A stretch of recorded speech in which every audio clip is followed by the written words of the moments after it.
We're all so busy living our lives.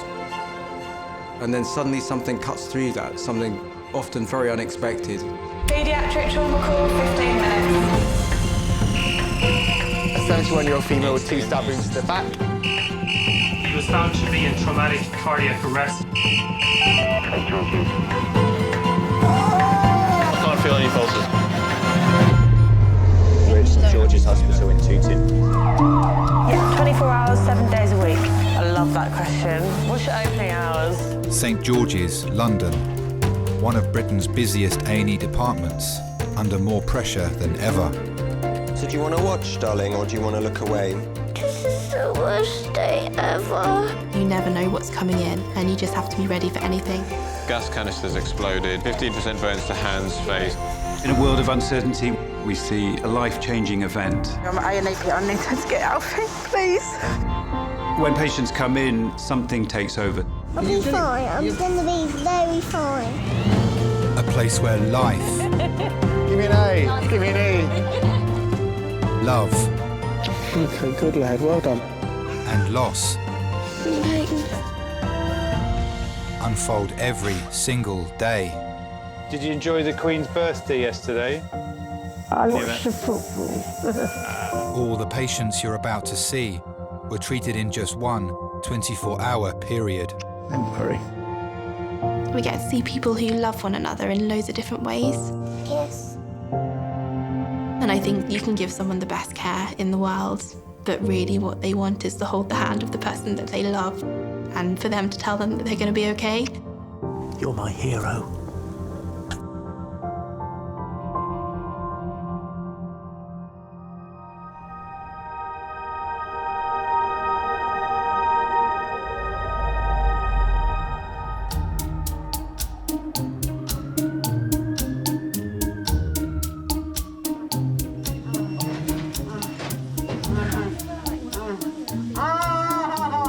Yeah, I think you're going to have to hold him. I don't think we have very much option, do we? Can you hold his leg?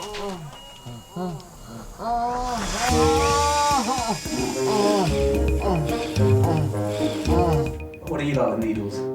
I'm so scared of needles. I nearly fainted the last time someone tried to take my blood. I'm a bit of a wimp. In resus today is junior doctor Jess. Am I calm enough? You are fine. Okay. There are people that like, Flap. but yeah, you're not one of them. Bit like a, what's it called when bit you're a of a duck. swan? Yeah. I prefer to be a swan. Still a junior doctor. Probably will be a junior doctor for another 7 or 8 years. Getting to the stage in my training where I feel like I'm ready to flex my muscles a little bit. And just knowing that there's someone there to back you up if you need it is really reassuring.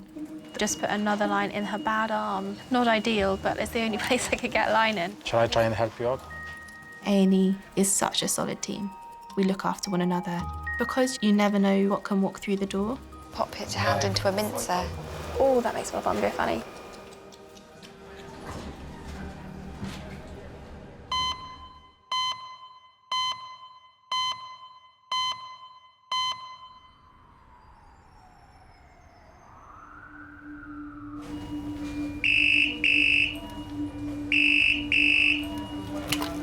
St George's. Okay, yeah, go ahead. Okay, adult or pediatric? A 71-year-old woman is being rushed to hospital after being knocked down and run over by her husband. Adult female trauma call, 5 minutes. We see a lot of serious injuries from road traffic accidents, as serious as it gets. You don't know what type of car, you know what speed, you don't know how frail that person was before they got struck. But it's always just better to prepare for major trauma, big injuries that could be life-threatening. The woman's husband is on his way to St George's with their daughter. We were driving to my daughter's, looking forward to seeing Jane and the grandson. Mel got out to direct me to park, and she was sort of leaning in front of the car saying, "Oh, you come more. And I don't know really what happened after that. The car seemed to roll on and she was pulled under. It was just one awful panic. Mel was in the gutter.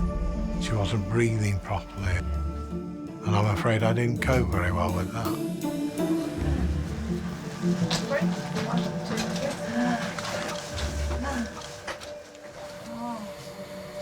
Okay, this is Mel. Mel is 71 years old. She was stood in front of her husband's automatic car. Her husband had gone into it at quite low speed, but has gone over her right side. She has pain to the thoracic spinal area, hip pain, femur pain, tibia and ankle. There's some quite obvious bruising and swelling all the way down the leg. She's also got an obvious right arm injury. Okay, all right. Hello, I'm Jess. I'm one of the doctors. I'm going to be looking after you, my lovely. Out of 10, how much pain are you in at the moment? So it's quite bad pain. And where's the worst pain at the moment? Okay. And the back, okay. We might give you a little bit of morphine just to help with the pain. We're going to get you around for a scan so we can check what injuries you have. Doctors must now carry out a CT scan to find out whether Mel has any internal injuries. If they've been run over by a car, be worried about chest trauma, pelvic and long bone injuries, major organ damage, abdominal injuries. On move, ready, brace, move. So, my lovely, you're going to be going through the scan. It's going to be a couple of minutes and then you're done, okay?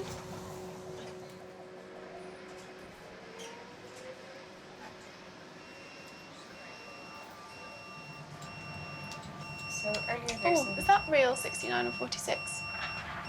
Can we just go and have a quick feel of her pulse? Is that okay? Are you okay, my lovely? Are you feeling dizzy? She got a radial pulse on that side. Mel's blood pressure has dropped to a dangerous level. Wait a second. Is she feeling dizzy? She's alert, isn't she? Go, man.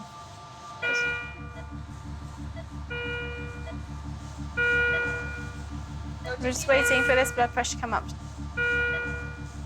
No, it's genuinely 60. I think we should get the consultant here for a second. If they become unstable and if they drop their blood pressure, it might be because they're bleeding from somewhere. And when we don't know where it's coming from, that's quite a scary patient. Hi, Adrian. The consultant on shift is Adrian. It just pops up at 69 systolic. Hasn't got much of a pulse. The things that we're actually worried about are chest and abdomen and pelvis. Okay, let's do a quick CT.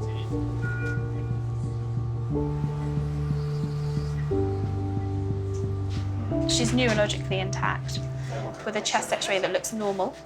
The pelvic x-ray looks pretty unremarkable. There's nothing obvious. And she's moving her legs. We haven't moved them because she's in so much pain. She has any analgesia. She had 2.5 of morphine just before we left. So chest x-ray and pelvic x-ray were okay. Abdominal examination was unremarkable. I need to activate code red. If you call a code red, it basically means that this patient is extremely sick. That patient could be bleeding to death. With that blood BP, she's not stable at all. You hit yourself with blame straight away and guilt.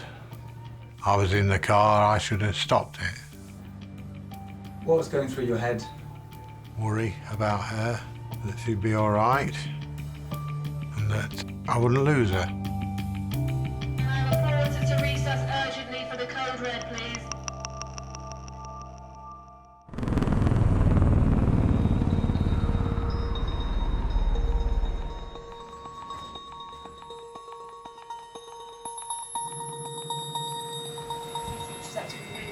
She's possibly 29 minutes ago, 71-year-old Mel arrived in A&E after being run over by her husband whilst helping him park the car. Can you get the bed ready so that you can start to infuse? She's going code red and having red blood cells. Yeah. Okay. Mel's blood pressure is critically low, and doctors have put her on standby for an emergency blood transfusion while they assess her injuries. If you think they're bleeding from somewhere, you start trying to hone down on where that could be coming from. You can bleed into your chest, you can bleed into your abdomen, especially if you've had a car run over your tummy, your spleen, your liver at risk. Husband okay? They look very shocked. She's standing in the driveway. And he rolled over her. Mel's husband John and their daughter Jane have arrived at the hospital with neighbour Claire. No, just shaky. Did you know that she was a woman for you as soon as you met her? No. Not long afterwards, though. She got a job as a chalet maid at Butlins in Skegness. I got a job as a kitchen porter. She was taken ill with food poisoning. They didn't send her anything to the chalet. So I used to bring her the best piece of salmon or the best piece of chicken or whatever I could find in the big deep freeze. Yes, I was guilty of filching some bits, but she got better in about 5 or 6 days, I think.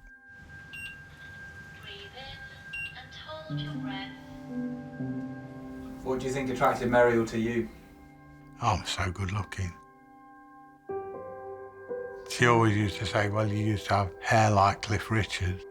Yeah, not now. She was very nice, seemed sensible. I'd always been brought up to be sensible, so I wanted somebody sensible. 49 years married. Long time. Not really. It's only a lifetime. She has got thoracic back pain, so whether it's something, it could be something. I mean, I can't explain why she's probably... Yeah. Doctors must continue running tests to work out whether Mel is bleeding internally.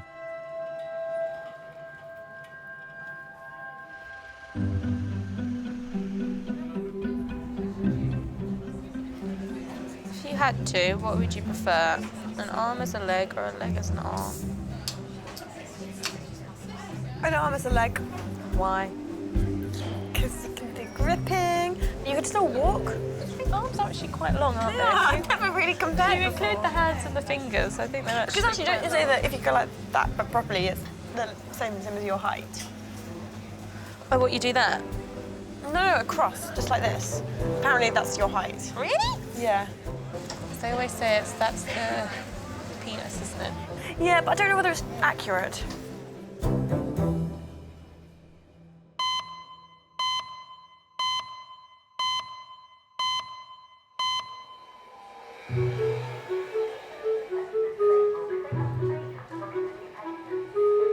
A cup of tea would be nice, wouldn't it? A nice cup of tea. What do you think?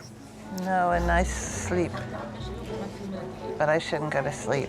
Not yet, you shouldn't. Not until your head's been sewn together. 68-year-old Bonnie has come to A&E after hitting her head on a bedside table. I was sitting on the bed getting dressed, and Bonnie wanted to lie down for 10 minutes.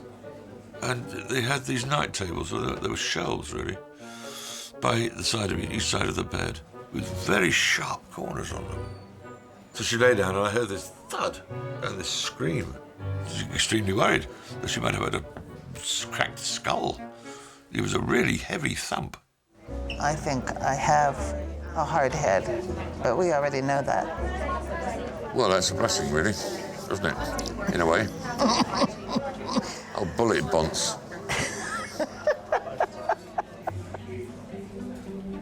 She's a trooper, you know. Will not give in. Very stubborn sometimes. She's a performer. She's sung the lead in Carmen. She's sung at the Carnegie Hall. So, you know, you don't let little things like a bang on the head worry you, do you? But I was worried. I don't have time to be ill. I wonder how many people in the graveyard have said that. His last words were, they don't pay me to be ill. And then he croaked. I refuse to croak. I was divorced. Bonnie's my second wife. My cousin gave me an old computer, and I said, I'm going to go online. I went into a chat room called Life Begins at 40. And there were all sorts of hopefuls in there, you know, looking for another mate. And I saw this lady called Canto Bell, which anyone who has musical knowledge is a corruption of bel canto, okay? Musical term. So I said, canto cantabile to her. And she said, oh, there's a person who knows a bit about music. I'm going to talk to him. So we talked and we talked and we talked. Talked and talked and talked and talked and talked. I ran up a £1,200 phone bill. And so I thought, that's a very unsatisfactory situation. So we decided the best thing to do was to meet. How is it that we separately bought the same watch? It's called synchronicity, isn't it? The day before I was due to fly out to meet Bonnie for the first time, my daughter Emma said, "You're not going to marry her, are you, Dad?" I said, "Well, I might." Yeah, she said, "You can't marry, you don't know her, she might be an axe murderer." So I said, "Don't you worry, your daddy's a big boy, he can look after himself." Maybe I should go to bed with a helmet on my head. Full body armor, I think.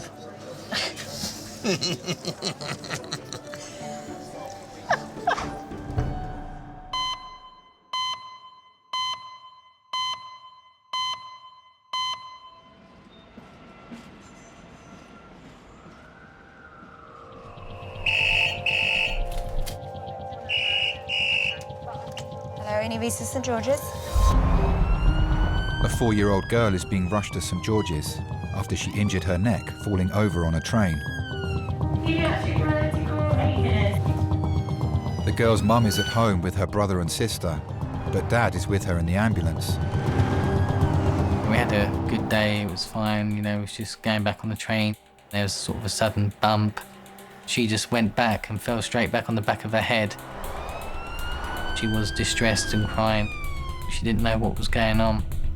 I held up her neck the whole time we were waiting for the ambulance to come. The younger they are, the head is much bigger than the rest of the body. Think about it as having a bowling ball on a golf pin. That area is where life matters. Let's make sure that this is tight enough.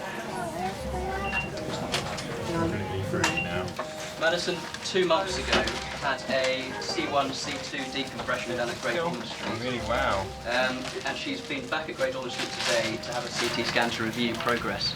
She has got a plate put in. She fell straight down, hitting the external fixation device, the halo device, causing it to come off her head. Still, sweetie. Maddie was born with the bones in her neck fused together. We was told that she had spinal abnormalities, you know, the bones in her neck. You've got the individual vertebrae, and hers haven't actually properly formed, or they've gone into an odd shape. 2 months ago, Maddie had complex surgery to correct her vertebrae. It's all right, it's not going to stick That's to you. okay, it's It not going won't to stick to hurt. you, sweetie. To support her head while the neck heals, she was fitted with a metal brace called a halo. That took all the weight of the impact, really. On the train, I went to pick her up, and that's when I noticed all the pins on her halo was sticking up rather than in her head, and there was blood coming out of the holes. The halo is supporting the neck to make sure that the bones don't move on top of each other and cause injury to the spinal cord. Even some minor movements can lead to disruption of the cord. You can lose power, you can lose sensation, you can lose bladder and bowel function. You can even become quadriplegic. Doctors will carry out an urgent CT scan to assess whether Maddie's injuries are life-changing. Will Daddy help me? Yeah, Daddy's going to help. I'll help you like I did today, yeah? Madison, you had one of these scans today, didn't you? Yeah. You're going to do the same again. Well, we can do it again. I'll be You've done fine. it. I'm going to be very fine. Yeah, you're going to be a brave girl. To have it at the age that she's been, it's been quite tough on her mentally and physically. She's always been scared of hospitals. Every time it's like a big journey for us. I'll tell you what, you count to 20 and we'll lower you down, yeah? Can you get to 1. 20? Go 1. No, lie no, back, sit lie still. back, sweetie. Don't be I'll be scared. with you the whole time, yeah? Daddy going to stand? Do you want to hold my hand while you lie down? Come on. Yeah, let's go. Hold my hand. Ready? Start counting. You're going to count 1, 2. Just calm down. It's all right, it's all right. It's all right. 5. It's all right. 6. 7, 8, 9, 10. Woo, well done. Where are we? We're in the Magic Donut. We're going to go in now. Daddy's going to be with you. I'll be with you all the way, yeah? Doctors must now await the results of Maddie's CT scan before they can assess the damage to her spine.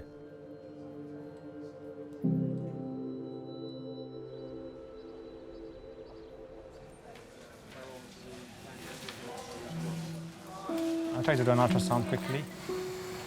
Doctors have been running tests to find out whether Mel needs a code red emergency blood transfusion.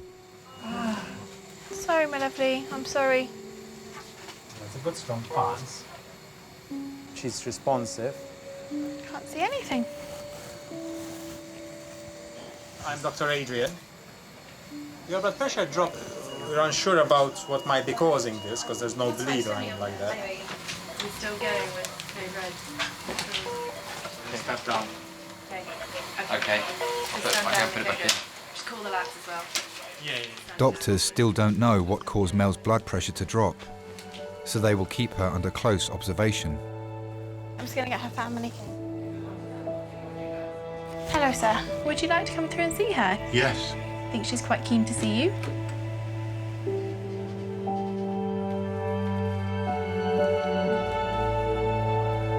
Okay, so she's lying flat at the moment. She's in a collar, but she's talking to you and she's absolutely fine. All right?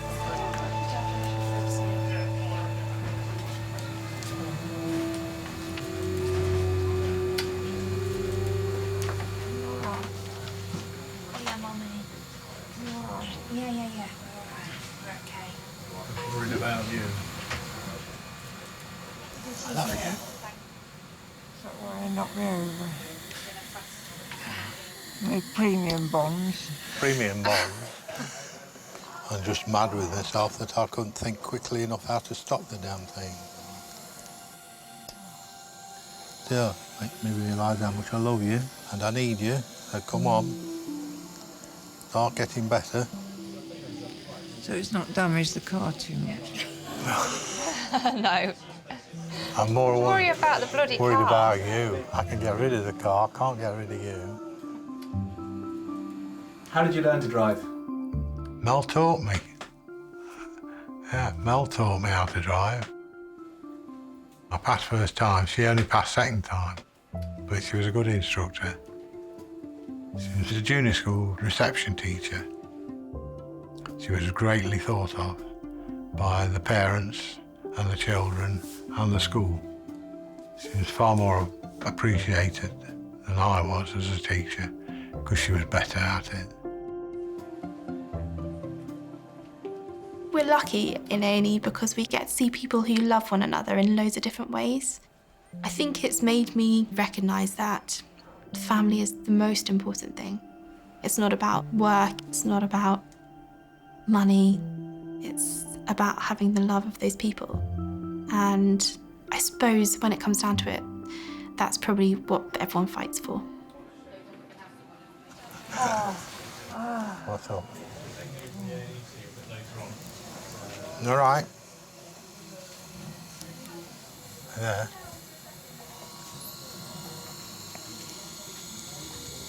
All right.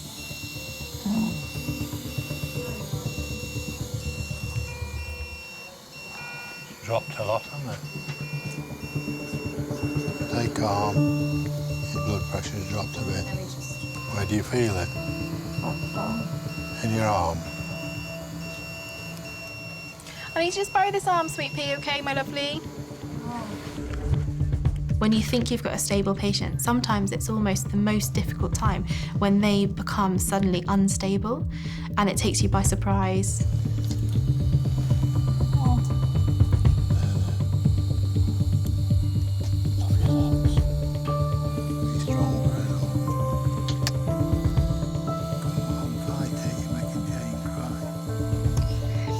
Doctors must stabilise Mel as quickly as possible and work out why her blood pressure keeps dropping critically low. Keep looking, keep shouting, keep with us. You've got to get better, otherwise I'll never forgive myself.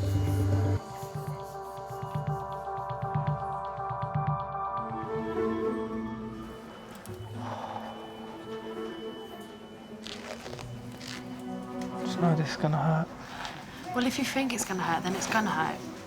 It's going to hurt before No, but you have gonna hurt. No, yeah, it's it's gonna mind hurt. over matter, Trafford. I know giving birth's gonna hurt, but I don't sit there and think about it all day. All right. It hurts, you know. I know it hurts, but just stop the screaming, man.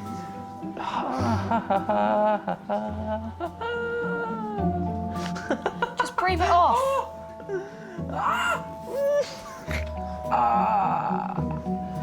In through your nose. Babe, trust me. You're hurting my head. Stop. Stop, babe, please. Stop. You're gonna have to learn this when I'm in I know, labour. but stop. I can learn that in a baby class.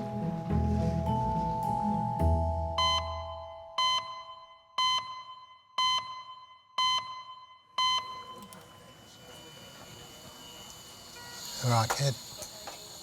Mel was brought to A&E 3 hours ago after being accidentally run over by her husband, John. Is your pain a bit better, Mel? Yeah, it's not so bad.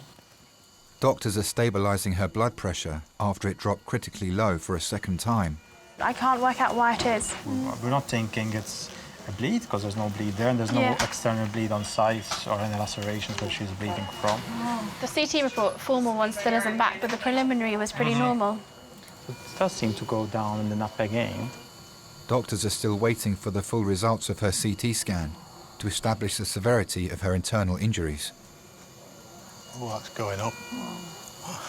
You're moving in the right direction. You'd be envious of this blood pressure. You just concentrate on you.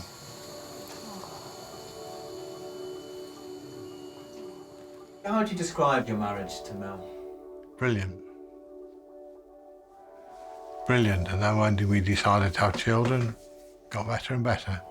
Always been a team together, and that's what it's all about. He's in complete shock. She's a mess. She'll be in, I mean, she can't leave hospital. All these tablets and everything are at home, but he won't leave her. He won't leave her. He feels so guilty. 8 years ago, I had a stroke in France. The worst thing about being in hospital was the isolation, you know, separated from her. I got this delusion that our car was parked outside the window, but my wife wasn't coming in to see me. I was sure I could hear her talking. I could see the car, but it wasn't her. But for several days, I was screaming and shouting at the nurses, you know, where is she? Why don't she come and see me? And this sort of thing. After the 2 or 3 days, I started being rational, because Mel would come in and say, no, that's not our car. I'm parked the other side down the hill. You're making some funny shapes on your thing, aren't you? On your chart. I was to say, it's like the footsie index. You're all right, you're looking a lot better than you were. Good. Oh, you're smiling. Or grimacing. Perhaps more of a grimace. I think the mask makes a difference. It was a bit too Lady Gaga, really. Put the mask back I on. was going to say, you might prefer me with the mask. I like you just as you are.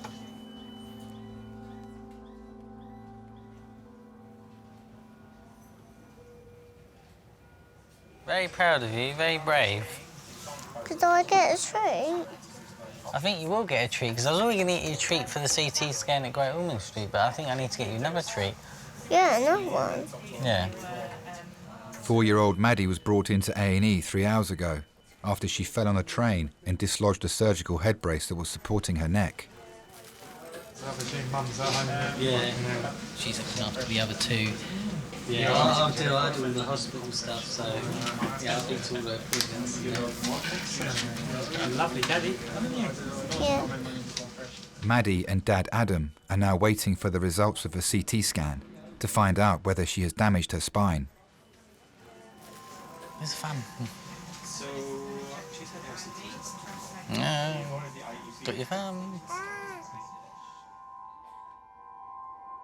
We always thought there may be something wrong with her, the head tilt and her neck being like that. And the fact that she couldn't look left to turn her head because of all her bones being fused and locked into one place. If we didn't go ahead with the operation, then the worst case scenario would be paralysis. 2 months ago, surgeons at Great Ormond Street Hospital rebuilt Maddie's neck using a metal plate. On the day of the operation, she was down for about 5-6 hours. So it's not nice, you know, just leaving your child. It's one of those things where you go, you're almost like saying goodbye.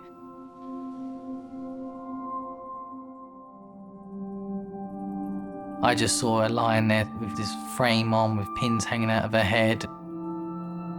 She woke up instantly like a flash of light and she was fighting. She didn't really know what was going on and she was screaming most of the time. The hardest thing I've ever had to deal with in my life. I mean, we can't, you know, get close to each other. When you say goodnight to her, you know, you've got to sort of duck in, you know, behind the bars. I've caught her sort of lying down, face flat on the floor in her bedroom, not doing anything. I think maybe because of the stress of wearing it. You just try and keep strong and look after her. Daddy, why was you upset in the train fall? Oh, I was just upset that you got hurt. Why? Well, because I care about you. You care about me? Yeah. Why? What do you mean, why? Because I'm your dad. I'm not the most girly of girls, and I think that's probably because I spent every other weekend with my dad when I was growing up and I was treated like a boy. I got a rugby ball and a multi-way tool in my stocking for Christmas every year, which is fine. I can now use a multi-way tool. My dad kept me on the straight and narrow, and I can handle most things that get thrown at me. I wouldn't have had the adventures I'd have had in my life without him pushing me to do them. Daddy, Yeah?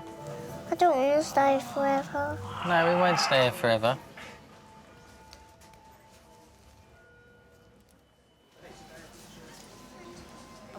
Look at me.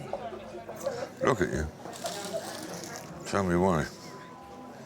Bonnie and Andrew are waiting for a nurse to assess an injury to Bonnie's head.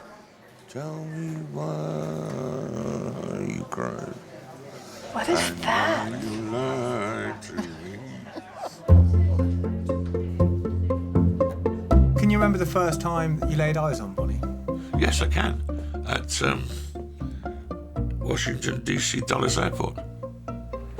We had been talking for 6 months. She recognised me, came bouncing towards me. I thought, that's my Bon. I went over in May '98, and we got married on June the 4th, that same year. And that was 18 years ago. So we must have done something right, mustn't we? I'm dying for a drink. A pint of Guinness will do fine. That could be okay if you have an idea of how many other carbohydrates you had today. If there was one thing about you that Bonnie could change, what do you think she would change? My shape, probably. Today, I had bacon and egg for breakfast. You had toast. Oh, I didn't have any toast. You didn't? I had one of those French things. A croissant is bread. 100 calories.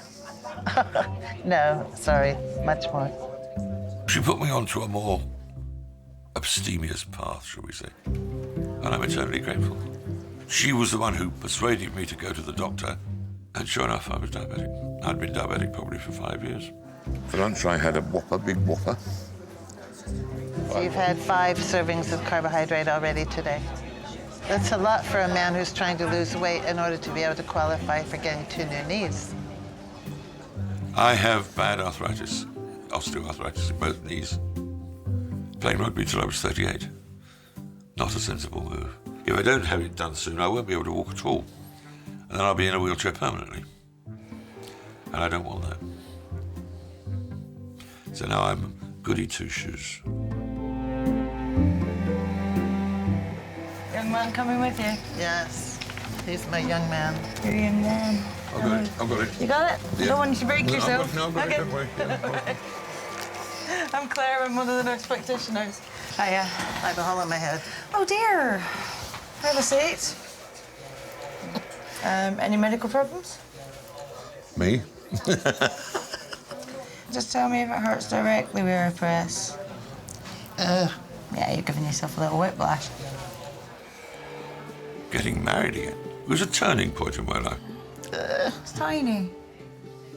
It taught me that It's important to have someone in your life who has your best interests at heart, because it encourages you to have their best interests in your heart. I don't think it will make an iota of difference if I put glue on it or not. Ouch. Yeah, it's a little bit stingy, probably. By next week, that'll have completely healed. So she's not going to glue your hair after all? No, after all. Goodness. My goodness, my Guinness. No. Just need to take the fun out of a pint of Guinness.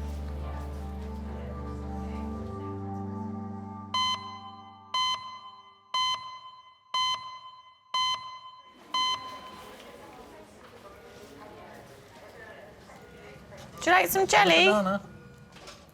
Banana? I'm gonna eat that first. What one do you want to eat first? That. The jelly? Jelly? Oh, we've got strawberry yoghurt. Is it gluten-free? The yoghurt is, yeah. I think the jelly is too.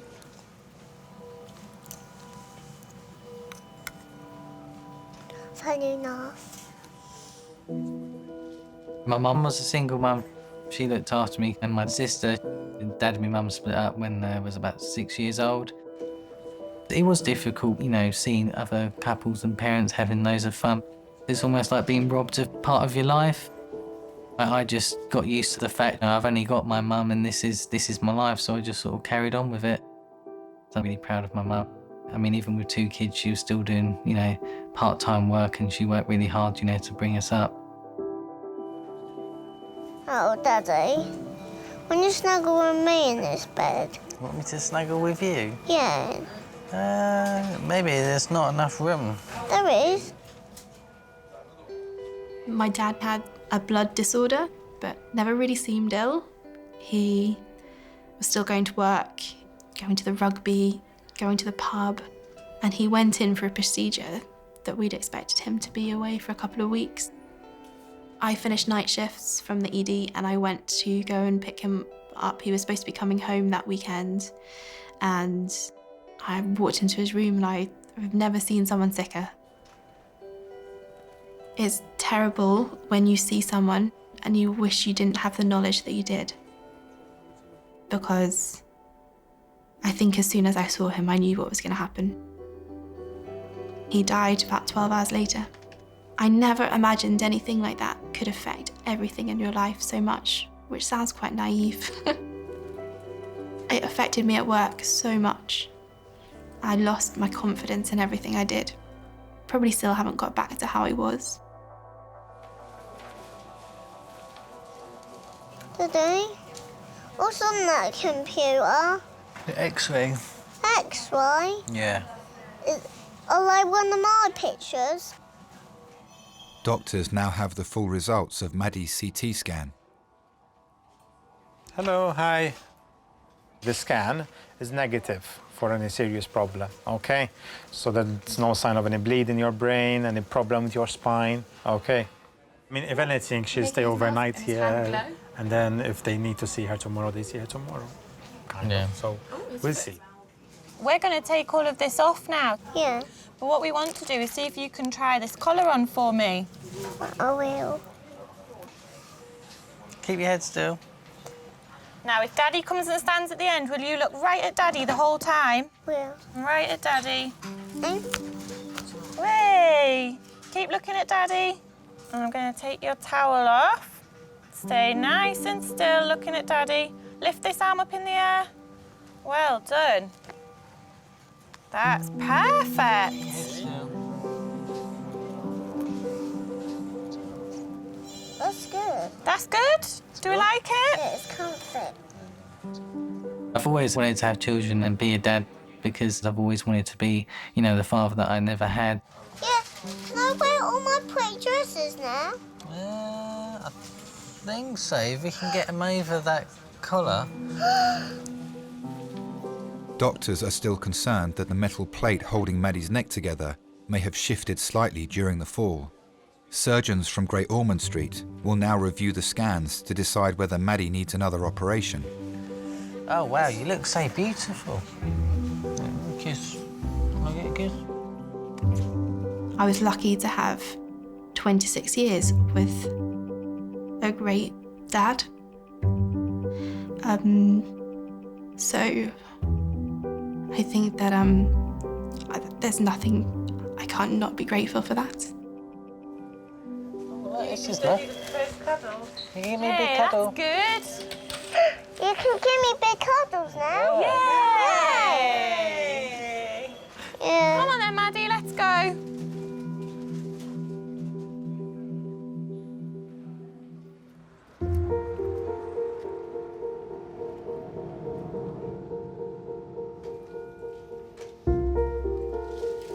I could hear that chap shouting at you saying, put the bloody handbrake on. No, they want one. No. What's up? Oh, it's just moving. And where is it? The middle of my back. Doctors have now received the full results of Mel's CT scan. The scan suggests she may have fractured a bone in her spine. Okay, so you just relax, okay? And you're not going to fall because there's a bar. Right, ready, steady, roll. Well done. Mel, do you feel any pain in here? Oh, where's that hurting? It is sore around the back of my ribs, right-hand side, under my shoulder. Just here? Ah! Okay, so that's about tonight. If someone has a spinal fracture, we have to be really cautious to make sure that we don't make things worse. The risk would be to your legs and to the function of your legs, and that has such significant impact on the life of a patient. Preliminary scan reports have come back. There's a fracture of one of the vertebrae in his spine, but the radiologist, who's the image doctor, isn't sure if that's something that's happened today and it's new or whether that's an old problem. She is okay at the moment, all right? It's true, though. It makes you realise how much she means to us.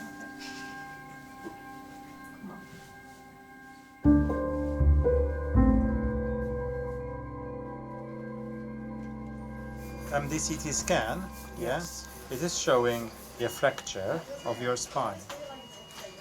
So that might be explain why you're so uncomfortable. The neck is fine, but there's no obvious signs of any bleed in your tummy, or brain, or your chest. They couldn't even find a rib injury or anything like that. That's good. Kidneys are fine, liver is fine, the pelvis is fine. You've got quite a bit of soft tissue injuries of your arms and legs, so we need to send you for x-rays of those. Okay.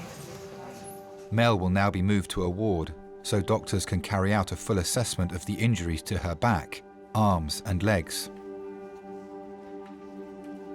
If anything happened to her, I wouldn't last long. You could take the house, the car, the rest. I'd sooner have Mel. And I think we both made the right decision when we first got together. We judged one another for the right reasons rather than the wrong reasons. What are the wrong reasons?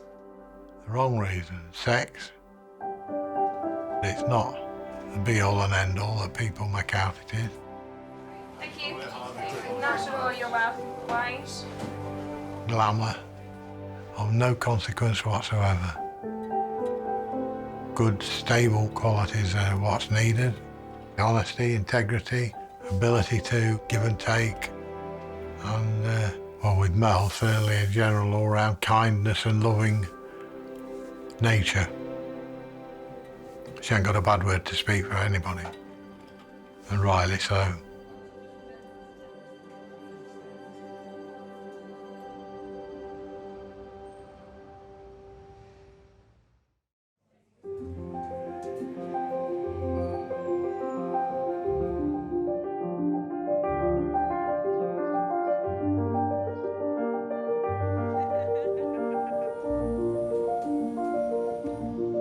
What is it? Press the button on the bottom. And then you go like that, look. Woo! Nice one. Just make sure you point it that way. Wow. I was very brave. Is it hard to be brave? No.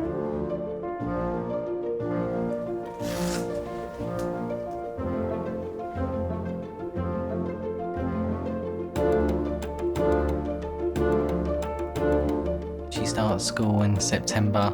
I'm sort of really looking forward to that. She can meet new friends and just being a normal child now.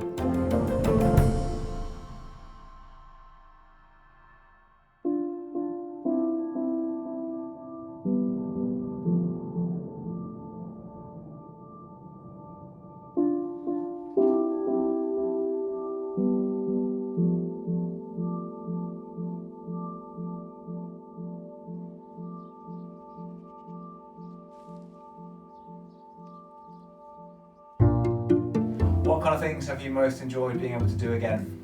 Oh, getting outside, getting into the garden. The ironing. Not doing very much. Have you forgiven John? There was nothing to forgive. I was trying to be helpful. He was concentrating on his manoeuvring. We don't know how it happened, but it did. Has it taught you anything? Yeah. How important the old girl is. Yes, he didn't like the ironing. We've got through it and come out good the other side. Yeah. We're still as strong as ever. Absolutely.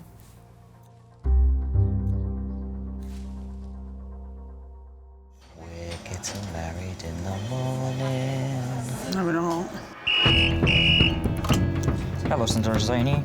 Activate the helipad response team. He's a motorcyclist. He was found to be in traumatic cardiac arrest. Traumas where the heart has actually stopped are very, very rare. When you do see one, you know that this is the absolute worst you can get. So we're going to elevate into a code red. Police officer basically said, we'll take you up to the hospital. They're getting us up there as quick as possible, really, just to say goodbye to Mark.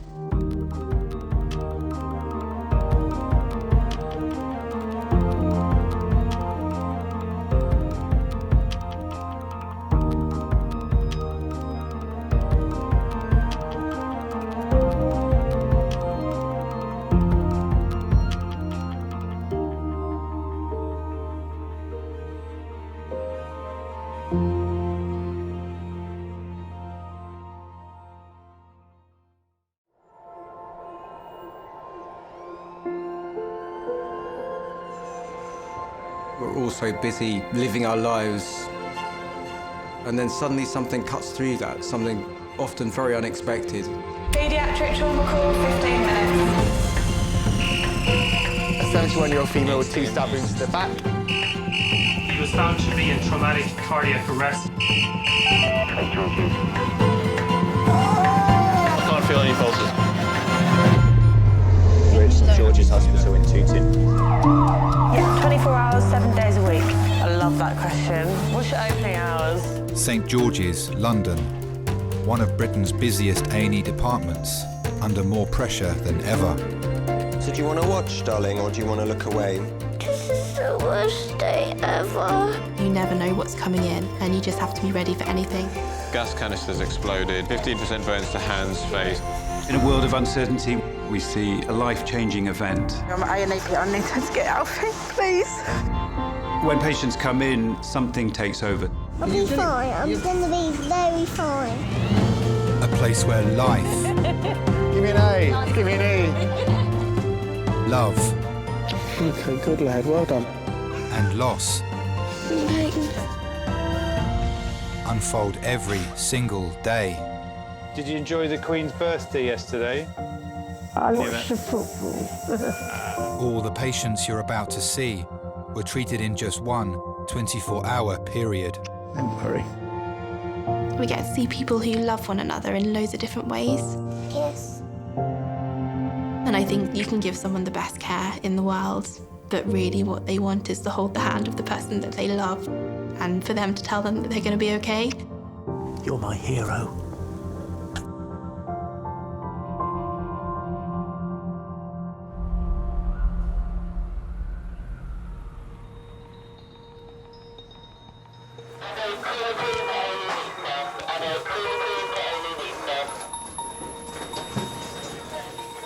Seven. What's the plan with 7? I don't know. The thing is, I'm happy whatever. The only thing I need to get beds as the thing, and I need to look at the patients. We've got a bed on the ward. In charge of resus today is consultant Rathan. Emergency medicine is real medicine, it's true medicine, where you see illness, serious illness and serious injury, front line. So she's going for transport, that's fine. This one's going to medics, 8 is going to medics, nothing more me to do, cool, good. What you do will make a difference to that patient. That's why I still enjoy it. Hello, St. George's. Let everything ready, and I'm just going to give the drugs. All right. Born in Jaffna in Sri Lanka, many, many decades ago. Being a Sri Lankan Tamil, we're kind of refugees of the world. Who's coming to recess? The strong ones, they're not doing very well. They're not stable, so I need a reg. But since Adrian's in the back, see if he can come, if he's not too busy. Because of the conflict in Sri Lanka for almost 30 years, we had to seek training in another country. She's believed to have fallen down a flight of stairs. She's got a large open head injury, which was found by neighbours on the floor today. All right. I'll go and speak to CT. Mate, that'll have to wait, mate. Sorry, mate. Let me just sort this out. All right, she's not very well at all. Okay. Can we warm her up? I arrived in the UK on the day that Tony Blair was first elected to power on the 1st of May 1997. Still deeply ingrained in my mind. It was a nice, crispy morning. Sun shining. We were young, and oh yes, it was brilliant. It was a good day. It's taken several years to get that visa come across, and we can now get on with our lives. It was great. It was absolutely great. Oh, and that's going to kill me one day.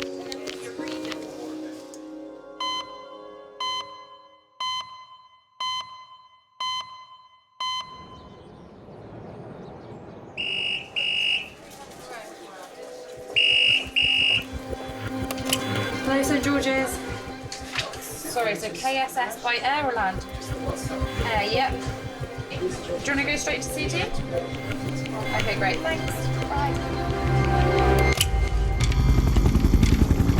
An 80-year-old woman is being airlifted to St George's after she fell backwards into an empty swimming pool.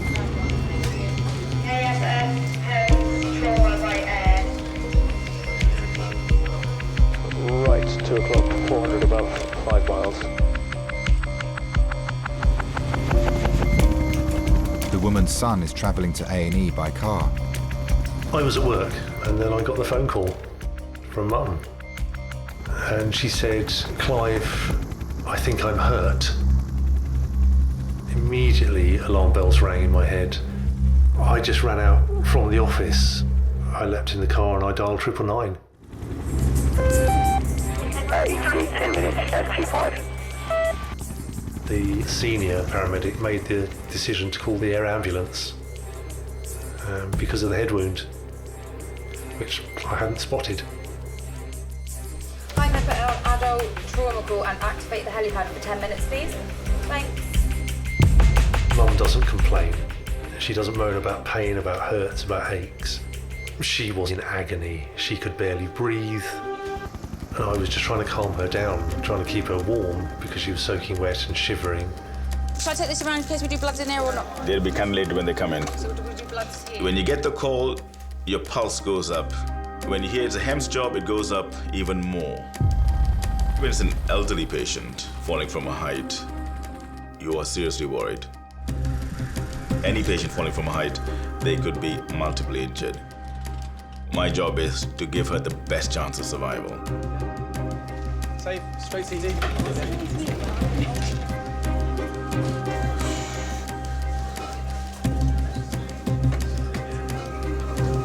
1, 2, 3.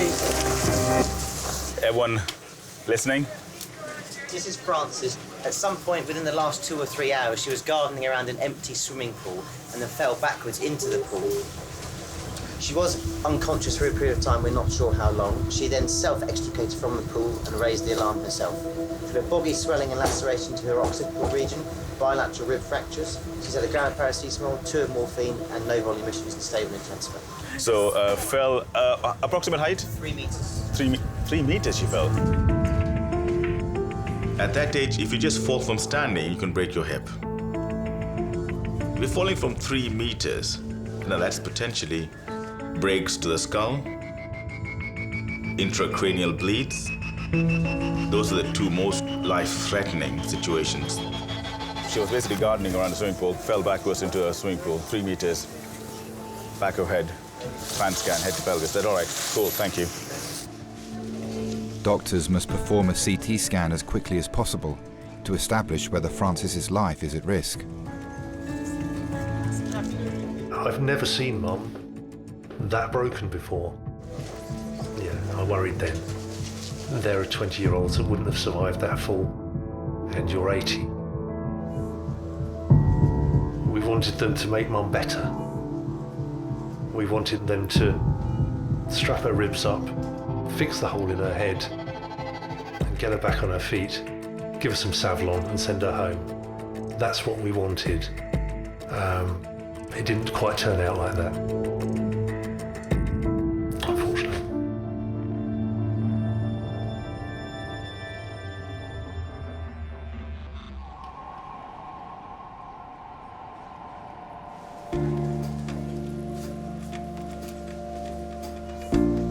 "80-year-old Frances arrived in A&E 18 minutes ago.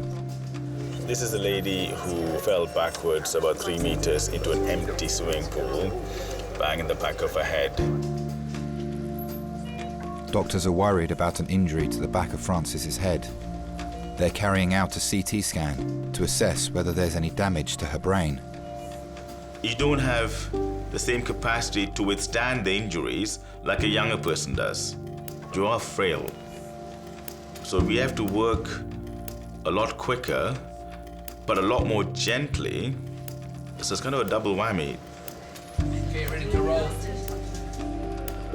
Frances's family, including sons Guy and Clive, have arrived at St George's. Clive was saying that she was cutting the bits and weeds and stuff that grow out around the edge of the pool, isn't there? It's probably trying to tidy that up, I expect. But she might just have tripped. But I can't see how she got out. I couldn't. I don't know. She did have a piece of string or rope tied from the fence near the swimming pool down into the swimming pool, so that if she slipped, she could pull herself up. Out. Which is possibly what she did to get out. That's Mum. She gets out. Do you remember when the swimming pool was put in? I think it was built in 1975, 1976.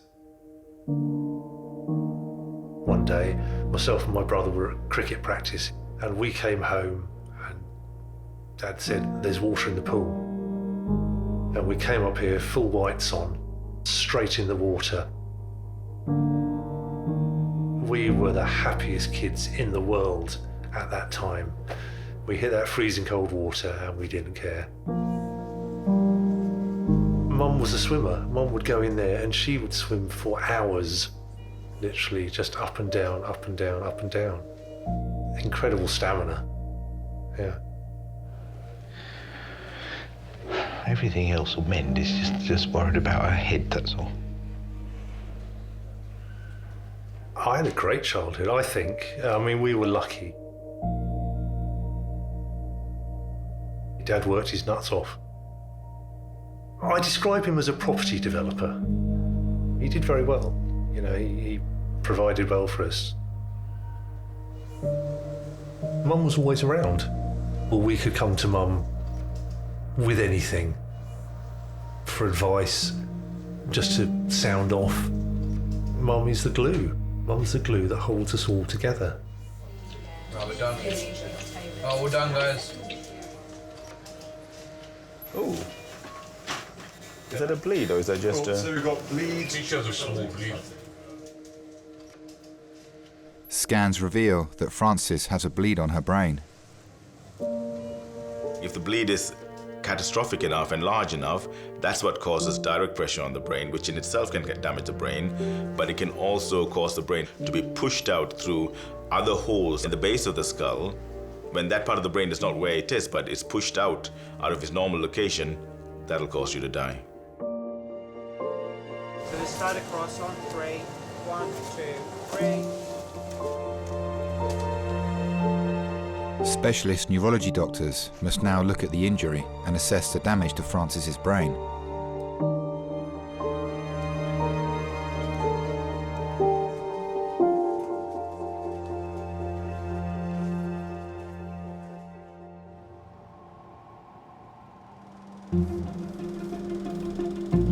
you know cows moo in their regional accents? Farmers believe that cows are mooing in their regional accents. Go on. So if I moo in a regional accent, you can tell me where it's from. You ready? Go. Moo. Do it again. Moo. Liverpool. Yeah. I can't even believe I'm having this conversation. Watch. Ready? I'll do another one. Moo. Oh. Moo. Scarily. It's Wales. Yes, see, you see it. It's true. Moo.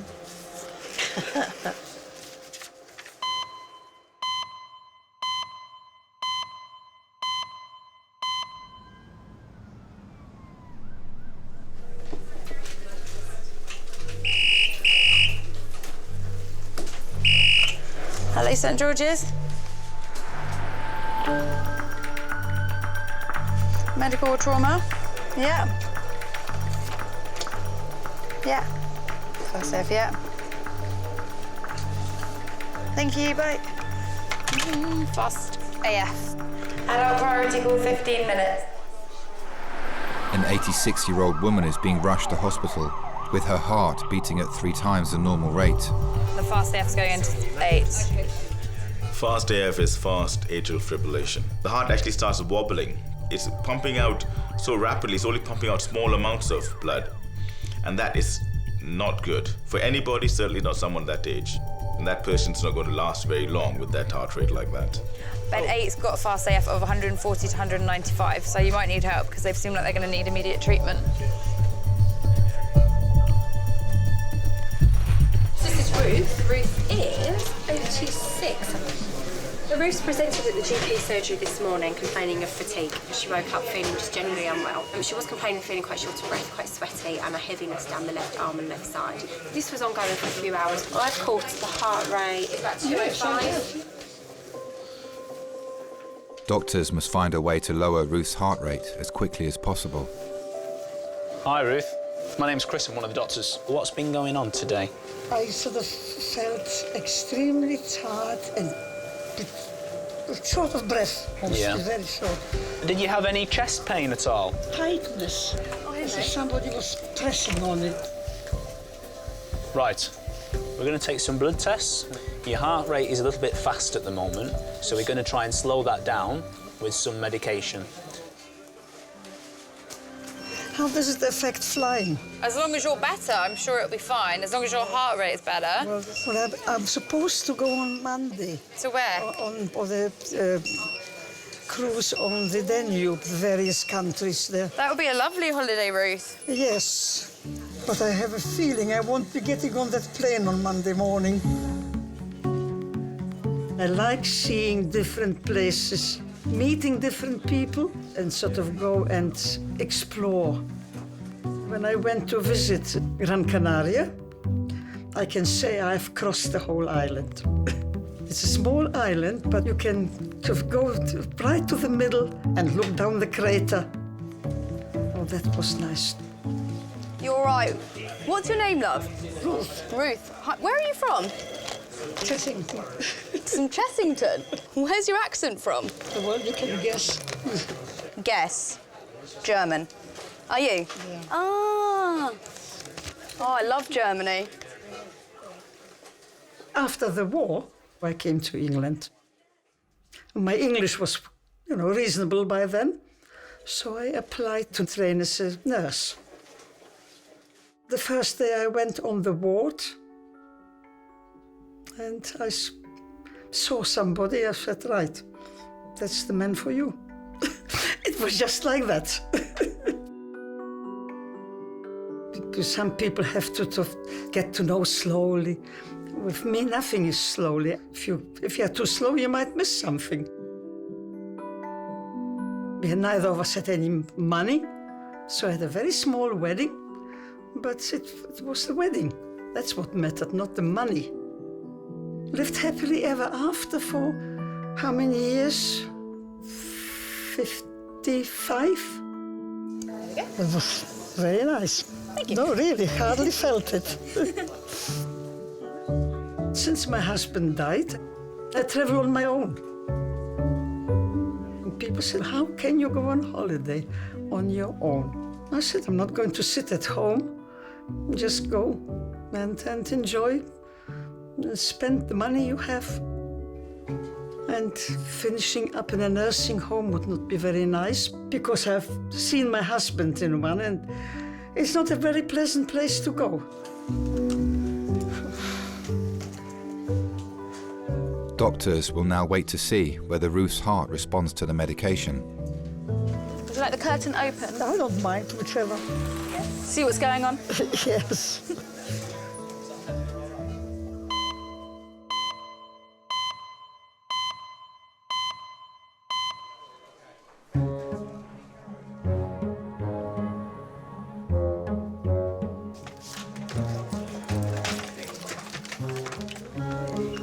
I'm so grateful that, like, the car didn't blow up, Sakila. No, that's why I was scared. Can you still smell it, though? Yeah, I was scared that I was going to be in the car and it was going to blow up. That's what I was scared about. 20-year-old Sakile and Jerry have been brought to A&E after Jerry crashed the car they were in, driving home from a party. It was a good party. Let me not like try and like put a damper on the party. The party was good, but I didn't enjoy myself. Like, I didn't drink in the club because I knew I had work in the morning and I knew I started at 8, so I didn't necessarily want to drink, tire myself out. It wasn't like that, Mummy, honestly. No, it wasn't. But this is when I wasn't sensible, because I was tired because I was working previously. I think the party was on a Thursday, and I was working from Monday straight, waking up at like 5 o'clock in the morning because I started at 7, finishing at 6, so I was exhausted anyway. Can I just say something? I now know I've learned my lesson, literally. When I mean, it was less... Are you being serious? Literally, all I remember, I stepped out the car, like it was like a little daze.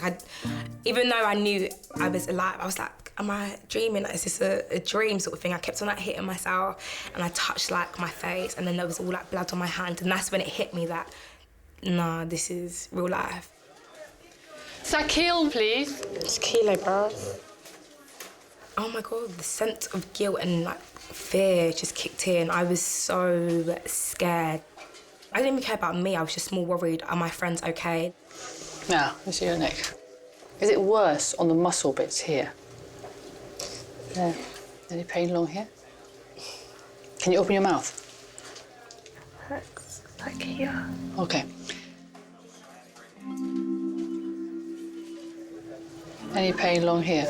There. There. Is that very bad along there? Okay, all right. I think I might have someone to check your neck again. Sakile will be sent for a CT scan to see if there are any broken bones in her neck.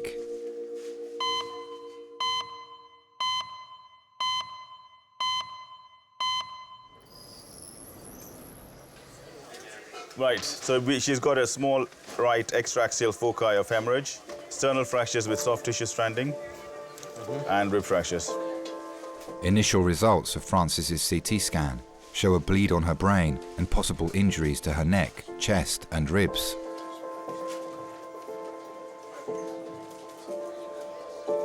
So this is this lady's stuff. That's the depth of the pool. Okay, so. Okay. Fine, this I need to put up there. Oh, Jesus. So she mentioned that she fell in, was unconscious for a bit, but then managed to get herself out of the pool. Okay, Francis, got your family coming in now, okay? Okay, thank you.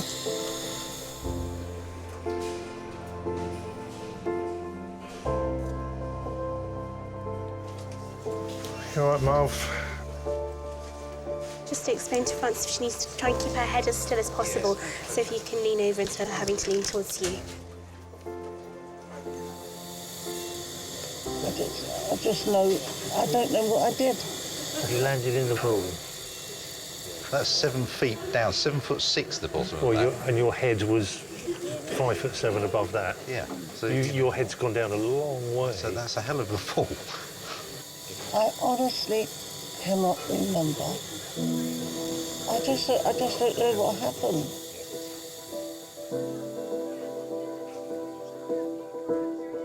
Mum She was always doing the garden. It's a Victorian walled garden. It was the kitchen garden. About 1.5 acres. It's a massive task. The day before she was on the shed roof refelting it. She's 80 and she's 8 foot up in the air refelting a shed roof. We walk around going, Mum, no. Just exasperation all the time. Hi, Rathan here again. There's a patient that sang the back of her head.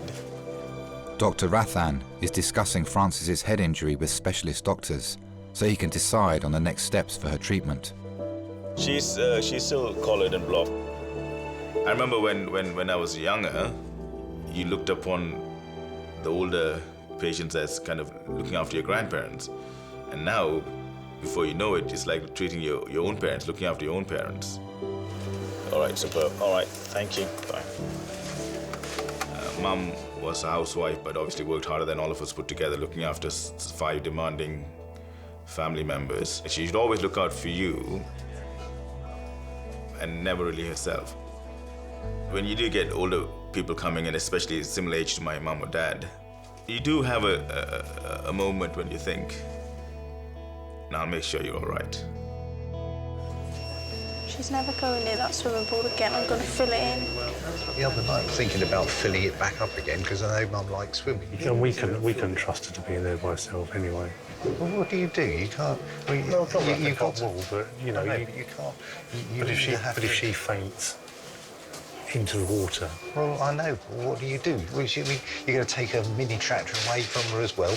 You know, she could faint and fall off and get run over by her own tractor. You know, or fall off the decking.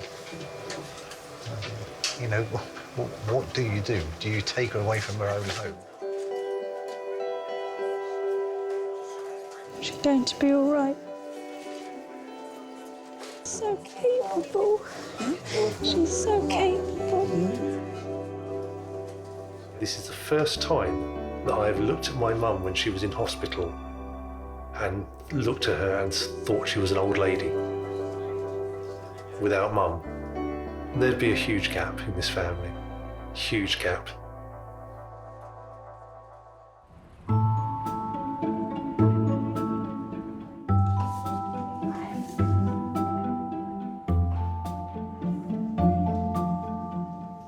"20-year-old student Sakile came to A&E after being a passenger in a car that crashed on the way home from a party.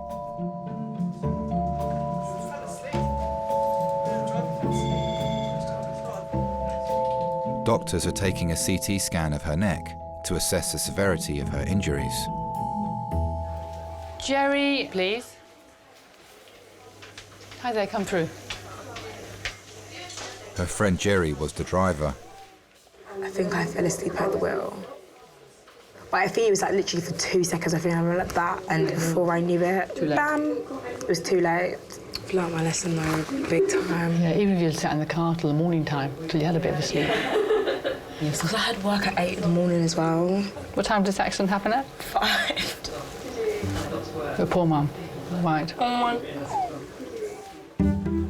If someone hits me up and they're like, oh, Jerry, what are you doing tonight? I'll get ready regardless if I have to be ready in like an hour, just because I don't want to see later on that everyone's having a lit time and I said no because I felt tired. Do you know what I mean? I'd rather go out feeling tired than stay at home. You live on your own with other people? I live with my parents. I think that's my mum's calling me right now. Yeah, do you want to put that because we'll be worried about you? Mum, I'm just talking to the nurse currently. Does your mum always approve of you? No, of course not. My parents, like, have been tested by having me. Like, my dad says it all the time. I think from an early age, I've always been a nuisance. Why have I hurt you? Oh my God. Bye, Mum. My dad doesn't understand. He thinks I'm crazy. He thinks I'm sick. Like, he doesn't understand. He's like, I don't understand why you live the way you live. Grit teeth like this? That hurts. Does it? Okay. Now, does it hurt up here? Yeah. There? It's really just your jaw, mandible there. Okay, we'll do an x-ray of that. But I feel like that could be a generation thing. Like, I always say to my mum, like, when you was out in your hot pants, like, partying, like, that's, do you know what I mean? Like, let me live now. This is my generation, this is how we do it. Do you know what I mean? OK, so you're going to go for an X-ray now. OK, so through those wooden doors, face this way, enter the corridor, bear left.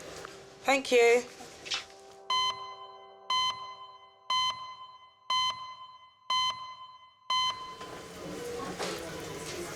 Hello. Hi.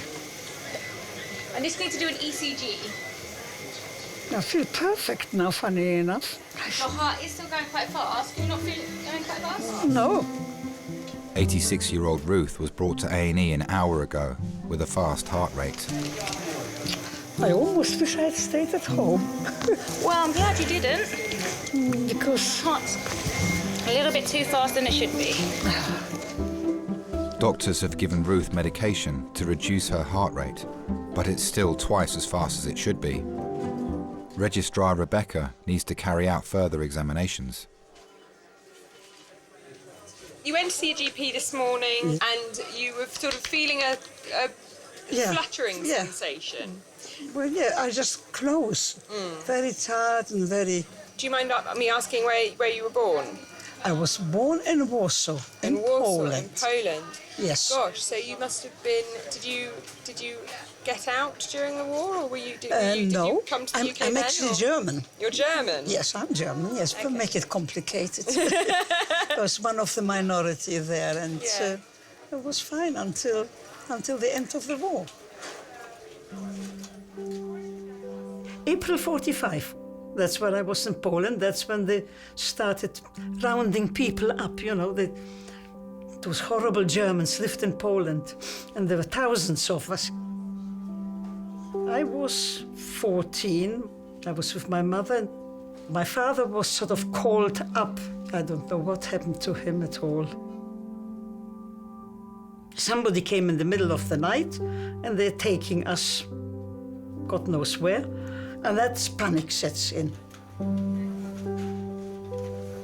Okay, do you mind, could you sit forward for me, do you think? If I take that... Oh, perfect. I can hold it. Just a nice deep breath. They took us to that prison first. There were a few of us there. And then I was in a sort of a labor camp with my mother. They had sort of big huts, I suppose, and sort of put up makeshift beds, you know, straw to sleep on. You are like in a trance. You do what you're told. You don't think. You stop thinking. You had bread, some kind of coffee, you know, water, and soup. We all got pretty weak. Many didn't survive. 2 or 3 of us, we had to go to the kitchen to collect the dinner. But there was one or 2 women in the kitchen who made us wait on purpose. And they fed us first, before they filled our cans and we walked back to feed the others. The kindness there, that was, when you think what they went through as well, it just shows that you always find kind people if you look for it. All right then. This funny heart rhythm that you have, we tend to recommend blood-thinning medication. Now, the main risk of these blood-thinning medications is bleeding into the brain. Well, if it's necessary, they've got to be done. Quite honestly, I don't worry. Whatever happens, happens. Doctors will try new medication to control Ruth's heart rate and try to find out what's causing it to beat so fast.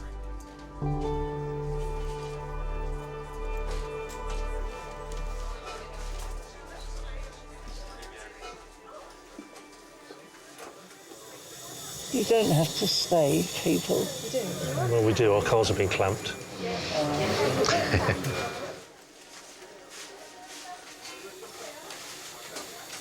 Doctors are waiting for specialists to report back on the injuries to Francis's head, neck and chest. We could certainly learn a lot. from our old, and I'm talking about the properly old, above 70, 75 years of age, 80 years of age. The vast majority of them are grateful for what you do and never demanding. It's an incredibly humbling feeling when you see them really ill, but you know, they won't, they, just like my parents, just like my mum, they're more worried about you, looking after them and saying, no, don't worry about me. Did you have your ring on, Fran? Did you have your wedding ring on, or did you take No, I put it off. It was always mum and dad to us, you know, to me and Guy, and you know, obviously to the kids, Nanny and Granddad. It was never Nanny or Granddad. They were a team. Mum would do virtually everything. Dad would come in and expect a medal for putting the kettle on. He was a strong man. You know, when we were young, we'd be on his shoulders, he'd throw us in the air. In 2004, so 12 years ago, he had pancreatic and secondary liver cancer. She didn't want him to go somewhere where she couldn't see him. He wanted to be at home, so he stayed here, and she cared for him. So 12 years ago in January, I was putting some security lights up for Mum, and I think it was about 10:20, I just heard Mum cry out. And ran over to the house, and he'd gone.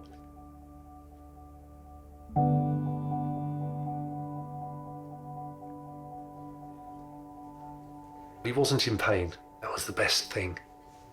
And he looked peaceful.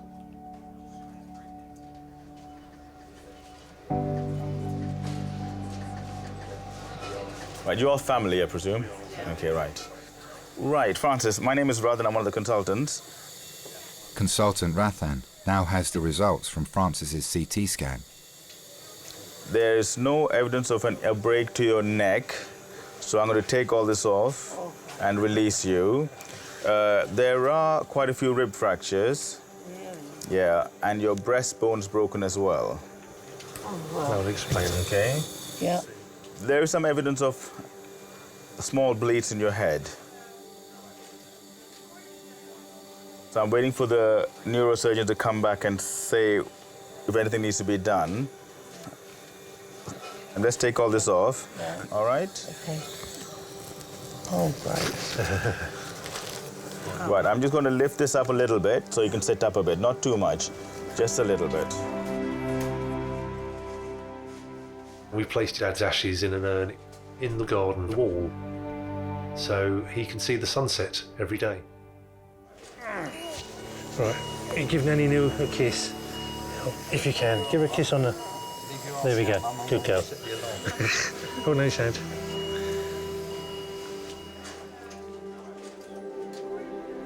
I talk to him. I don't know what the others do. I think the kids do sometimes. You know, they miss their granddad. But I know Mum used to shout at him a lot for leaving her behind. Close your eyes, Mum, if you want, OK? That's all right, that's fine. I'll go to sleep. They'll wake you up when they want to stitch your head up. Francis will now be taken to a ward for observation and further tests to assess if her injuries are life-changing. Depending what part of the brain is damaged, it can cause mobility problems, you can have breathing problems. It's almost like a stroke. You may not know the full effects for a few days.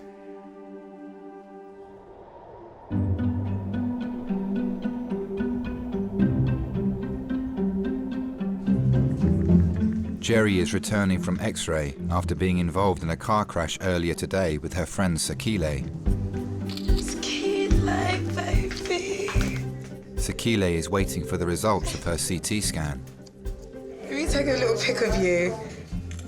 Sakile, I'm so sorry. You want to make a snap? Snapchat's important to me. I haven't got Instagram. I used to have Twitter, but I deleted it like 3 years ago. But Snapchat's very important.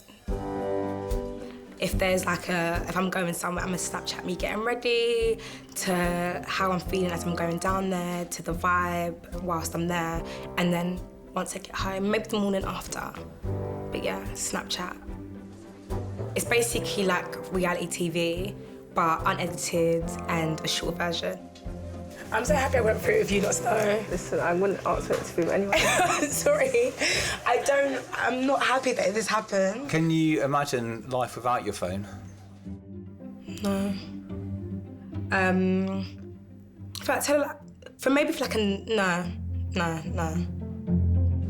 Okay, Jerry, come this way. Sorry, Sakila, I'm coming back. All is well with you. X-rays are fine. Okay. So there's nothing wrong with me? Nothing, no. You need to take regular pain relief. Now we're going to the jaw X-ray will be reported on by a radiologist. Am I going to be discharged now? You can now, yeah, you're free to go home. I've been discharged, mate. Been discharged, mate.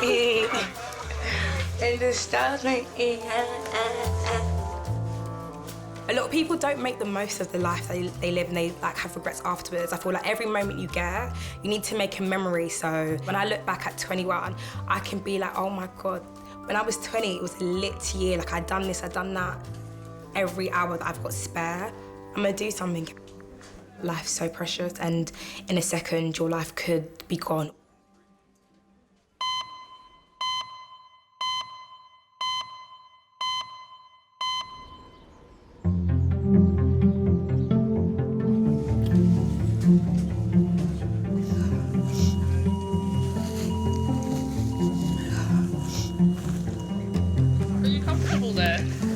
Not really. Do you want to, if you push yourself up the bed a little bit more? Yeah.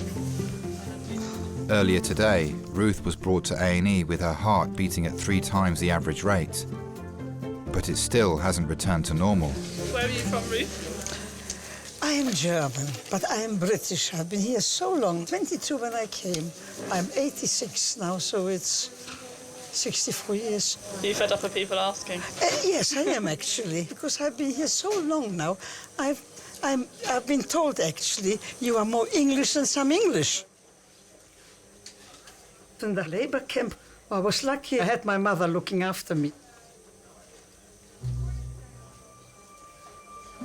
Out of her 3 children, she only had 1 with her. She didn't know where her husband was, and it's sort of, yeah, no, it sort of wears on you. Malnourishment and all this. One day, apparently she just collapsed at night. She had a heart attack or something like that, and I remember the camp guard saying she will not live till the morning. But she did. But they did take her to hospital. And they said, you will see her when she comes back, but of course she never came back. She died soon after. So I was left on my own in the end. How far down is it now? What do you mean, your heart rate? Yeah. It's coming down, but it's still a bit high. So you will be admitted to hospital tonight. Pardon? You will be admitted to hospital. Oh. Tonight. At the very least. But I've got the bag at home. You've got what? Ready for it. You've got what, sorry? A little bag with all the stuff I need in hospital. The nurses will be able to sort all of that out for you. Why were you released from the labour camp? Oh, because they closed them. They were being kind in the end, you know. That's when they offered me Polish citizenship. I thought, keep it, you can have it. That's when I got in touch with my brother-in-law, and he wrote to his friends in England, and that's when I came to England. I came here to work as a mother's help.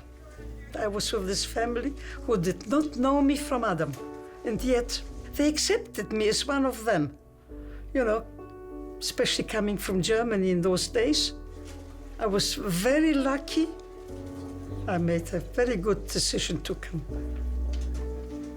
And I'm happy. I'm going to move you into our next area, and a nurse out there is going to look after you. Ruth will now be taken to a specialist ward, so doctors can assess her heart condition in more detail. Sometimes people think, oh, she's very hard. Yes, but I try to remember the good things, and anything bad that happens, forget about it. That's the easiest way to get on with it.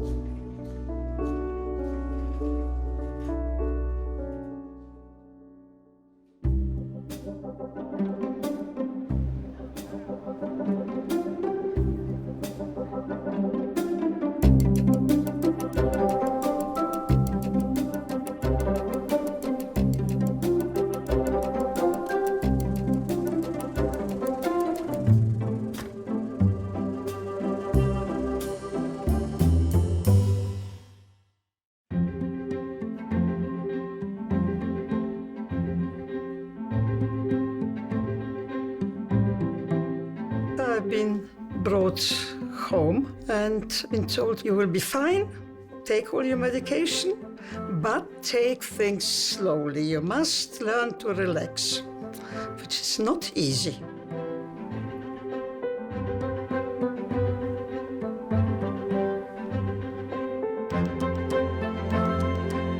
I'm flying out to Tenerife, staying there 3 or 4 nights and then getting on a boat and then coming back by boat to Southampton. It is a holiday of a lifetime. I will wind down one day, but I'm happy, so nothing more to say.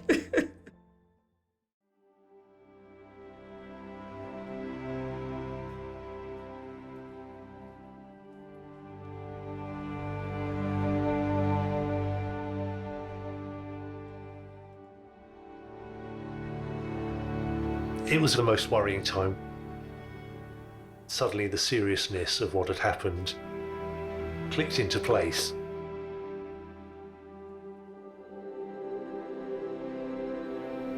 There was a horrible moment, and I looked down at Mum, and I saw Dad. That was hard. But we knew that she was strong, that she's a fighter. I thought, not yet. Mum's not ready for this.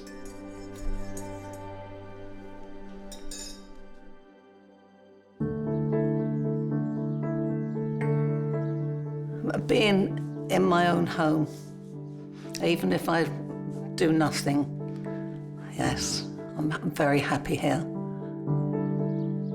She actually told us that when she fell in that pool, the reason she got out, she said to herself, I'm not ready to die yet. She has improved remarkably since she fell. The thing that's important is making sure that Mum is happy. The roles have crossed slightly. She's looked after me God knows how many times in the past, and it's our time to look after Mum.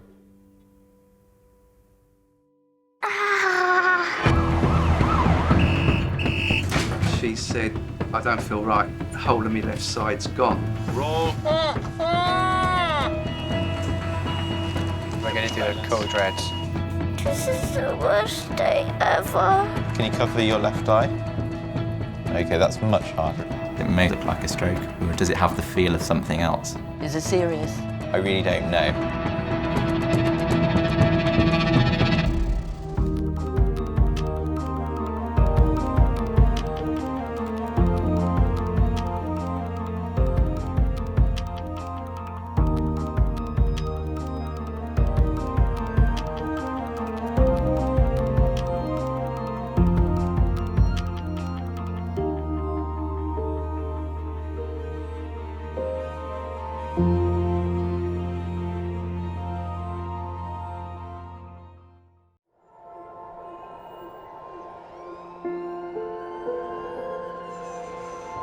We're all so busy living our lives, and then suddenly something cuts through that, something often very unexpected.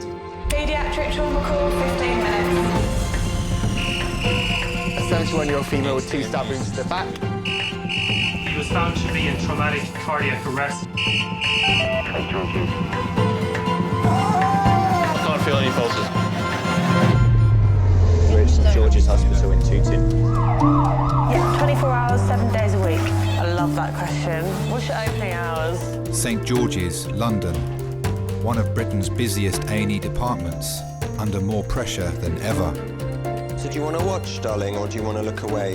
This is the worst day ever. You never know what's coming in, and you just have to be ready for anything.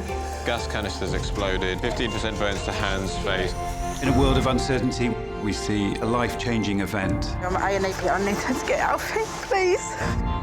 When patients come in, something takes over. I'll be fine. I'm going to be very fine. A place where life, Give me an A. Give me an A. love, Okay, good lad. Well done. and loss unfold every single day. Did you enjoy the Queen's birthday yesterday? I watched the football. All the patients you're about to see were treated in just one 24-hour period. Don't worry. We get to see people who love one another in loads of different ways. Yes. And I think you can give someone the best care in the world, but really what they want is to hold the hand of the person that they love and for them to tell them that they're going to be okay. You're my hero.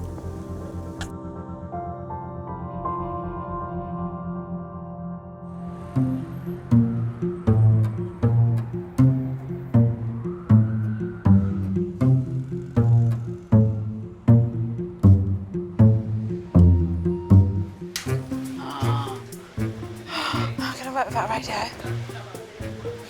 Where does it go anyway? Someone smells fresh. Not me. Yeah, it's not me.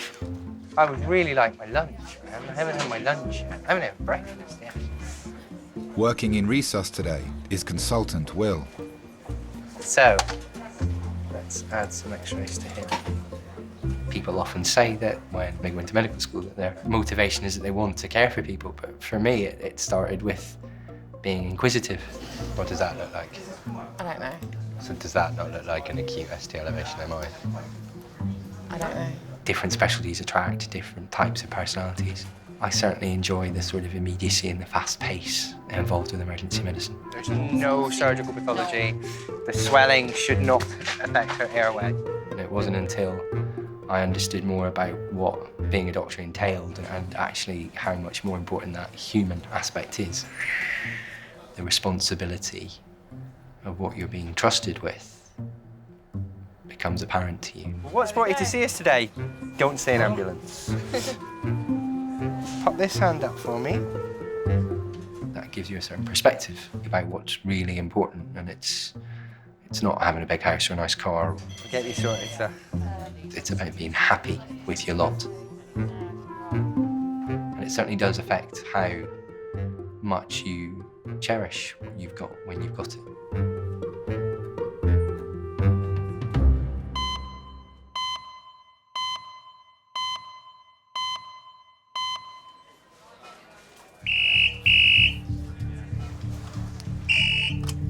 Hello, St George's ED. Okay, go ahead. Yeah. Thank you. Bye. Adult male, trauma call, 20 minutes. An 84-year-old man is being rushed to A&E after losing control of his car and crashing into a road sign. When you get a trauma call, one of the pieces of information you'll be given is the age. If you've got a patient in advanced years who's been involved in a high-speed traffic collision, you're automatically thinking you may well have somebody who's critically injured. Although the airbag went off, he still made the bullseye of the windscreen, even though he was wearing a seatbelt.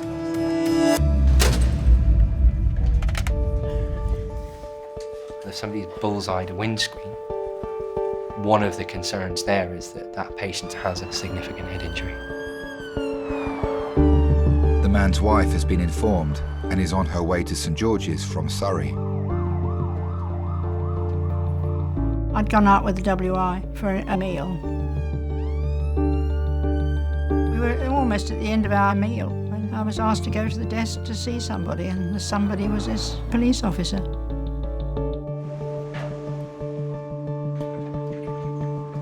I just thought, oh my goodness, what's happened? And then she said it was John. And then she said he's had a very nasty car accident. All sorts of things go through your mind, because you just don't know what to think. All right, ready, steady, roll. Is that your knee, John, or is it your chest? Can you reconnect? Get a collar on there first. Steady. Let's get you sorted out. Brilliant. So this is 84-year-old John who was involved in an RTC. He was a driver in a car. He had a seatbelt worn and both airbags are deployed and there's a significant bullseye on the windscreen. He has bruising to the left side of his chest and to his abdomen. Is there anything else that you would like to know? Elderly patients have less ability to deal with a given injury than a much younger patient. Your ability to deal with blood loss is lessened. Your bones become less supple. All right, nice deep breath for me, John. Injuries that would be relatively minor could end up being really quite severe and life-threatening, and you need to take action very quickly. We'll get you some painkillers in a moment.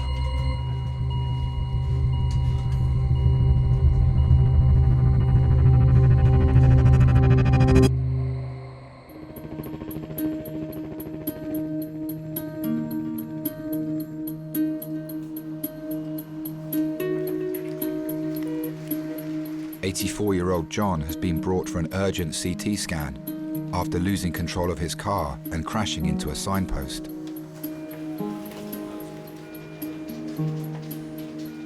So you just have to lay nice and still as you are, okay? Yeah, okay. All right. So we'll start off, we're just going to scan your head and neck,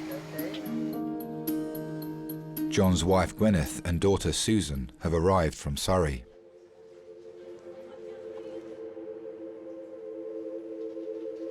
Okay, so nice and still now. We knew each other from the time we were about 11 and 13. We were in the youth club together and all sorts of things, playing table tennis and going on hikes. We were sort of pals for a long time. He was tall. He was 6'4", and I liked tall men, you see, so that was good. And he was always in with a group of friends, and you know, they thought we were going to get married eventually. I said, no, we're just friends.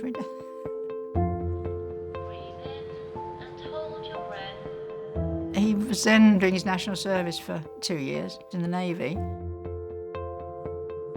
And he was lucky enough to be on boats. He was on aircraft carriers and things. So he was away a lot. It was very difficult because we hadn't been apart that much at all. No, I suppose that was when it really struck home. I missed him a lot more than I'd realised before.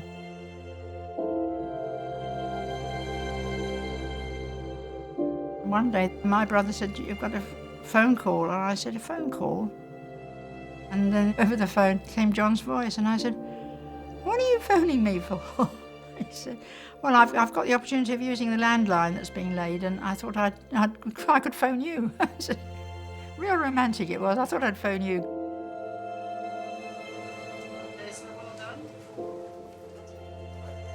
Doctors will need to wait for the initial results of John's CT scan before they can determine the full extent of the injuries to his neck, spine and internal organs.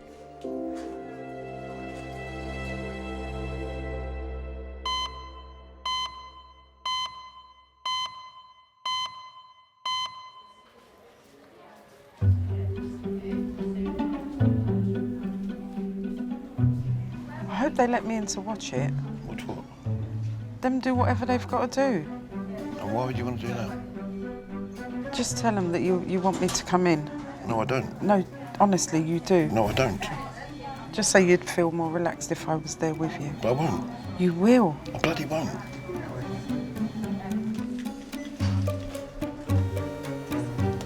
Oh, God. Jenny, the slightest touch is hurting me. Don't be a baby. No, I'm touching it there from my jeans and it still hurts. Yeah, it will hurt. How do you know? You got one? No, but I know that something... How do you know? Because I know that something... It's like me saying I know what it's like when you give birth. I don't never know. It's because it's large. Is it?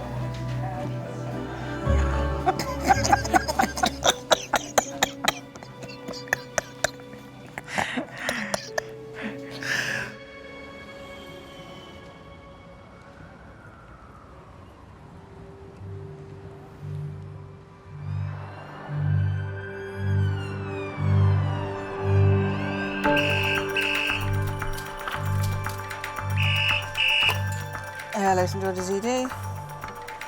Okay, go ahead. Yeah.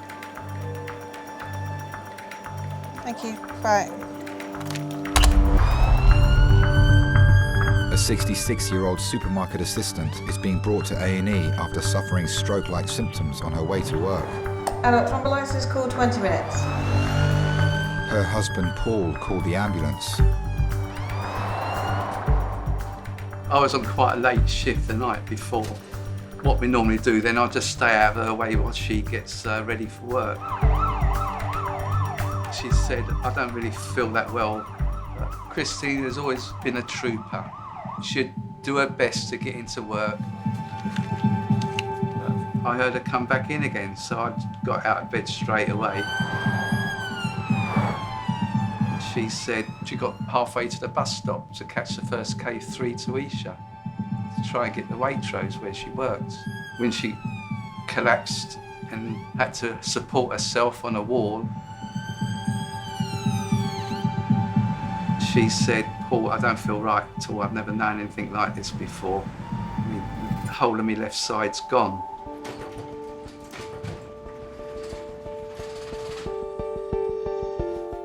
Due to the immediate onset of her symptoms, specialist neurology registrar Anil has been called to resus. It's sudden. One moment you're functioning normally, and just suddenly you can cruelly have the loss of the ability to do some things we really take for granted. Good morning.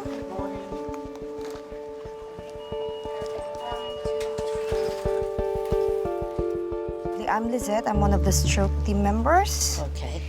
So Christine woke up at 5 o'clock this morning. That's normal for her.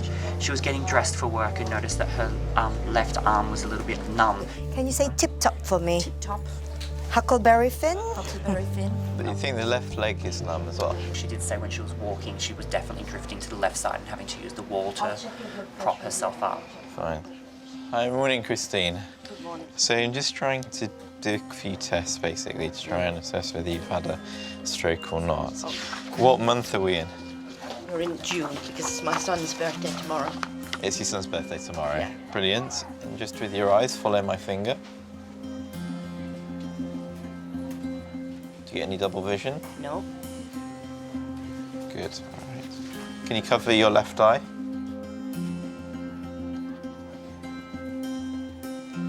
The brain is a very specialised organ, so there are elements which control movement.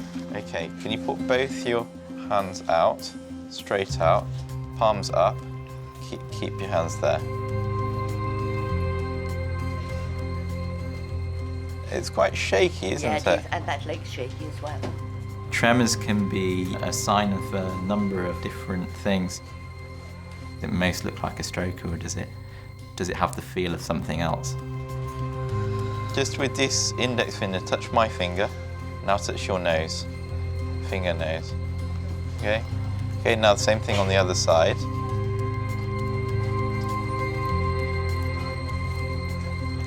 Okay, that's much harder, isn't it? Christine needs an urgent brain scan to determine what may have caused the sudden weakness in the left side of her body. Only then will doctors be able to decide on the next stage of her treatment.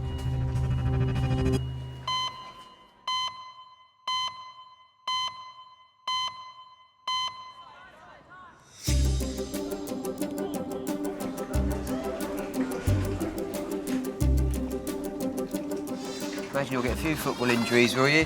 No, we haven't had any yet, actually. I expect as England progress in the tournament, we'll get more injuries. Yeah. My sort of pinky finger got mixed up within the shorts and I could sort of feel it pull. Ow. 7-year-old Reggie has come to A&E with his mum Hayley and brother Alfie. He hurt his arm doing a cartwheel to celebrate England's win against Wales in the European Championship. He doesn't like England anymore because they made him hurt his arm. I'm sure you'll like them again soon. No, never. You'll never like England again, okay? Oh, hi, I'm Marion, one of the doctors. You hurt your arm? Yes. So what happens? As he went on the floor and put weight on it, I think it just popped out, yeah. Right. Okay. When I'm pressing here, does it hurt here? A tiny bit. This side, sorry. Okay, I'm not going to move it anymore. It's definitely not in place in terms of you can see the alignment, but I don't want to manipulate it because it's going to be too painful for him. So we'll just x-ray his arm to see what injuries has had to it. I've always been all about children from a really young age. I used to worry my mum sometimes, at like sort of 8 or 9. I just want to be a mum. My mum would say, there's a lot of things you need to do before that happens. I always wanted to see inside Red's body. Like some of my friends at school kind of had these career plans to be journalists and doctors and dentists. I just want to meet someone and have babies. I'm trying not to speak to Daddy. You want to speak to Daddy? Yeah. I was 17 when I met Rob. I've got no reception bell, but it might not work. I was like, oh my God, he's amazing. They might put you to sleep to do something so that you don't know, it doesn't hurt you, yeah? Okay? Right? Yes. Good boy. It was probably only a few months into the relationship that I would start talking about children and Rob would go, no, stop talking. We were together for 4 years and we bought our first home. And then I kind of notched it up a little bit, like, oh, now there's like really no reason that we can't have children. And yeah, and then a year later, Reggie came along. Mummy. What's wrong? I love you. I love you more. I want a kiss. Kiss. Good boy. Hey. I'm going to come and be a semi-porter until I can find one. Okay. Reggie will be taken to X-ray to assess whether the impact has caused a fracture to his arm or shoulder. Mom, Yeah. it looks like cyborg. It looks like what? Cyborg.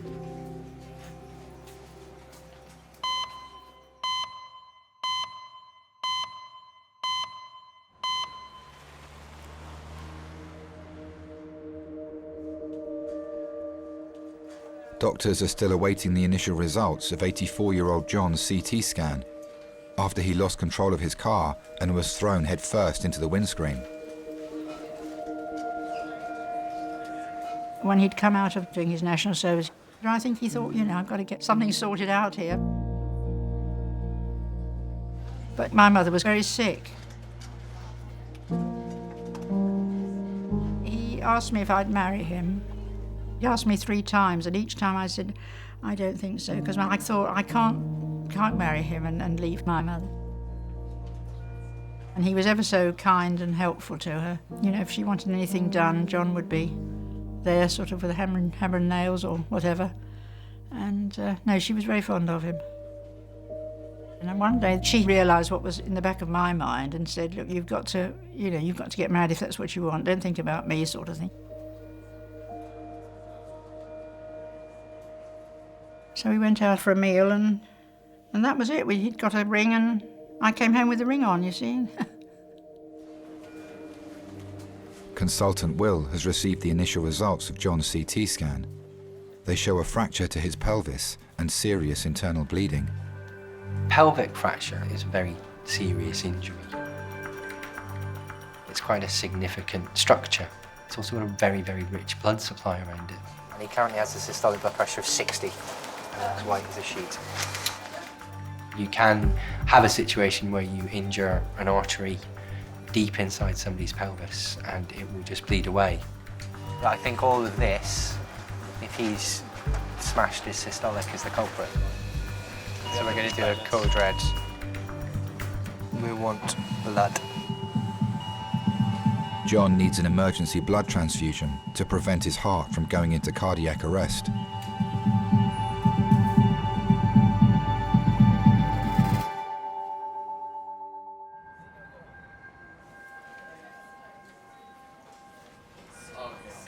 It's been just over 20 minutes since 66-year-old supermarket worker Christine arrived in A&E after losing control of the left side of her body.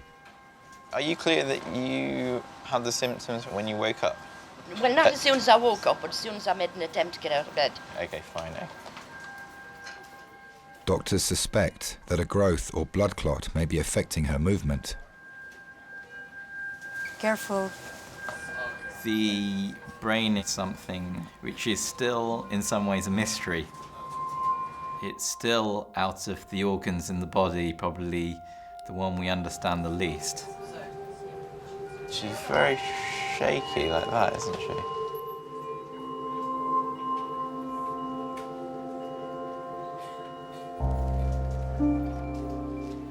Christine's husband, Paul, is awaiting an update on her condition.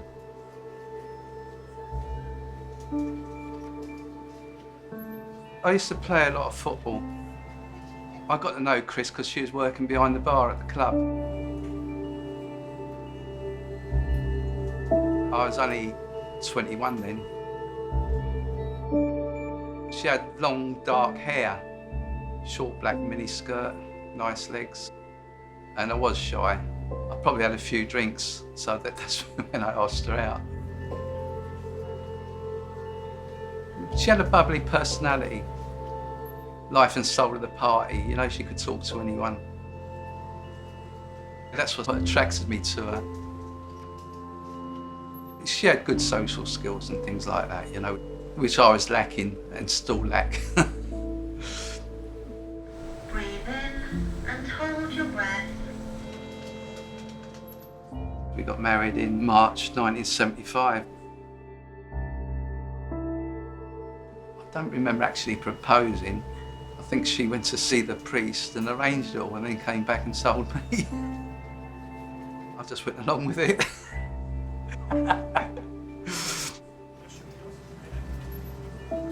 Yeah, it's great times, happy times. Thank you very much. Doctors will now need to wait for the full results of Christine's CT scan before they'll know what's caused the weakness in her left arm and leg. When I got out of bed, I knew there was something wrong.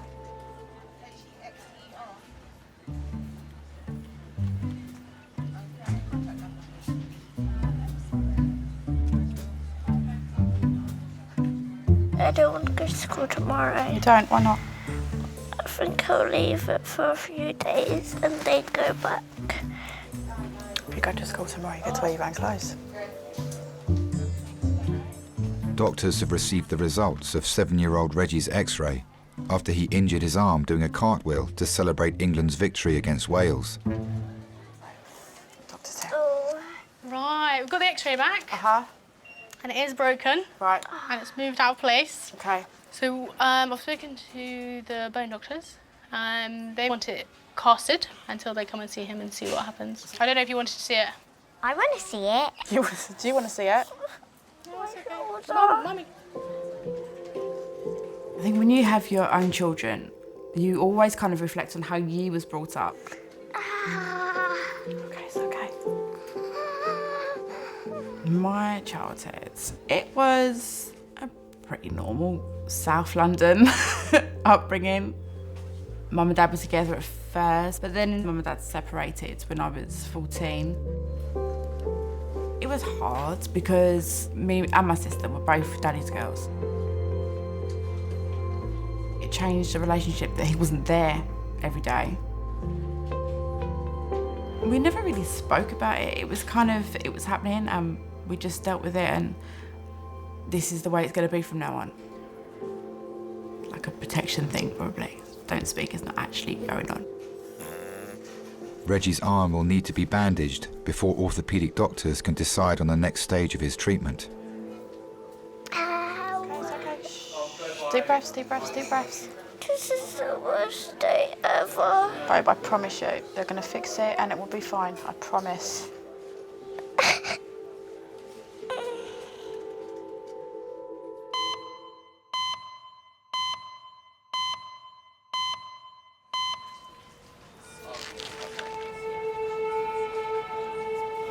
"84-year-old John has been given an emergency blood transfusion, whilst doctors attempt to stop the bleeding from his fractured pelvis. Is all the feeling normal here down the chest? Very tender. Dr. Will has referred him to orthopedics to decide whether or not they should operate on his left hip. We are medically managing his bleeding. We have a period of stability at the moment, so it might be that he's bled but is no longer bleeding. So we're trying to come up with a plan. Patients with pelvic fractures, there is a risk that any movement could worsen the bleeding. Patients who are elderly will have a harder time coping with any surgery they require to fix that. It's not something that can be done completely without risk. Plan A is that we're going to take that risk and we're going to do it. Do you want to come through and see him? I'd love to. So just to warn you, he's a bit beaten up, okay? John, your family are here, sweetheart. Your wife's here, okay? I suddenly lost control of the car. I don't know whether the road was wet or what it was. Oh, I'm sorry, John. You don't have to apologise to me, no. I'm not, I'm just very, very sad that you've got this all to contend with. 2 years ago, he got a sort of a niggling cough. And I said, why don't you go and see the doctor, because this is a bit strange, this is, you know, keeps on. And so he went and saw the doctor, who referred him to the Marsden. Having been sent to the Marsden, you know that things aren't as they should be. And they picked up this lung cancer. You're going to be sporting a very nice bruise on that head. He's got it in both lungs, actually, but one lung particularly. And they said, we can't actually operate and we can't cure it, but we can give you palliative care. He's had chemo, and then he had 6 weeks of radiotherapy. I was really worried for him. How's the pain, John? Where are you from, dear? I'm from Italy. You're Italiano? Yeah. Oh. Parliamo Italiano. Sì. Oh, there you are, John. You've got a lovely nurse giving you dabs on your lips. Oh. No, you can't swallow it. You just got to... Yeah, a little bit, just a little bit. Try, you sort of... You got any grappa?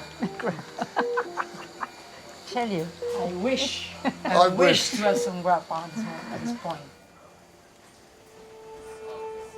Orthopedic doctors have arrived to discuss surgery with John.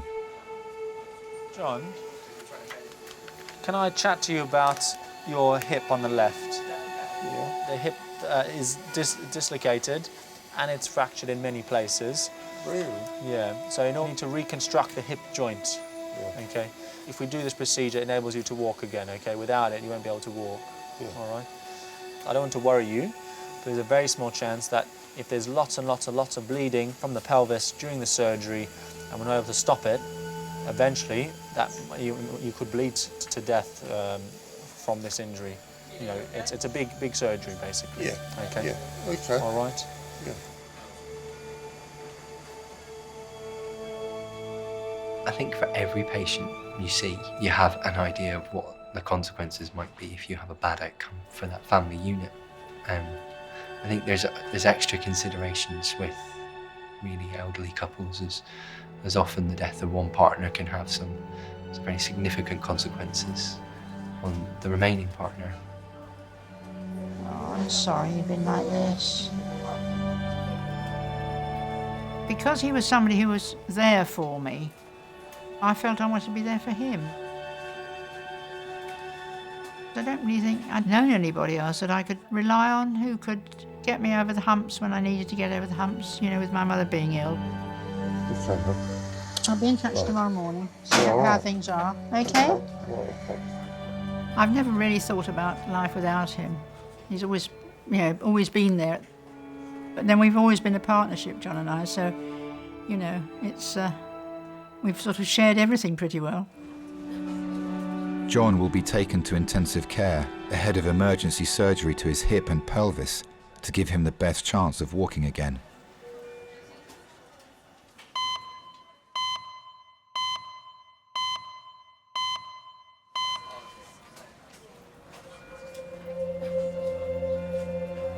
Doctors are awaiting the results of Christine's CT scan after her left leg gave way whilst travelling to work at a local supermarket.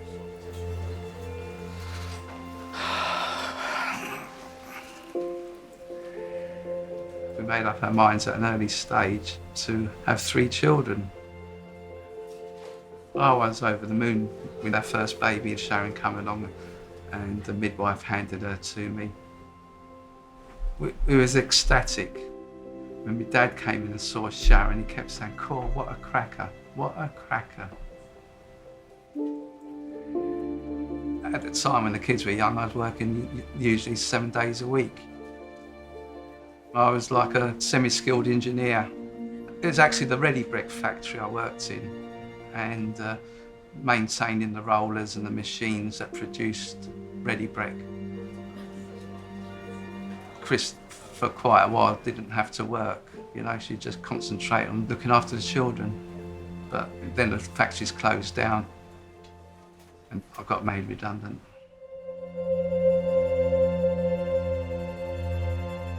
And it did knock me confidence. You know, it's difficult getting another job that paid that well.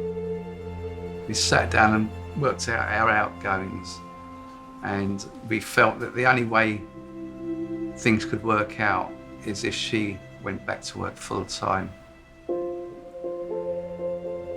That kind of broke my heart because Sharon was still quite young.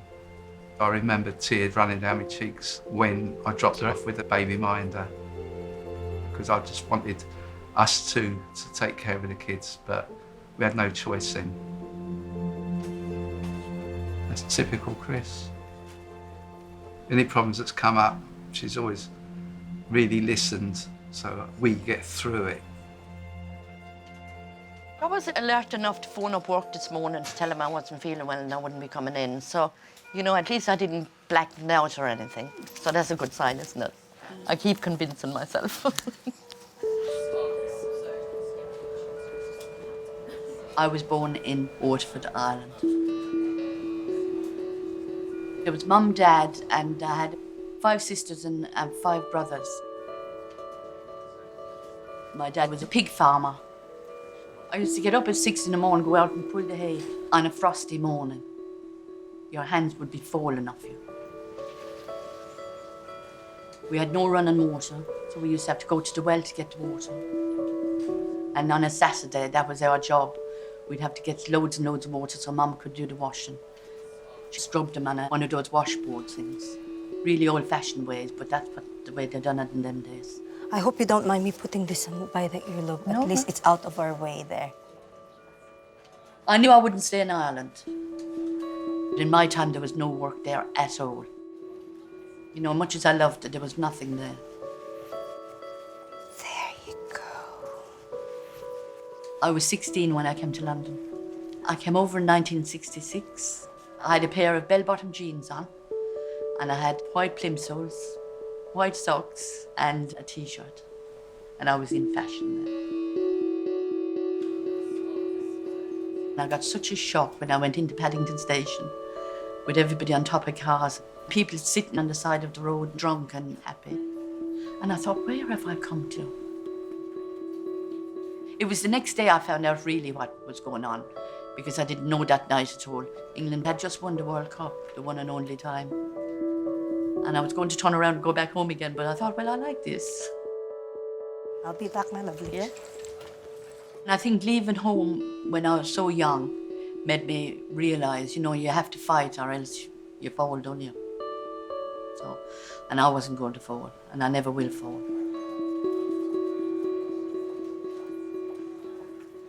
She had a contrast CT as well? Yeah. But it doesn't enhance. Dr. Anil has received the initial results of Christine's CT scan. They show an area of swelling on her brain. Seeing a swelling on the brain, you know, I guess, what it can be. and certainly a brain tumour can be on that list. It's going between ACA and MCA. But you need to be sure. You need definitive evidence before you sort of tell somebody something which is going to potentially change their life forever.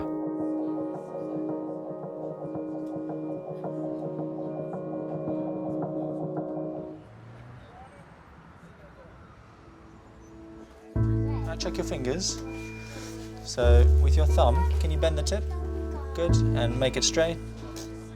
Orthopaedic doctors have arrived to assess the severity of the break in 7-year-old Reggie's arm. So the way he broke his arm, if it healed, it would leave him with a deformity and poor function in the arm. So we bring him to theatre tomorrow. He needs surgery to align the bones and then to hold them there for at least 4 weeks. Okay. That's how long his body will take to heal it. Okay. Any questions? No, I think so. My head's all over the place. When you're a mum, you kind of have to spin all the plates at the same time. I would much rather take on all the stress of any situation myself than cause anyone else stress. I kind of want to be Superwoman and deal with everything. No need to be sad. Worried about Reggie. I promise you, you don't need to worry about Reggie. I think the way I was brought up made me quite reserved. Rob moans at me and he's like, you don't talk enough to anyone. I'm like, well, that's just how I've kind of learnt to be. Take your coat off. Look, your brother. Come here. But because I know that's a bad trait in myself, I want to make sure that that's not passed on to my children. So I really encourage them to talk to me about anything. Look, you're feeling better now, aren't you? See? It's going to be absolutely fine. You can stay at Sarah's house tonight, and then she's going to drop you back to me in the morning. Okay? Okay?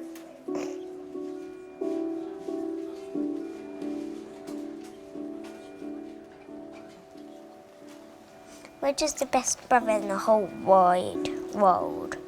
Both are good brothers. You need to show your feelings and how much you love people because they're your family. Reggie will be taken to a paediatric ward ahead of surgery to align the bones and fix the break in his arm.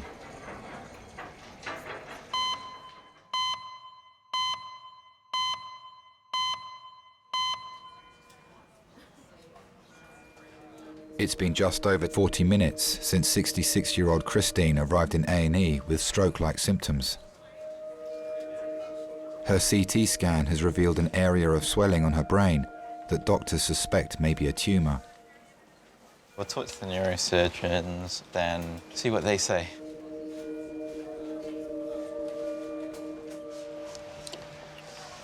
Hi there. Just to give you a quick update then, so you take a seat. So essentially, we've seen some changes on the CT scan which don't fit with a stroke. So it looks like that could be something different. All right. We need to do some further investigations, maybe more imaging. Okay. If you want to come through though in the meantime,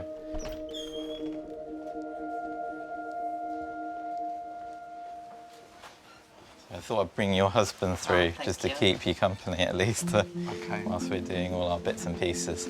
All right, so I'll be back with you later. You okay? Yeah, I'm okay. They've got to do more tests, haven't they? Yeah. It's good that it may not have been a stroke. Yeah.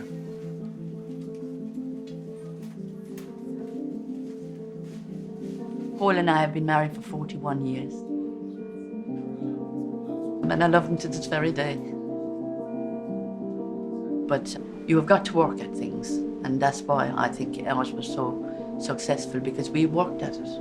We didn't just give up when the first little bit went wrong.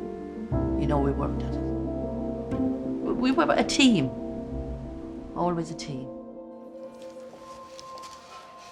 Okay, so you're going to come in under our team, which is the stroke team.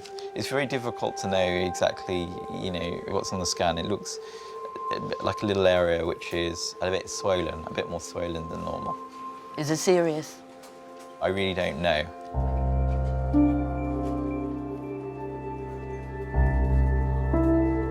But you'll be coming into hospital, we'll look after you, and we'll try and get you some answers.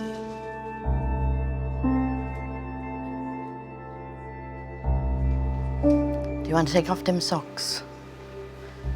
You want these off? Yeah, I think it'd be better if they were off. In medicine, you will see things that you wouldn't necessarily choose to see. And watching people react to those things is very enlightening to the nature of people. At least our posh nails. I certainly do feel that the time we've got is precious, and so you try and make the most of it. You try and drink up that afternoon you've got with your family. We haven't got any work to do.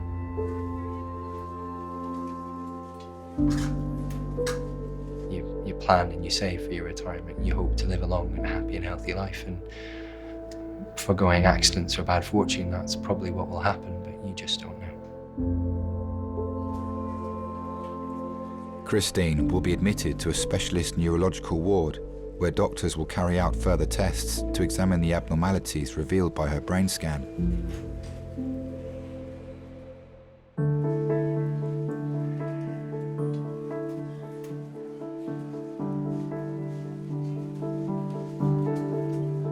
I'm not having England again because that's how I broke my arm. So I'm just going to have to choose for Ireland. We know now to maybe just clap when England score. And no gymnastics, no cartwheels. But then the way England play, there's not much likelihood of any more cheering or cartwheels going on, so.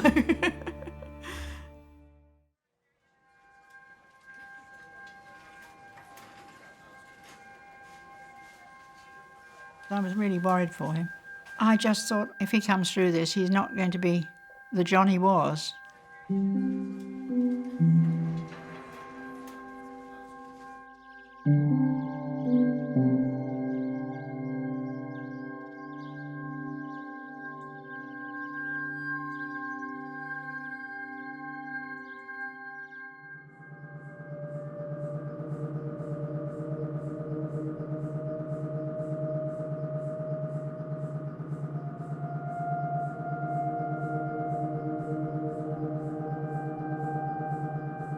I said to Paul, he was sitting down all day there with me.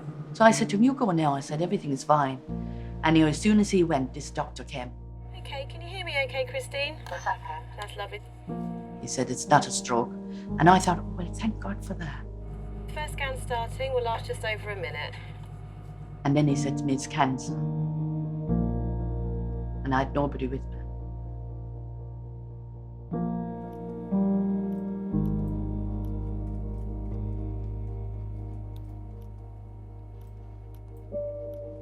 We can't mend it, he said, but we can treat it. We asked him, like, how long it would be, and he said, people that have this live 12 months, so I just said to him, well, I'll have 24 then. So, you know, you have to be greedy in these things, don't you? I never envisaged this at all. I thought we had another good 20-odd years together. I've never been frightened of death, never. We all have to go sometime. Just that I'm going a little bit earlier than I thought.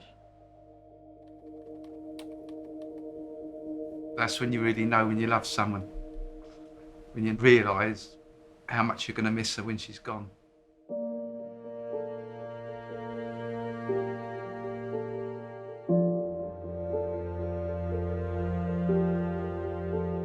Okay, Christine, we're all finished. Just coming into you. You've done really well there.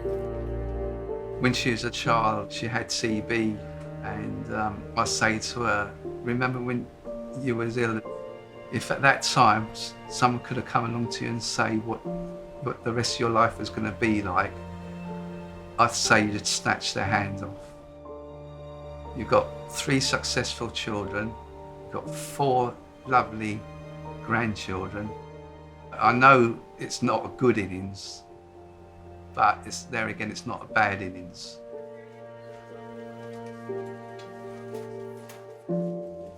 Some little kids out there haven't even had a life.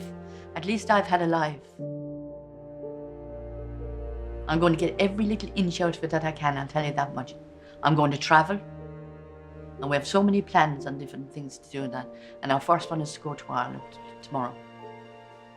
And I'm going to eat plenty and drink plenty and, you know, be happy.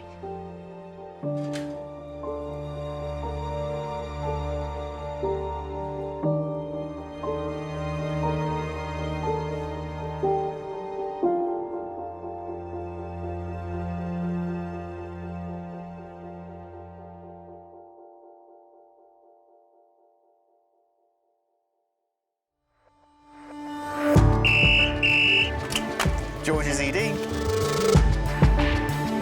Hit by a car, bullseyed the windscreen. Can I activate the helipad for a trauma? In terms of the injury, you'd always know the pedestrians on the losing team. Pulling out of a pram with a head injury. She just said, I'm really sorry, it's not good news. What if he can't walk again? We're at St George's Hospital in Tooting. I thought we could lose her.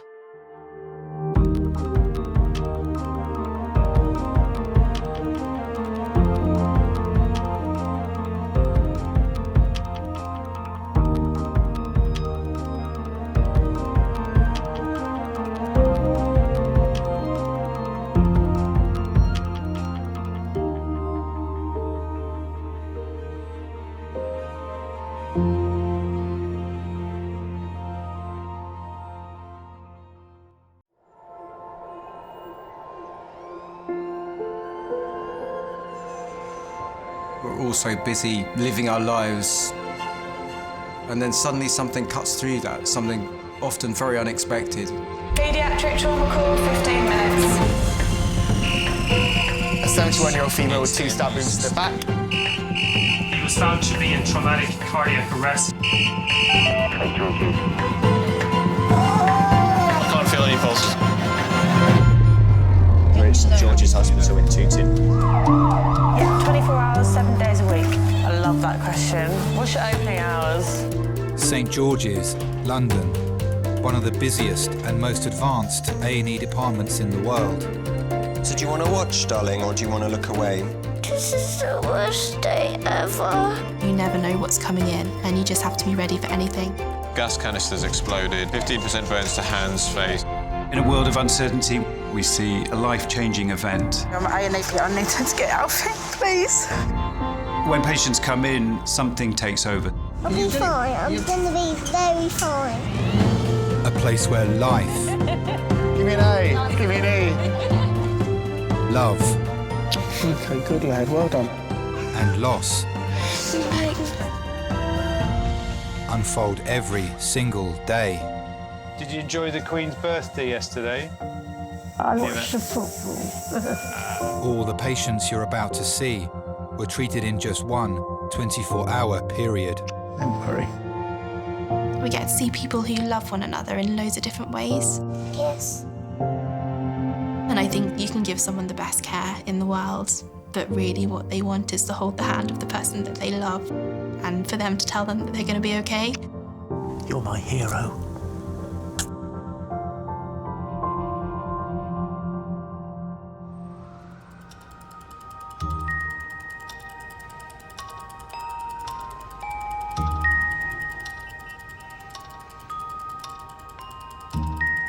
What are you going to get for breakfast today?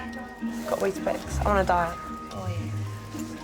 My diet starts again on Monday. I'm still in my birthday and holiday mode, so I'm not letting it slip away just yet. That's by my something beginning with G. Where? Give me a clue. I'm not going to give you a good clue. You got to G. look.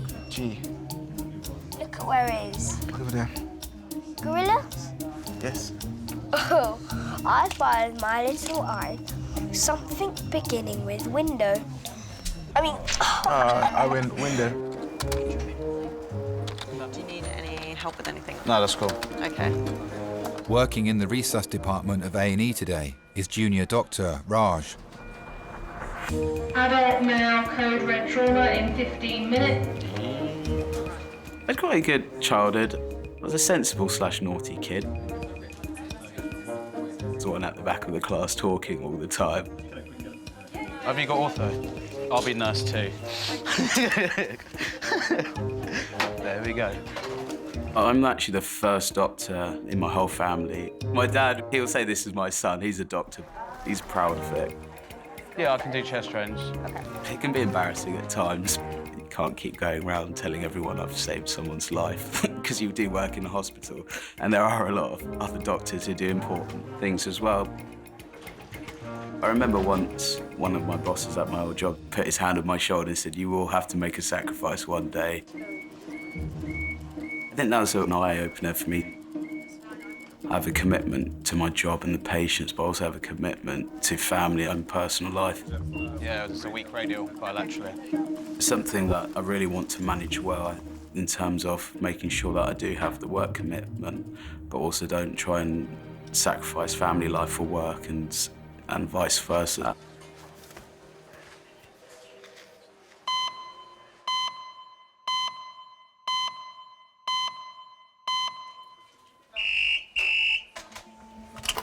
George's ED. Are you coming by land or air? Element 60, medical team ready to board. Hit by a car. Yeah. Bullseye the windscreen. Yeah, no problem. Thanks very much. Bye. Adult trauma call, ETA 20 minutes. That will be an air trauma patient.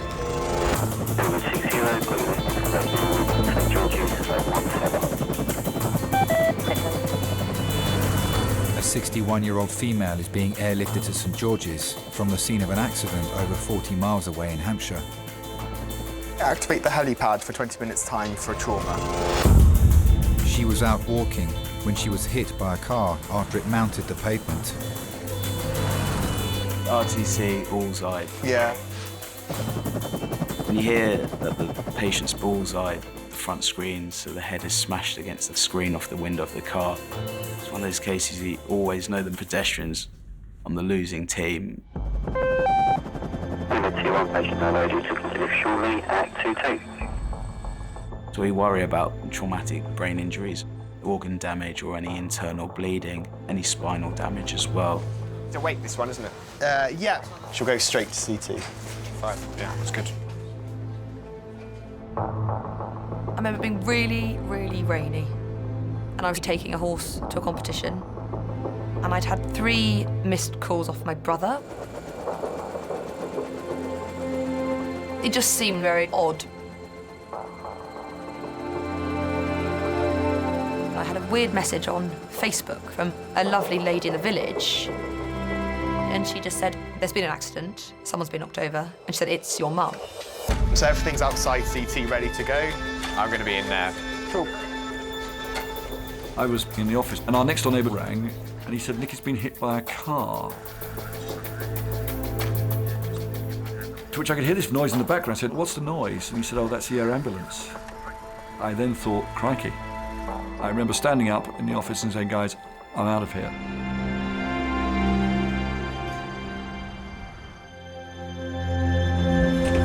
Oh, it's here. As soon as the helicopter lands, the environment becomes more tense.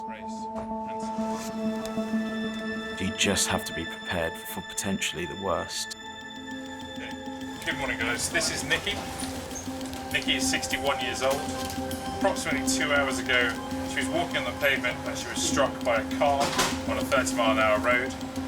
She was knocked out at the scene, struck by the bonnet of the vehicle, somersaulted, her head struck the dashboard, bullseyeing and denting that windscreen. On our arrival, her GCS was 14, dropping 1 for verbal. She's been consistently repetitive throughout, not orientated in time or place.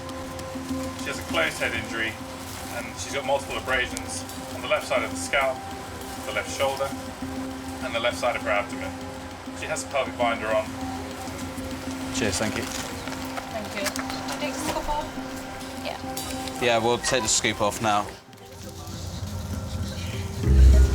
Nikki, do you know where you are at the moment? We're at St George's Hospital in Tooting, in London, okay? Nikki. She's good for scanning.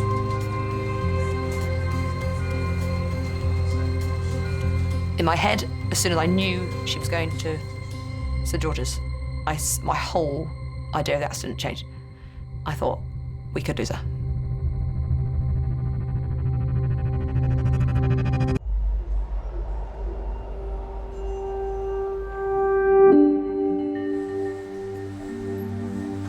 Head smashed into the windscreen, somersaulted across. 61-year-old Nikki arrived at St George's after being hit by a car. GCS 14 at the time, dropped 1 for verbal. She's been taken for an urgent CT scan. In terms of the trauma call, what we want to identify are the head injury and any damages to the neck and spine, because the worst outcome could be death or paralysis. The injection's about to start now.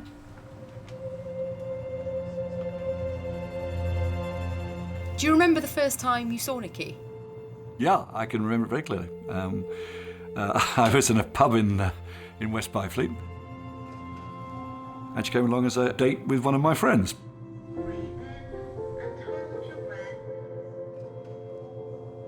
She had this very good, dark, rich skin. Sporty, and she was off to play hockey the next day. I think she was having a pint of lager. And I thought to myself, yeah, you're the sort of woman that I like. And then sadly, she split up with my great friend, and then I thought I would make my move with Nikki. She's got quite an abrasion on her face. Yeah, so we'll wait for the max vax and all that on. Yeah. That'll give us a better idea. I was driving in those days a Hillman Avenger, pale blue. I took them out to Chu Chin Chow Chinese. I remember we drank a bottle of Blue Nun. I wined and dined her for a couple of evenings before being told the news that she was actually going out with someone else. A couple of weeks later with my great friend, we were playing frisbee on the grass, and who should appear? Nikki. I did in my own quiet way say, well, what are you doing here? She said, I missed you, you made me laugh. I suppose the rest is history, really. Where are we going to recess? 7, yeah? Doctors will now need to examine the scans to determine the injuries to Nikki's brain. Ready? Steady. Go. All right.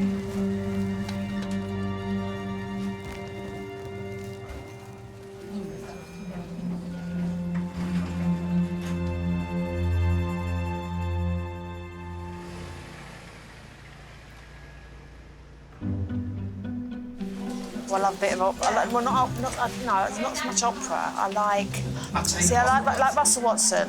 Some of the songs at the moment, I really love them. Like Smooth Extra. Some of the old classics I've got, they're brilliant. Not like this Rihanna, but like work. Yeah. I've just come home from work. I've got the radio on and whatever that. I don't want to know about her day. It is true, though. My name's Chris, I'm one of the doctors. You must be Samuel. Yeah. Who's this with you, Samuel? He's my dad. He's the best dad in the world. Best dad in the world? Look at that. Famous company. Oh, there you go.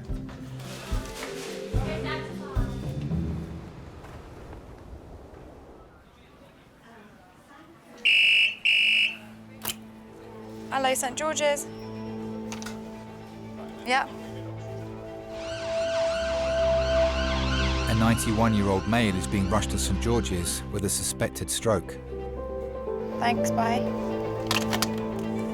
Thrombolysis call, 15 minutes. Every day, I get up before he does and then wake him up. That day, I pulled the sheet off him and, come on, get up, you lazy bones, until the penny dropped that this is something unusual. He was totally unresponsive. His blood pressure had shot up. His pulse rate was going absolutely bananas. And that's when I had to call the ambulance. It was frightening.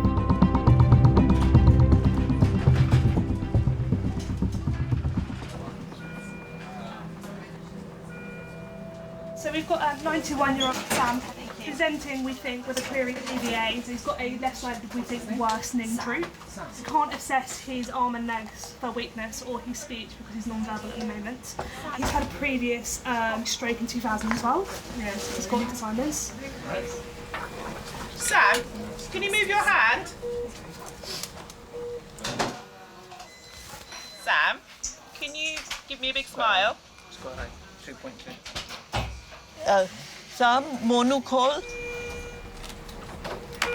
Sam, lift up your legs.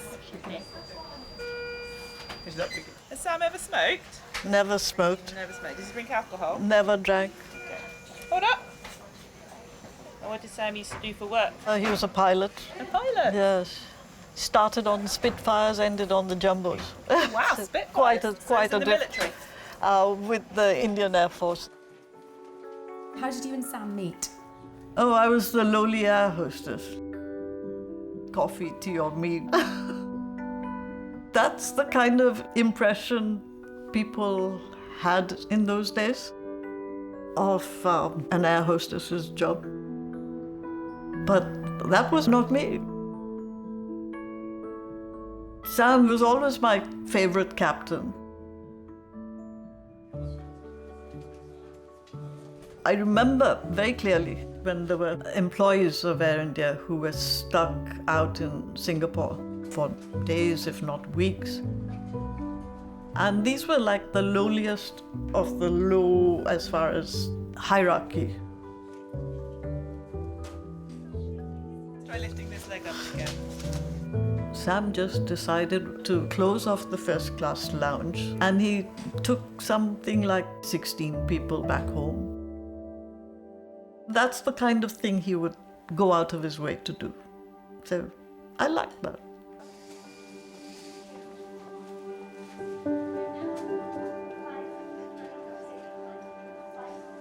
My parents were not at all pleased. This was pretty scandalous stuff for a place like Bombay. I knew what I was doing. But what you think of theoretically and what actually happens in practice may sometimes differ. If you want, you can just go next door, just behind the screen here. Oh, right, yeah. Okay. Sam will be taken for a CT scan to determine if his symptoms are the result of a stroke. Sam, we're doing a picture of your brain, a CT brain, okay?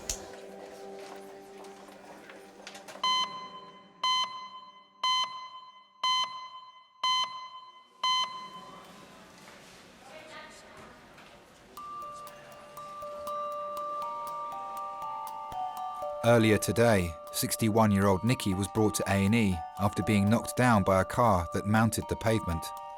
Take some deep breaths in and out for me. Doctors are concerned that the impact to her head may have caused a bleed on her brain. 36.4. Just get the bear hugger on. Nikki's husband Richard has arrived at St George's. It's very muddy. She's got a bit of a wound on the top of her head. It's the first time he's seen her since leaving for work this morning. But she's just in here. Okay, thank you.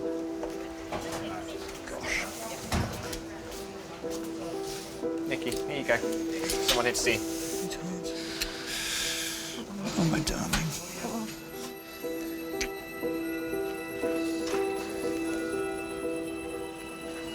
Gosh, Winky. Everything's going to be fine. Listen to me saying it. Everything's going to be absolutely fine. We're all here, okay? I know you did.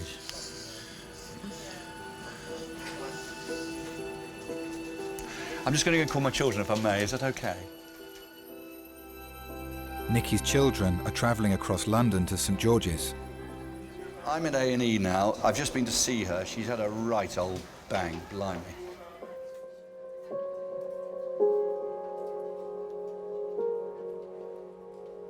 Mum gave up work when we were born, so she was the one that was there every single time. When I was very little, I had a small grey pony called Freckles. She went to every competition, every training session, and in our teenage years, you know, if it was 2 o'clock in the morning and we were stuck in London or we didn't have a cab home, she would come and get us.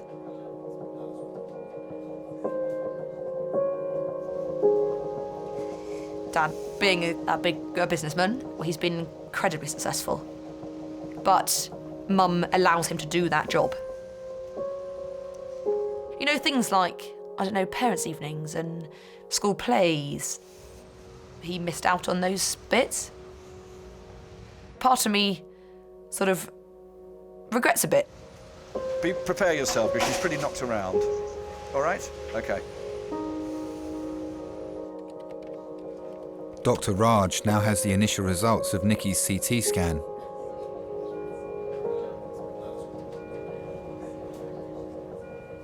Hi there, I'm Raj. Richard. I'm Raj, How one you of the doing, A&E doctors. We scan basically head to pelvis with all the spine as well. So we're still waiting the formal report. But one thing that's been picked up is there may be a small subarach bleed around the brain, just around the site of where the impact is. So what we're going to do is discuss your case with the neurosurgeons as to what they'd want to do. Okay?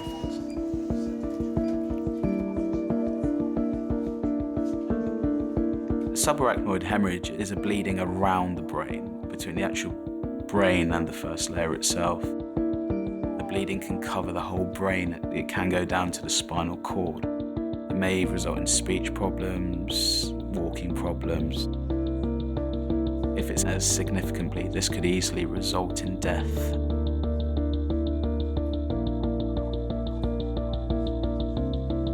I suddenly thought, God, how is our life going to change? This amazing life that we've had. And also, how could it be Mum?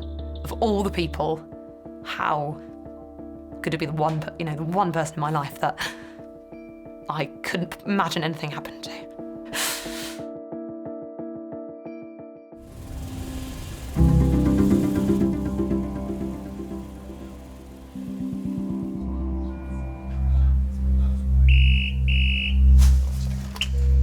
St George's.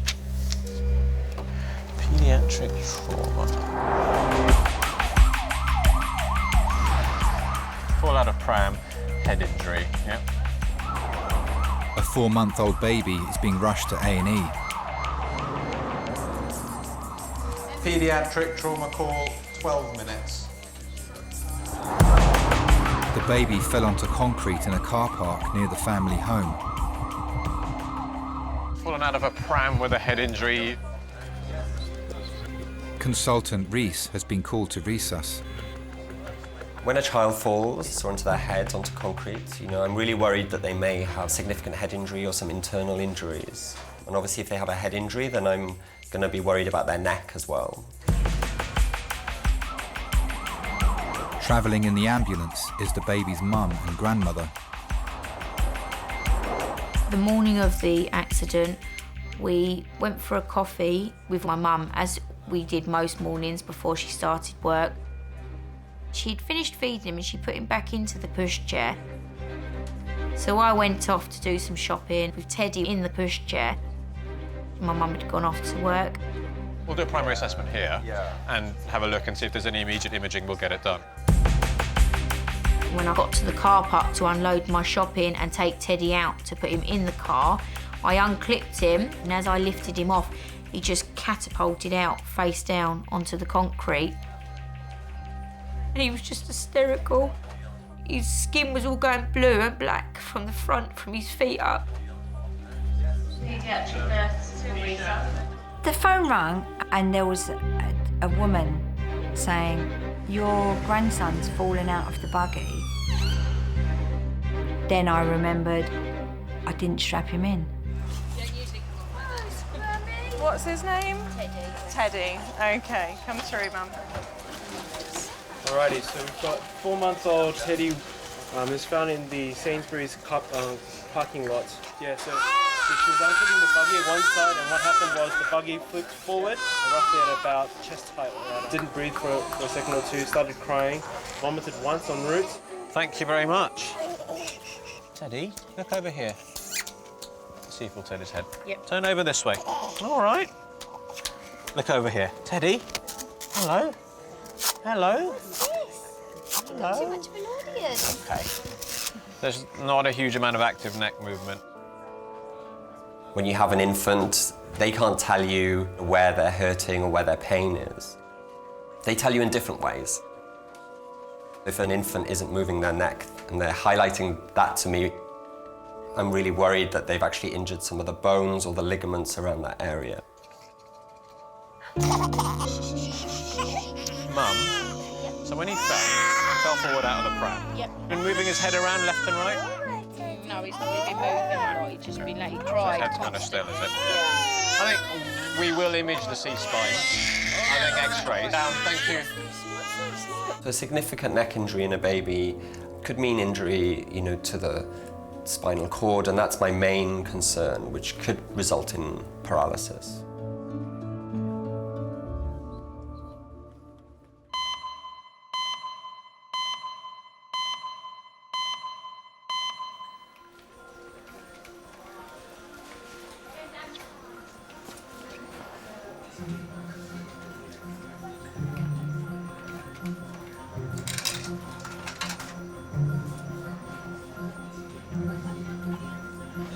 Oh no. What? Oh no. What can't? It's a disaster. You give it a shake, go on. Go on. Hey! Hey! I look a mess.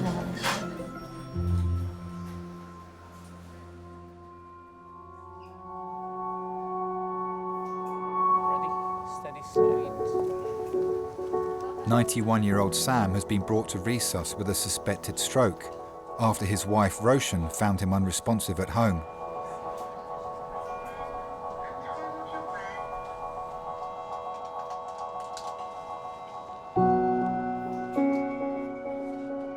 We would both read The Guardian. We would discuss current affairs and, activism. I think that was our main common bond. True to style, I told my parents, we're not going to have one of these obscenely large Indian weddings. We're not going to have over-the-top stuff. It was simple and really nice, just close friends. We even let in a few relatives.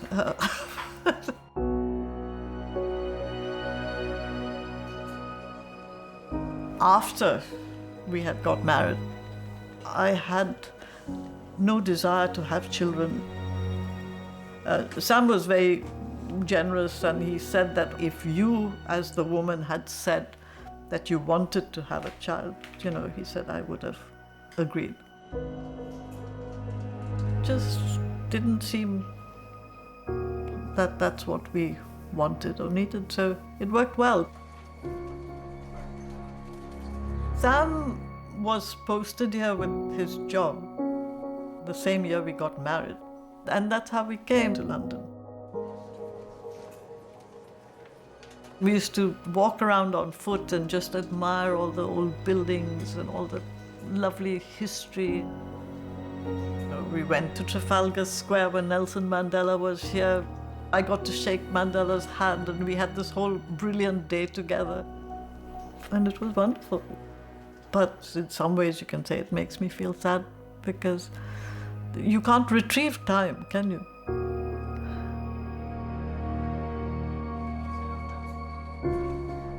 My first job was at St Thomas's in elderly care, and I think being a doctor, you get that kind of wisdom from patients because they've seen it, they've been through life, and you realise time is precious. Don't ever miss out on things when you're younger. You'll only ever regret it when you're older. Doctors will now need to wait for the results of Sam's CT scan before they decide on the next stage of his treatment. All right, so I'm going to bring up your head.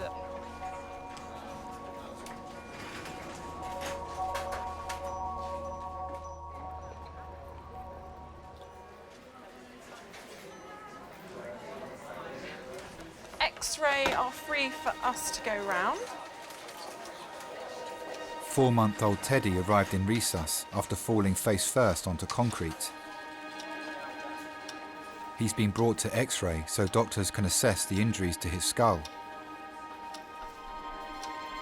I always knew I wanted to have children.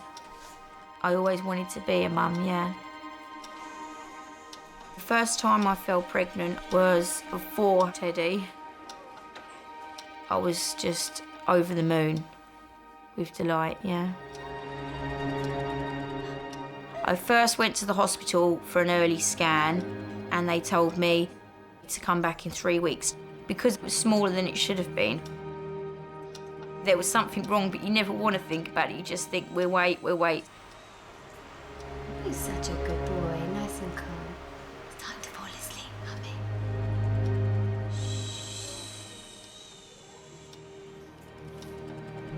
When I went back, around before I'd say 8 weeks, then we found out that I'd lost the baby. I still remember to the day when she told me. It was really sad. You know, she just said, I'm really sorry, it's not good news.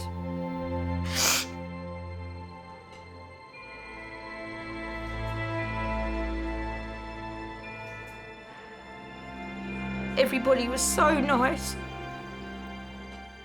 I remember them just cuddling me and trying to take away the hurt that you're feeling, but there's nothing that anybody can say.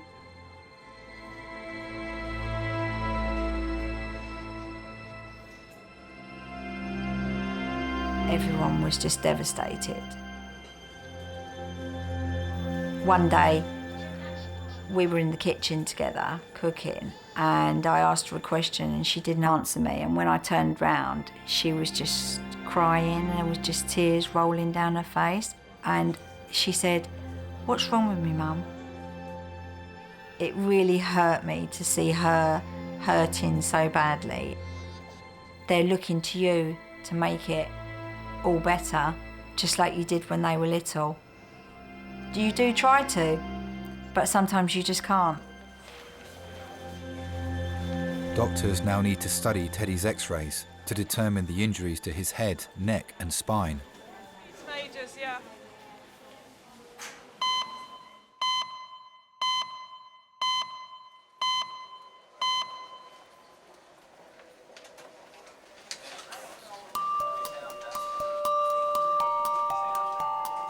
Right, Annie's going to be here in about 2 minutes, and then the guys they're coming down too.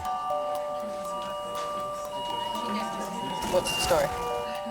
This is just a head. I'm waiting the formal report. The initial results of Nikki's CT scan have revealed a bleed on her brain. You can come through. Your dad's here as well. It's just into this. Hi, Dad. Come on. Hi, Mommy. Come on. You're right. She's a tiddler. She's a right old bang, isn't she? Darling. Are you okay? You really saw.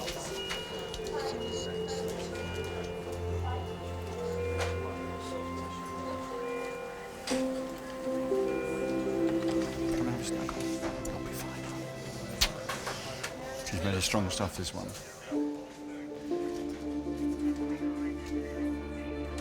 We used to have some amazing Cornwall holidays. And I remember sitting on the beach eating Cornish pasties, which was our massive treat. We never got given them. And it was always in the pelting rain, in a pair of shorts and a fleece, because it was always freezing, but we had to wear shorts and flip-flops, and spending a lot of time just playing silly games on the beach. And that was one of my favourite things to do.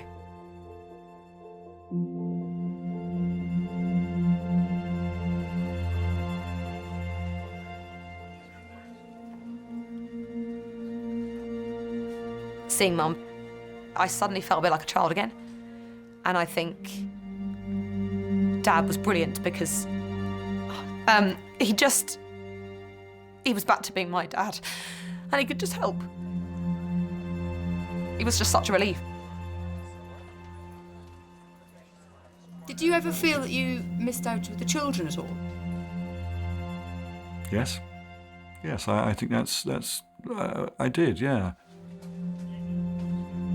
Do you think the children missed you? Yes, I think they probably do.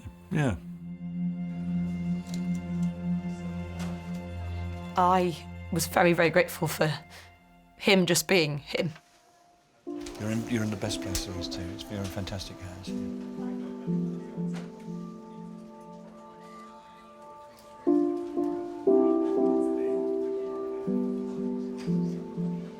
I remember when I was young, my dad would go on business to America for like 6 months to a year.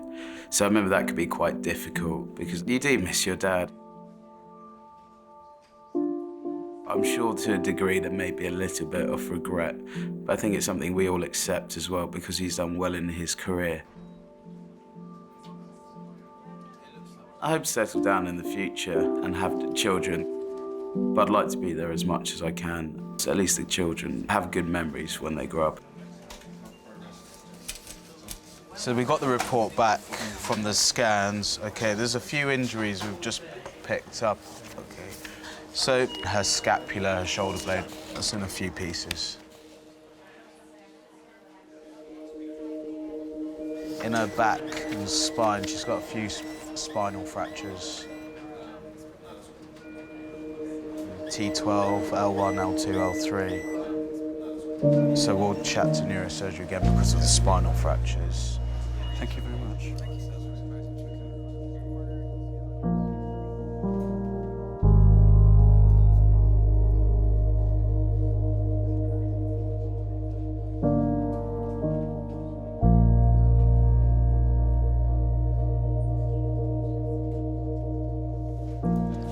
Do we tell them? I think so, yeah, no.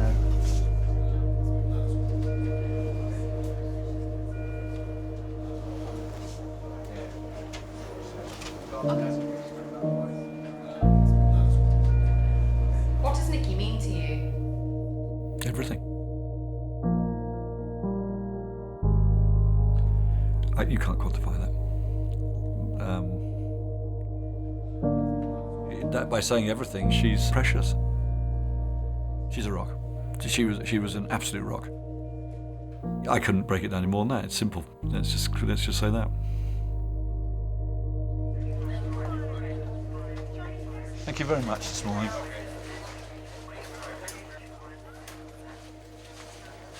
Nikki will now be taken to a ward where specialist doctors will carry out further tests.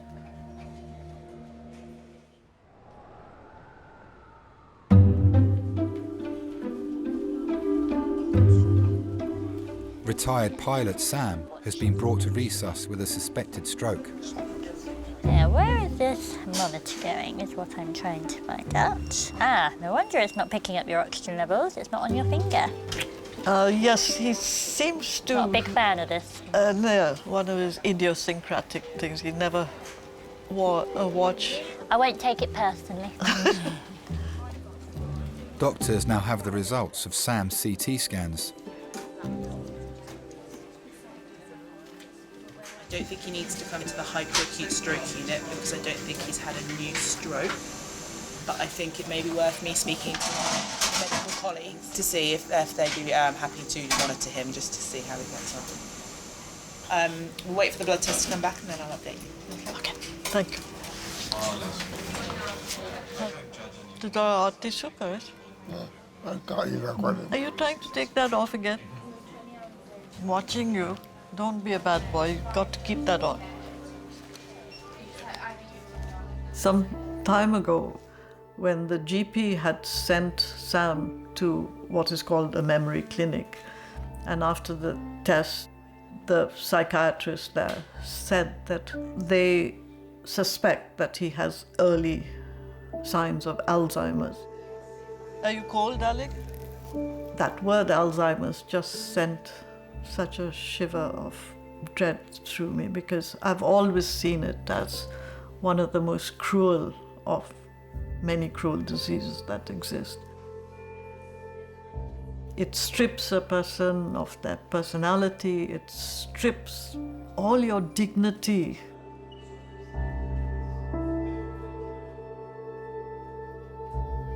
Having ruled out that Sam has suffered a stroke, he'll be taken to a ward for further observation.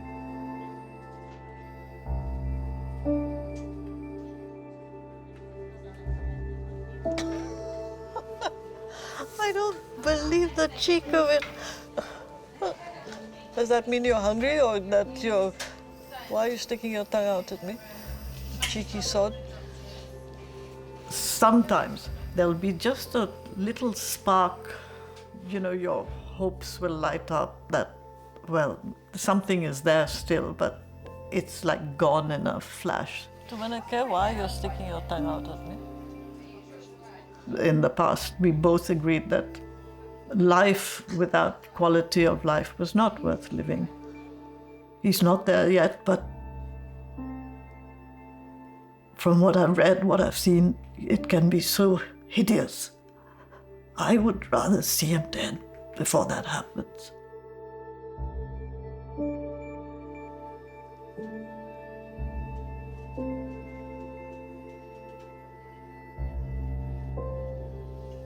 In many ways, it's as if my life with Sam as I knew him has ended.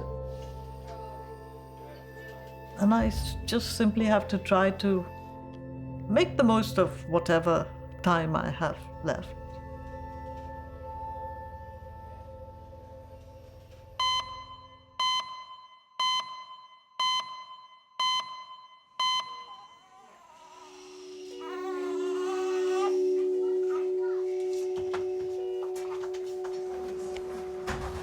It seems really anterior. Doctors have received the results of Teddy's X-ray. There's not an obvious fracture that we can see on there. But in front of the spine or the vertebra, there's some soft tissue swelling. And that can be a sign that there's something gone on, whether it's a fracture or ligament or something. We're still kind of none the wiser, if for sure. We're going to get an MRI to try and be sure. Might be best up on bed, yeah? So I'm just going to get on with organising that scan for him, and I'll let you know when we've got a time for it. He'll be all right. He's in the best place, Mum. Yeah, exactly. What if he can't walk or something again? The hardest thing is the not knowing and completely being out of control. You know, just having to stand back and let people do what they need to do. Just feel helpless. It's my fault. I didn't strap you. Accidents happen. When something happens to your grandchild, and especially when it's your fault, the guilt is just overwhelming.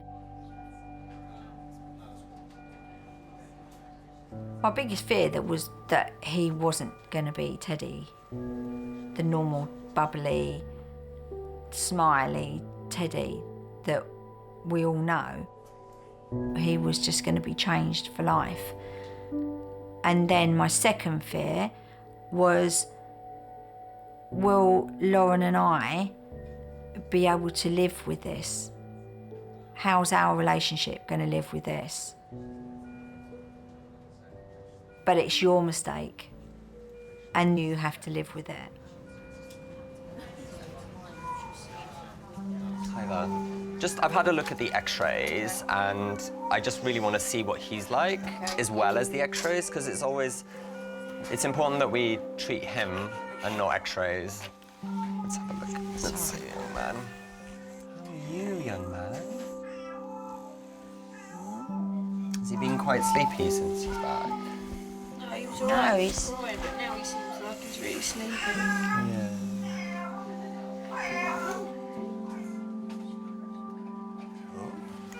What's over here? He's moving. Get my... Hello. Hey, how are you? Have you got a smile for me? He does, he's such a Have you got a smile for me? Amazing. Should we go on the other side as well? Teddy, excuse me. Ted. Hey. So I thought he was dead, but I took him to doctor. Hey. Wait, see, I need to check you before, obviously. What are you doing? Okay, it's not so bad, is it? That's not so bad. Oh, matey. Amazing. Okay. So, looking at him, I'm a lot happier. Okay. I'm going to get the neurosurgeons to have a look at the x-rays as well. If there's still concerns, then we may need to do the MRI scan. We'll see how he goes over the next few hours. I'd like to keep an eye on him for a period, you know, just to see where we're going and get a few more opinions. All right, thank you. Thank you very much. Thanks, Mum. Cheers, all right. When he opened his eyes and he looked at the doctor, it just turned back into a normal day again.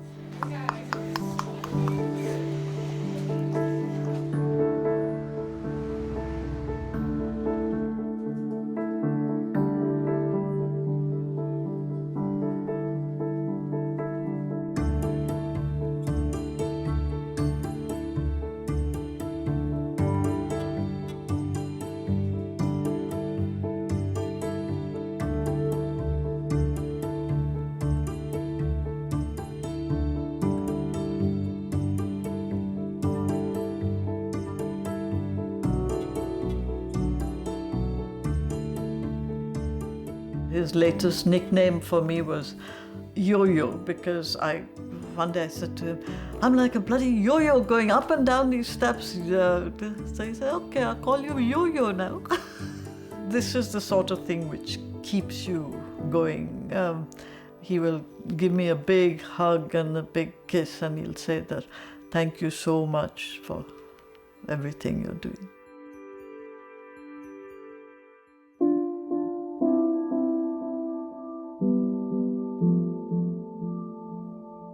Where do you start with sort of planning life and care and looking after things? The days became very long. All you have to look forward to is listening to the Archers at lunchtime. And the day drags and the pain doesn't go away.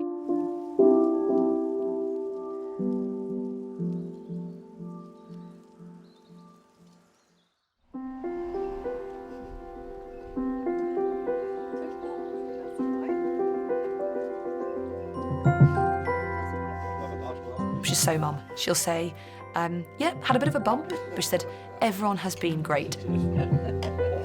You can't spend your life worrying that something is going to happen, because that just was a combination of circumstances that I happened to be at that spot at that moment when the car came on the pavement. So you just got to carry on and, you know, just enjoy the time that you have. We were at an event the other day, a pony club event, and people look and say, that woman is amazing. I couldn't be more proud of her achievement in getting over this. Hasn't felt sorry for herself once. Do you realise how important you are to them? Yeah, so there's a card upstairs from them, actually, which I won't tell you about because it'll make me cry. Yeah, I think I do, yeah.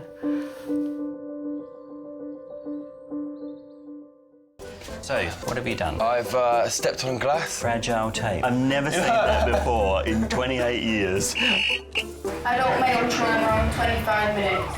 Fallen from boat onto face, wood in left eye. His head was bandaged up, there was blood everywhere. He's got a piece of driftwood that has penetrated his left eyelid. Your first question is that, is it just the eye, or is it something more? It's like something out of a horror movie.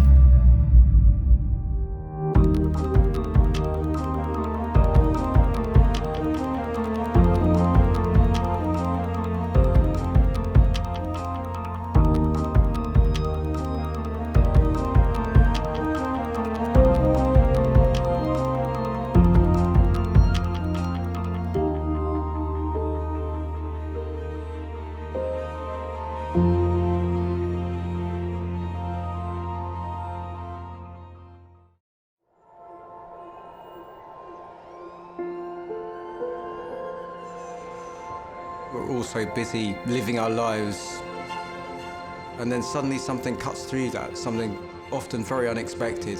Paediatric trauma call, 15 minutes. A 71-year-old female with 2 stab wounds to the back. He was found to be in traumatic cardiac arrest. I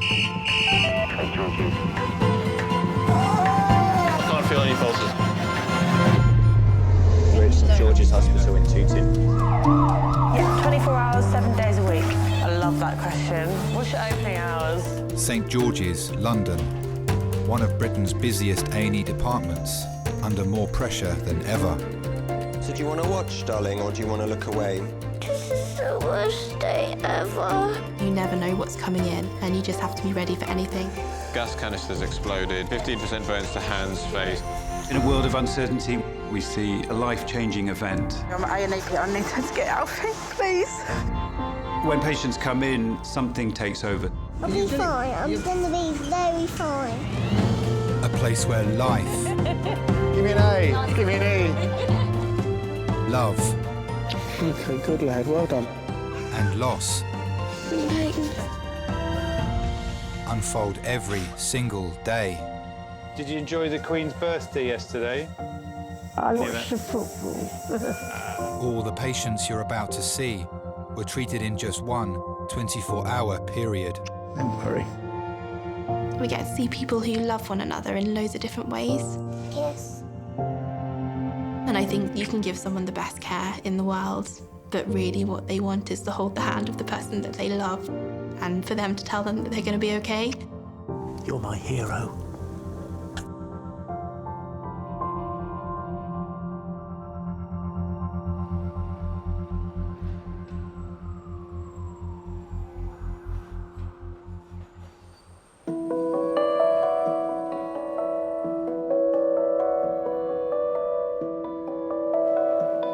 Yeah, so he was seen and then discharged to see his GP. But obviously, if he's worse, then do bring him back. I can't eat Chris out of my hand. Like having a pet monkey, isn't it? Oh my God, so last night, Tara and Mum set me up on Bumble. That's hilarious. They both did. At first, she set me up on Match.com. You have to pay $6.99 a month. I was like, I'm not that desperate. Do it.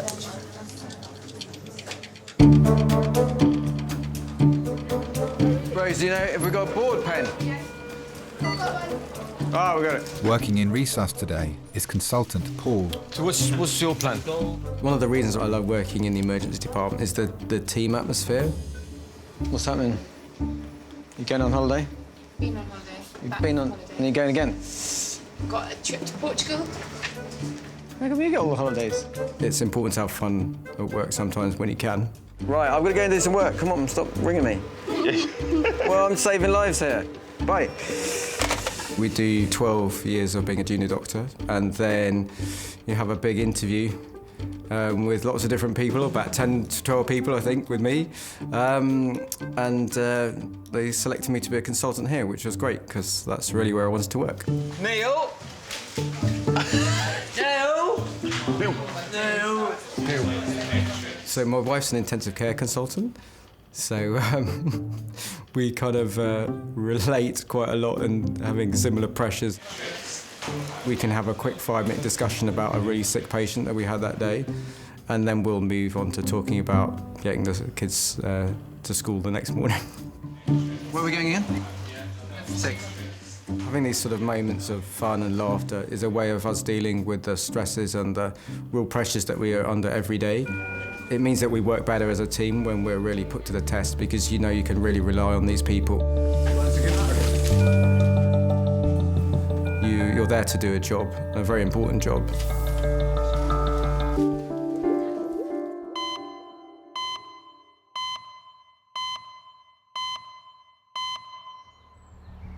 Just try and confirm your location again for me. On the road to Pluckley. What, is it just the one motorcyclist involved? One motorcyclist has been thrown from his bike. He's got blood coming out of his mouth and he's struggling to breathe.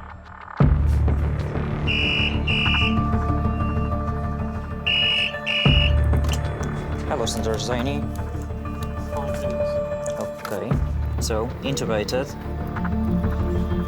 Right side chest injuries. Yeah, thank you very much. Bye. Hi there. Could I activate the helipad response team? A 52-year-old man is being airlifted to St George's after a road traffic collision on a country road in Kent. He was found in a ditch without a pulse. Emergency doctors treated him at the roadside. The scene from overhead was A bit like watching a movie scene unfold. Car in the middle of the road with terrible damage to the front driver's side.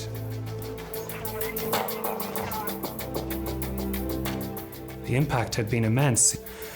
He'd been in cardiac arrest. It was one of the more extreme jobs we've had. The outcome in that sort of scenario is almost always very poor. The motorcyclist's wife was at home when she heard about the accident. It was a Saturday.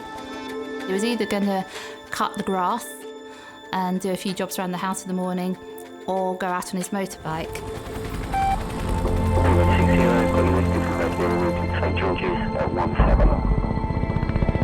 I came back from my parents about 12 o'clock. And there was a police car on the drive. They wanted to check who I was. And then they broke the news that Mark had been in a serious accident.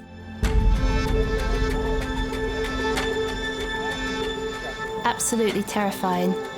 You're in this sort of bubble or a nightmare, and you just feel that your life's just been thrown completely upside down. Traumas where the heart has actually stopped are very, very rare. We don't see them very often at all. And when you do see one, you know that this is the absolute worst trauma that you can get. It had no blood flow to his brain and no oxygen to his brain for potentially a long period of time. HEMS said this patient's too unstable to go to the CT scanner. It was a really worrying sign. Okay. Yeah.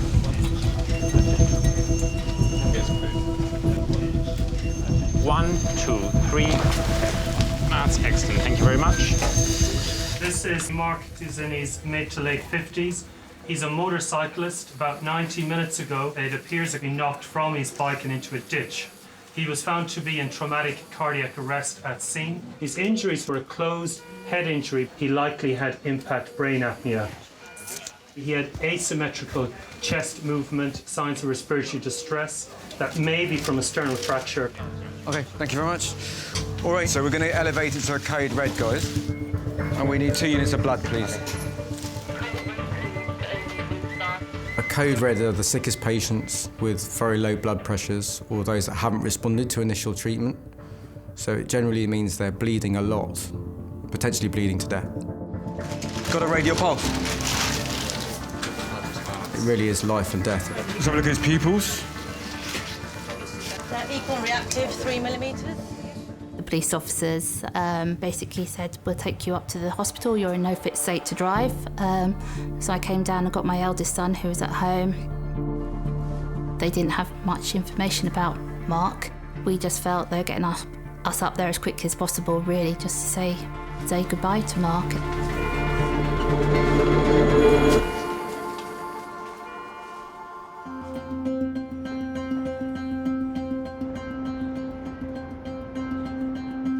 So that's the first unit of blood going up now. So let's just put that straight in. I want to aim for a systolic of 100 because of the head injury. 52-year-old motorcyclist Mark has been airlifted to A&E after a serious collision involving a car which threw him from his bike into a ditch. And what we do is, that is in his artery, we think, so let's just transduce that. Yeah, perfect. Doctors are giving him an emergency blood transfusion. What really concerned me in his case was the fact that his heart had stopped, and that lack of supply of oxygen to the brain was a real worry for me. So we'll go to scan. Okay, let's go. Doctors have ordered emergency CT scans. Blood's going in, slowly. Yeah. His wife is travelling to St George's from their home in Kent.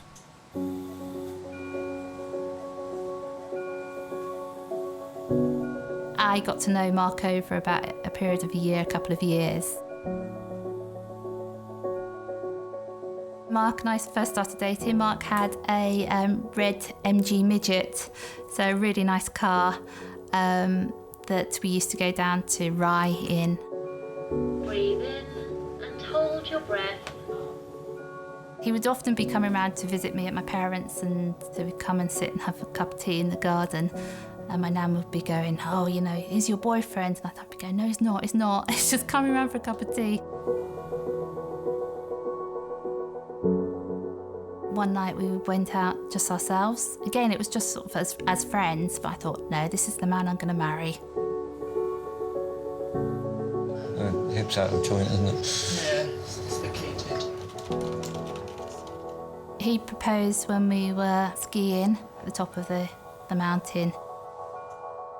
And I said, I'll give you my answer at the bottom, so I skied off and left him floundering after me.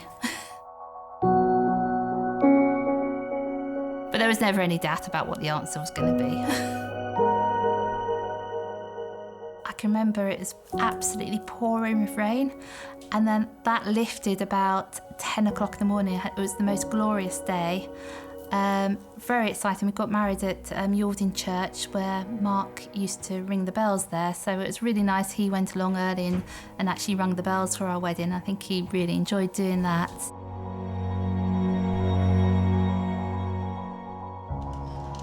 We thought on X-ray there was probably an acetabular fracture on the leg. I always worried about Mark going on the motorbike, and I was always had that sense of relief when he came home.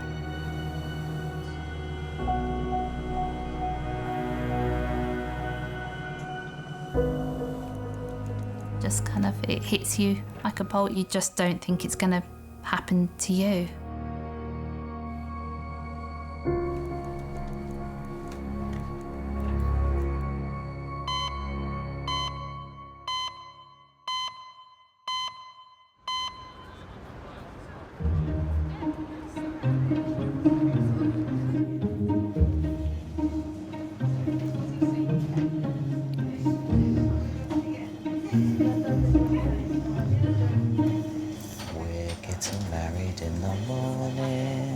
No, we're not. Ding dong, the bells are gonna chime. No, we're not. We're getting married in the morning, so get us to the church on time. Well, I can show you what else I put on the list. That's a good thing done by us. Oh, excellent. That's what I've dreamt of. With chest pains, looking through a John Lewis gift list. You should be more interested than you are. I actually cannot hear anything out of this ear. No, I haven't. Maybe. Yeah, but why is it blocked? Working on A&E reception today is 23-year-old Melissa. Oh, it's annoying. Get a syringe into your ear and just, in one motion, depress the plunger. Oh, no. Makes me feel sick. Got to have very clear ears to work on, so you have to hear everything, and sometimes a lot of us think when the tannoy goes off for a trauma call, you think, I didn't hear that. Hello, A&E, can I help? We are like the first faces people see when they do come through the door. OK, what's the date of birth, please? If you don't have any people skills, then reception isn't the job for you, that's for sure. Can you discharge him for us then, and then I can book him back in down here? That'd be brilliant. My mum's been working at St George's for about 32 years. This young lad's in a home, and I remember him coming in last week. She used to tell me some things. I think, I'd quite like to do that. I'd quite like to work there. And then we go on lunch. There's me, my mum, my sister, my auntie, my cousin. Melissa, look, there isn't an MRN number there. I was actually born here, so and my sister and my brothers were as well. So, yeah, it's kind of it's just in the blood. Have you been to this hospital before? Oh, that's why. Oh, is that why? It's different. My brother's also a paramedic, so when he comes in, it can be quite funny, just like a family business kind of thing. You're all sort of carrying on from each other. I can't even function right now. Can't even function properly. Oh yes, Craig's in. I'm going to get him to look in my ear. I need to get Craig to look in my ear. Why? It's completely and utterly blocked. I can't hear anything.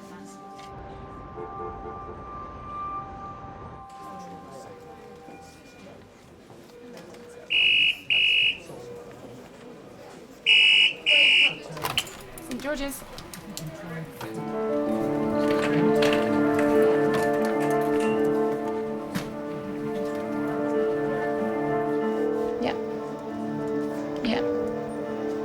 Yeah. Lovely. And that's CCAM, is it? Coming by land. Great. Thanks very much. Bye. Trick female trauma call in 15 minutes.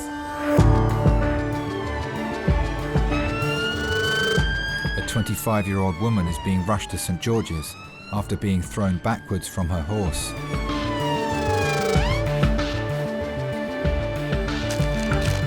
Fallen from horse. Bit tachycardic, but very anxious. Or they can get some really severe injuries from falling from the horse. And often they're going, they're travelling at a fair speed, so you're coming off at high speed. Head injuries would be a big possibility. You'd particularly want to know if the patient was wearing a helmet and what their level of consciousness is at that time. And then they can sustain chest, abdominal or pelvic injuries. The rider's mother arrived at the scene of the accident and is travelling to St George's. I got a phone call from a girl who keeps her horse at the stables, and she said that she'd had a fall and an ambulance had been called. I knew at that point that she wasn't okay. And I went straight to the stables and she was just lying in the riding school. She was really distressed. It became apparent that there was something radically wrong with her legs or pelvis area, as one leg was about 6 inches shorter than the other and she was in extreme pain.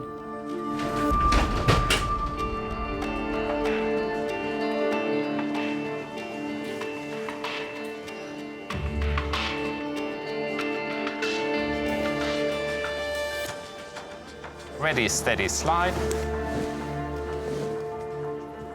So this is Kaylee. She's 25 years old.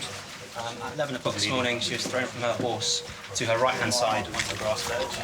Her right leg on examination was shortened and rotated.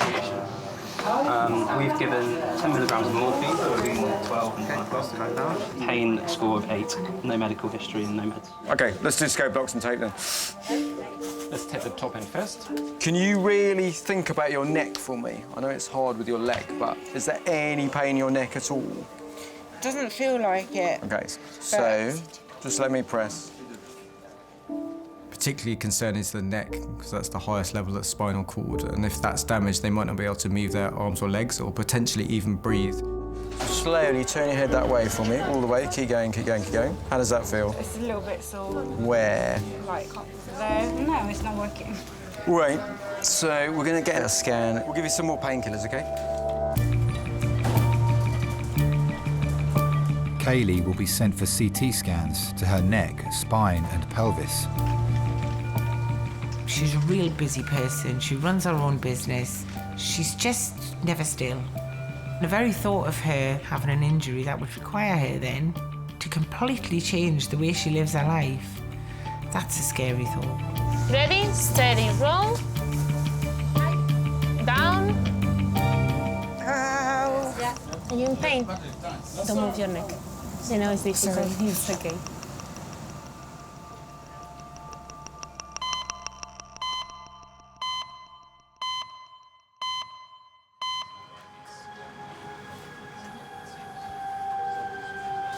It was found by the paramedics to be in cardiac arrest, hypotensive, so code red declared. Earlier, motorcyclist Mark was involved in a road traffic collision. He suffered a cardiac arrest and multiple serious injuries. It's just that all his trauma is on the left-hand side. Doctors have put him in an induced coma and given him an emergency blood transfusion. Now they're inserting a chest drain to inflate his lungs and enable him to breathe.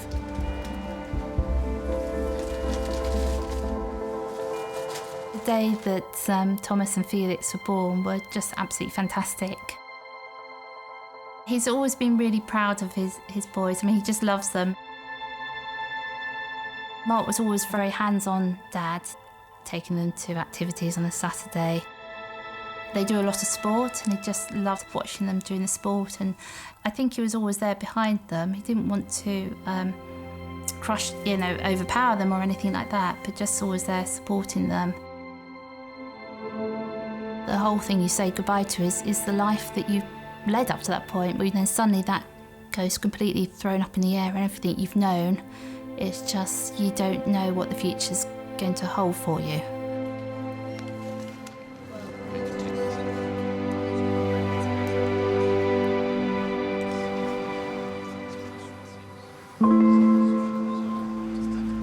As soon as you become a doctor, you really see severe illness every day.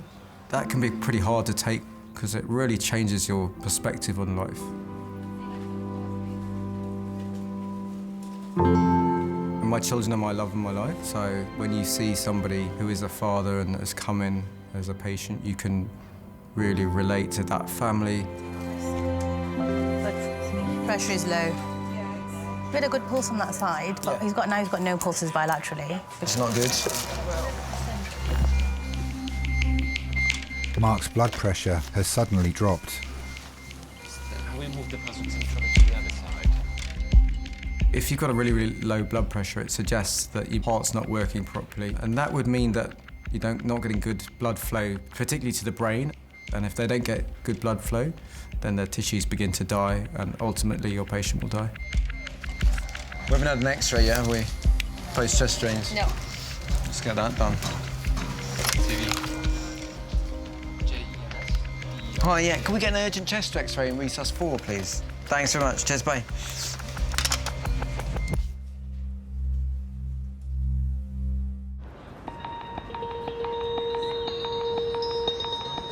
Well done, well done.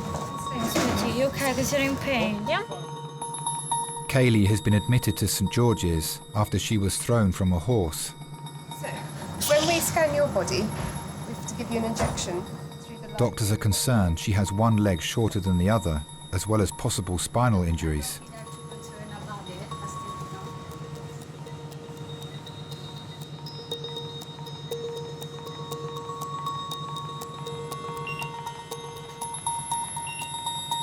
I always wanted 4 children.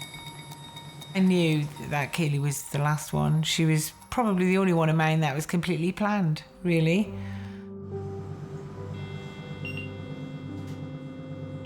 I woke in the middle of the night. My husband was at work, so I drove myself to the hospital. And as she was born, I watched the sunrise. So her middle name is Dawn. Breathe in and hold your breath. She was beautiful. Big, chubby cheeks. Beautiful little baby. Breathe normally. I had her at 8:20 in the morning, and I was home at 1:15 in the afternoon. How far have you got? Do you know? Done head and neck? I think that's Yeah. To a house with 3 kids in it. And a mother-in-law, God love her, who hadn't made it down yet because it hadn't been long enough for her to get down on a train. So by the time she arrived, I had a roast dinner made. And, yeah. Doctors will now wait for radiologists and neurologists to study the CT scans and determine whether her injuries are potentially life-changing.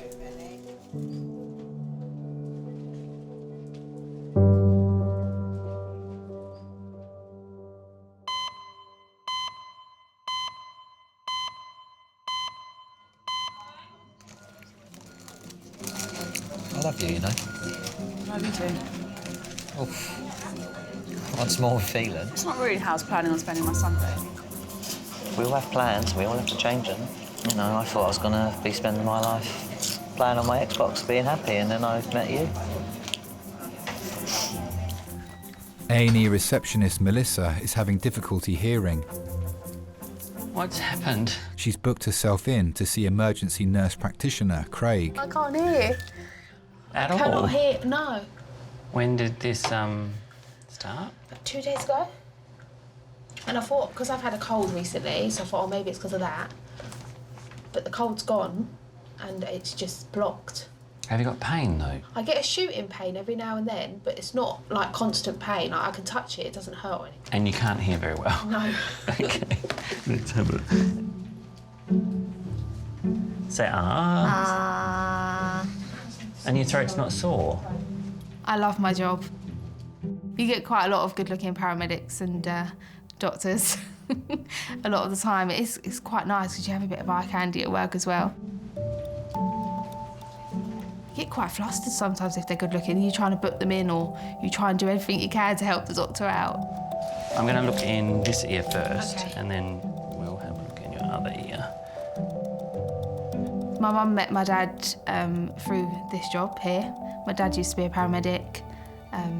Yeah, and they met by him just coming in all the time, booking in, and they just grew to like each other and love each other, and then they, yeah, got married. You've got an ear infection. Have I? Oh, yes. You certainly have. That explains it then. What should I do? We can give you some ear drops and get you followed up with ENT in a week. Okay.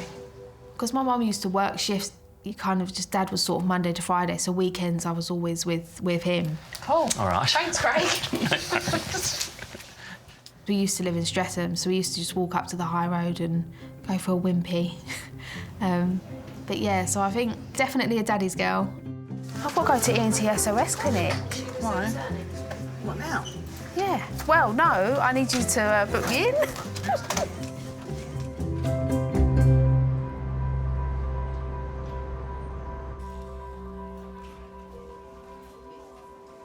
Kaylee is in resus after being thrown from her horse. She's been immobilised to prevent any further risk of injury to her back and pelvis. OK, so within the scan, we're still waiting for the images, and they have to look at them, and then they've got to give us the report. Will the scan show if there's any breaks then? Yes. How big's the horse? 16 hands. What does that mean? That's 16 hands. Yeah, pretty much. Yeah, you measure Sounds hands. quite big, that. Yeah, I know, but it just doesn't mean anything to me. It wasn't a little pony. The painkillers are starting to work though, finally. Are they? Well, Yeah. just as well. Remember that was us, all Yeah. right? Yeah. But thank you, guys. No, it's our pleasure. Hope Go. you'll hang around. We've got to, well, we're cleaning at the moment. I think we've got half the manure in the back of our truck. Yeah, I was going to say, that's disgusting. They're just clearing it up for the next person. Best of luck, Kate. You're all right. Thank you. Speedy recovery. I grew up in a household in the northeast. There was 4 of us in a small household in a small town in a very tight community. If you did something wrong, the neighbour down the road would cuff your ear and you'd get a telling off, and then when you got home you'd get another one because you'd upset the neighbour. It was full of soul and full of hard-working people. I will do, don't worry, I'll ring everybody later on and just let people know how things are, but yeah. There was a big change when industry started closing down in the local area. The shipyards went, the coal mines went. People couldn't manage because there wasn't an alternative. There was a lot of misery. There was a lot of long queues of men looking for work. There was a lot of long queues of women trying to buy provisions at the end of the day from the shop that might be sold at a reduced price. It was an impossible situation. Don't know what that is. It's measuring your pulse. We were quite young then, and just together, Roy and myself. And he lost his job in the shipyard. Doors just closed and left this wake of poverty, almost desperation. But we had a young family then, you know, and it wasn't even just about us and how we were going to manage. It was about what was going to be there for our children. We scraped just to be able to put shoes on their feet and dinner on the table. Don't kill me, but we're going to need to do another blood test. More blood? Yeah, that's fine. Fine, that's good. That's easy. The only thing that we could do was to follow the work, really, because we're from a working class roots, and that spirit of will not be beaten. Last time I had to get a blood test done, they spent ages trying to find a vein. Well, you wouldn't make a very good addict because your veins aren't very good. We decided to up and move. We sort of jumped off a cliff together, really, and just thought, let's give it our best. But we did it because it was for our kids. I wanted my children to be able to choose what they wanted to do with their lives. It was about having a future. So what are these other ones then? Can you not take it from them because they're already in No, veins? they're for going in. Horse riding for Kaylee, it's been a massive part of her life. From the age of 9, she's worked at local stables, she's worked in a riding school, she's wanted to work with animals of all description, from small to tall. I've always been aware of the risks of the sport, but riding is so massively important to her.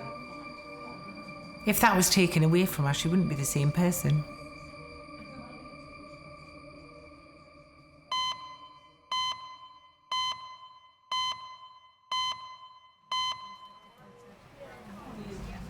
Was he the motorcyclist? He was on arrest when paramedics arrived. Doctors have received the results of Mark's scans, which have revealed multiple broken bones, bruising to his lungs, an injury to his left eye, and a bleed on his brain. His wife and family have arrived at St George's after travelling from their home in Kent. You're fearing the worst because there's nothing to tell you otherwise, and the fact that people at that time, I think they were very busy with Mark, so they couldn't come out to us straight away. You know it's serious. Right. So who's there? Wife and son. Yeah.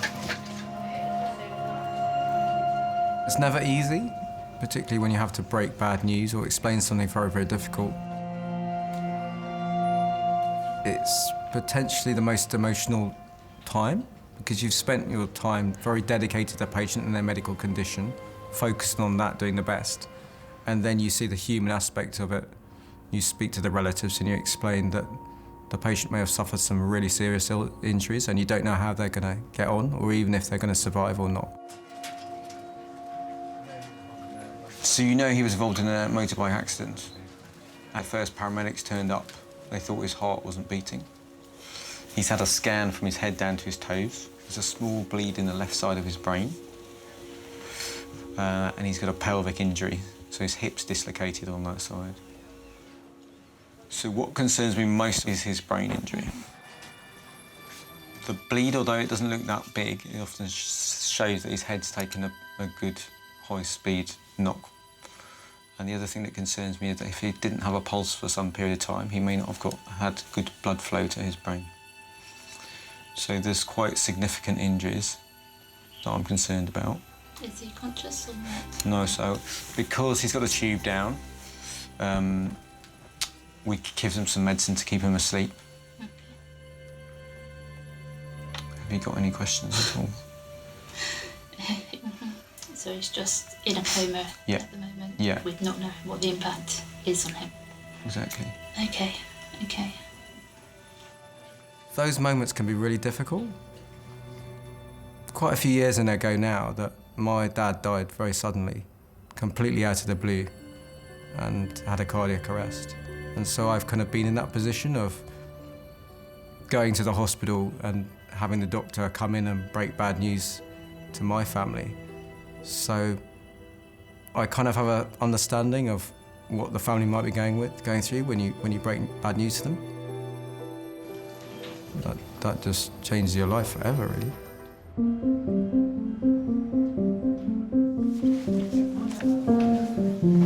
Do you know what? What? At first, when this happened, I was afraid. Were you petrified? I was petrified. And I thought, how am I going to live? Like, how are you going to live without me by your side? Well, You'd have spent so many nights. at no point did I think you were going to die. You'd have spent so many nights thinking how you've done me wrong. But you'd be strong. I know you'd know how to get along. Yeah, I would. And then, I'm quite independent. And then I'd be resurrected and you'd go, oh, so you're back. I'd go, yeah, from outer space.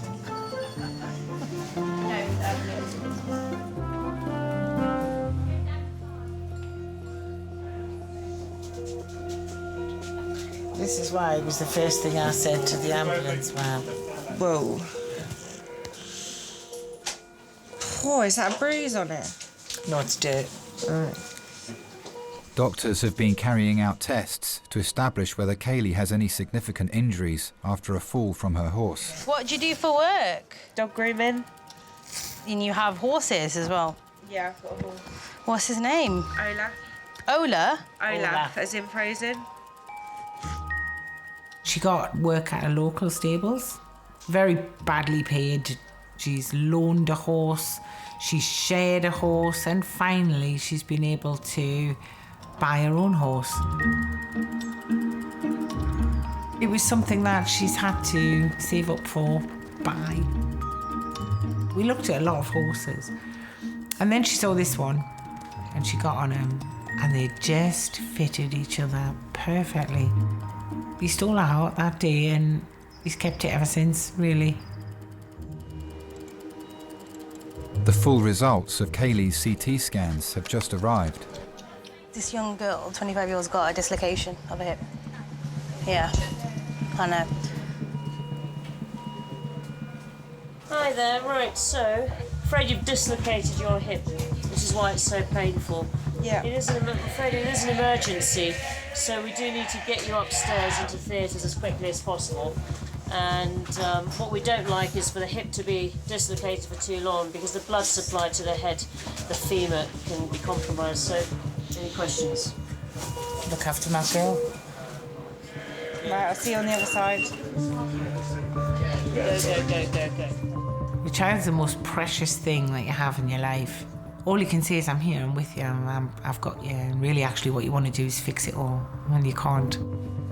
Kaylee will now be rushed to theatre for emergency surgery to her dislocated hip, so doctors can try to give her the best chance of walking normally again. Can you put on theatre, man? Yeah. Please, thank you. Can we have that lift, please? Let's say that lift.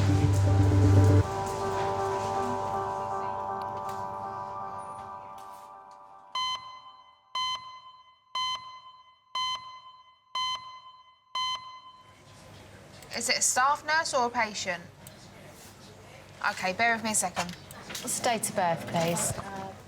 We get called to resus for a number of things, so it could be that if there's a trauma call coming, we have to pre-book them in as an unknown patient. Going to resus for the first time was scary. My dad got brought in once. I was actually at work with my mum, and he collapsed at home. And the paramedics that went to him, we knew. Obviously, being in the job, you do get to know everyone, which was quite nice in a way, because you know that they'd look after him. And yeah, he got brought in into resus. It was awful. It was horrible. We found out that he was actually in cardiac arrest. He was on that horrible machine that does the CPR instead of having to constantly do it. Which was really hard to see, because I mean, you see it on patients and stuff, but when it's actually your own dad, it was really hard. And yeah, he got taken in, and they let my mum in to sort of be with him, and they looked after him and done everything, absolutely everything. And then he got transferred up to ICU, where he was there for 3 days, and unfortunately passed away.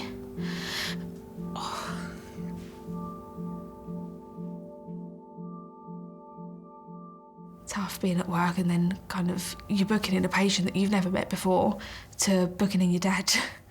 It was really, really tough. It took me a while, but just one day I thought, I can do this. I'm going to be there for the next family that come in, and I'll be there for a shoulder to cry on, because I know how they're feeling. And I kind of looked at it in that kind of way, and I thought, I can do this, I can make my dad proud. I'm going to go to work and help the other people. And I did, and I'm still there now, so. Do you want to leave it with us? Because we're all trying to log in at the minute. We're all having a bit of issues.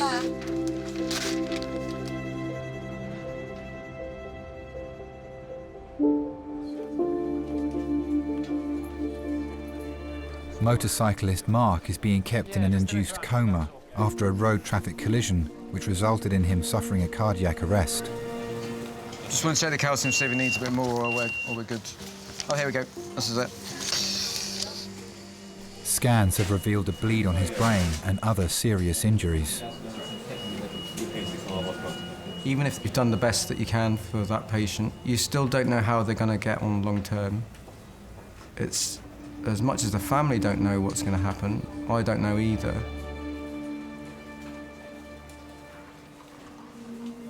We've done the best on that day, but how are things going to be in a week's time, in a month's time, in a year's time?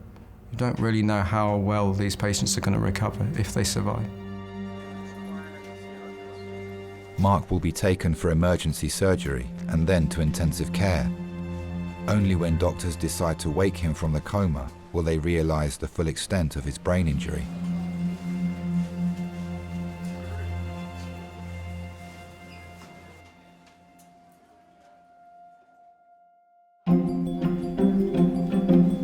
Yeah. Hello, Annie, can I help?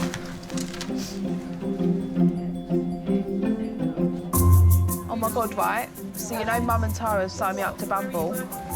Going on a date? Going on a date? He is so fit, Lucy, like, I'm not even joking. He's well fit. I know.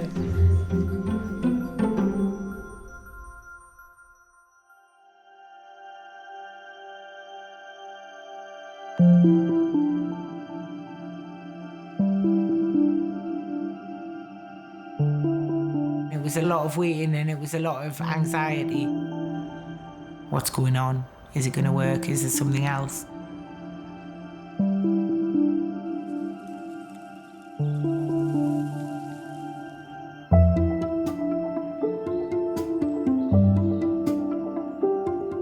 He went absolutely crazy when he saw me, and makes you realise the bond that he has with you as well as you having with him, because it's hard not to take it personally when he chucks you off that many times, when actually horses don't think like that. They just think it's going to hurt, get her off.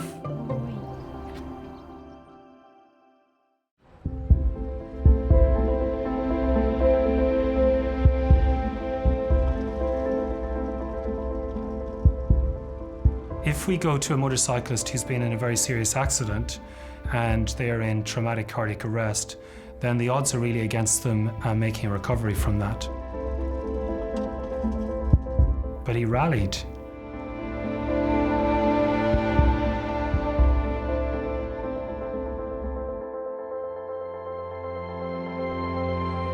I kind of kept a bit of a diary during the time. One of the entries was about, well, I asked him whether he loved me, and he sort of said he squeezed my hands to say yes. And that, I don't know, it's just a really important moment in the whole process, so just feeling that connection back with him. You could see his joy when the boys came up to see him, what comfort he took in terms of them being there, and that was kind of what he was, you know, fighting for.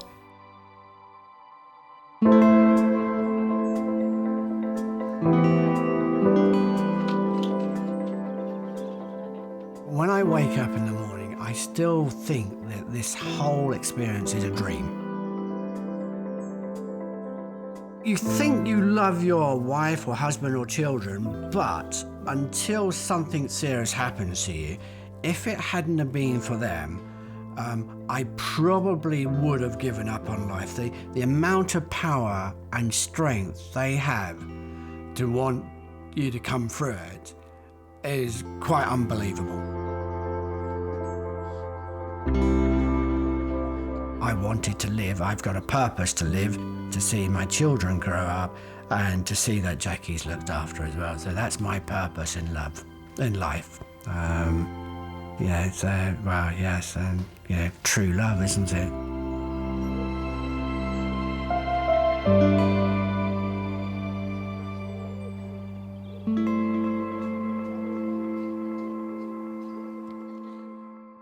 How are you? Let me take a little pic of you. Hello, St. George's. When you hear the hem's call, your pulse goes up. I've never seen Mum that broken before. She fell backwards into an empty swimming pool. Approximate height? 3 metres. 3 metres. 3 meters she fell. We wanted them to fix the hole in her head and send her home. It didn't quite turn out like that.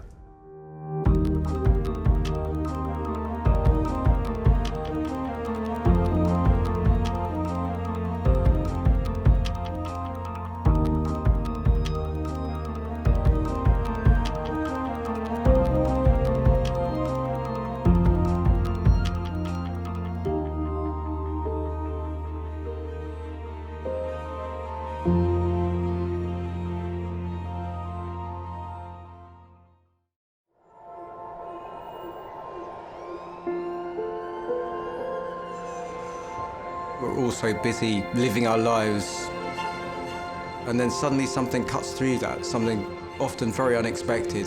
Paediatric trauma call, 15 minutes. A 71-year-old female with 2 stab wounds to the back. He was found to be in traumatic cardiac arrest. I Can't feel any pulses. We're at St George's Hospital in Tooting. Yeah, 24 hours, 7 days a week. I love that question. What's your opening hours? St George's, London, one of Britain's busiest A&E departments, under more pressure than ever. So do you want to watch, darling, or do you want to look away? This is the worst day ever. You never know what's coming in, and you just have to be ready for anything. Gas canisters exploded, 15% burns to hands, face. In a world of uncertainty, we see a life-changing event. I'm ANAP, I need to get out of here, please. When patients come in, something takes over. I'll be fine. I'm going to be very fine. A place where life, Give me an A, give me an E. love, Okay, good lad, well done. and loss Enlighten. unfold every single day. Did you enjoy the Queen's birthday yesterday? I watched the football. All the patients you're about to see were treated in just one 24-hour period. Don't worry. We get to see people who love one another in loads of different ways. Yes. And I think you can give someone the best care in the world, but really what they want is to hold the hand of the person that they love and for them to tell them that they're going to be okay. You're my hero.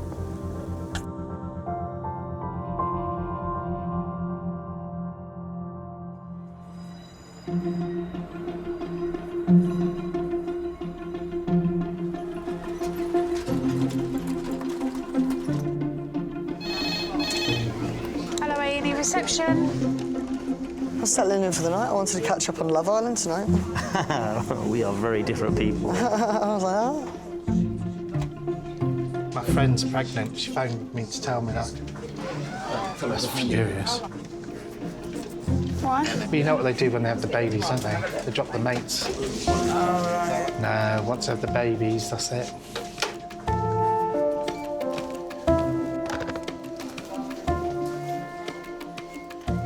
Harry. Hello.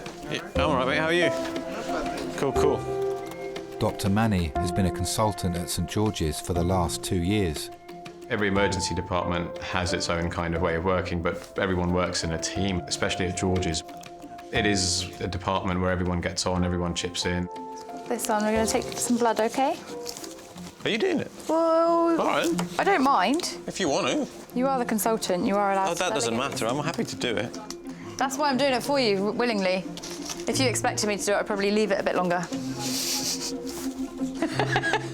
You know, patients are coming into a new environment, they're frightened. It might be a very, very difficult situation for them. Thank you. I'll get you 20 mil. That's all, I've got everything. We'll have a look. Cheers, Lee. Thank you.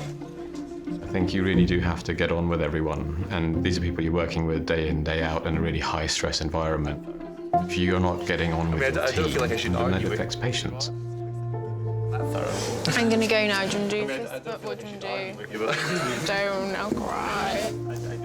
When you're working, you have a family, you have a lot less time for yourselves, a lot less time for socialising. Lucky you have a few friends at St George's who do listen really well and do offer advice really well. And I'd like to think I can do the same for them.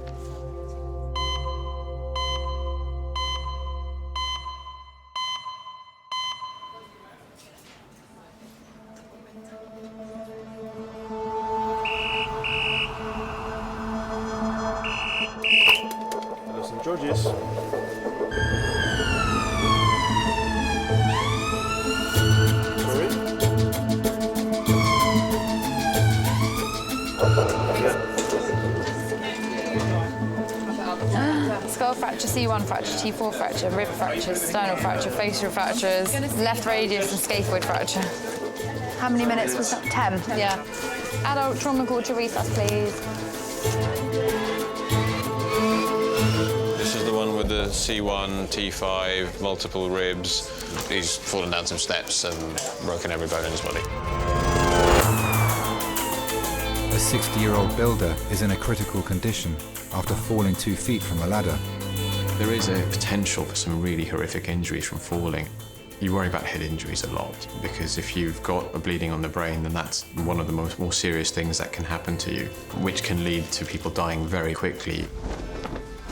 It doesn't always correlate to how high they've fallen.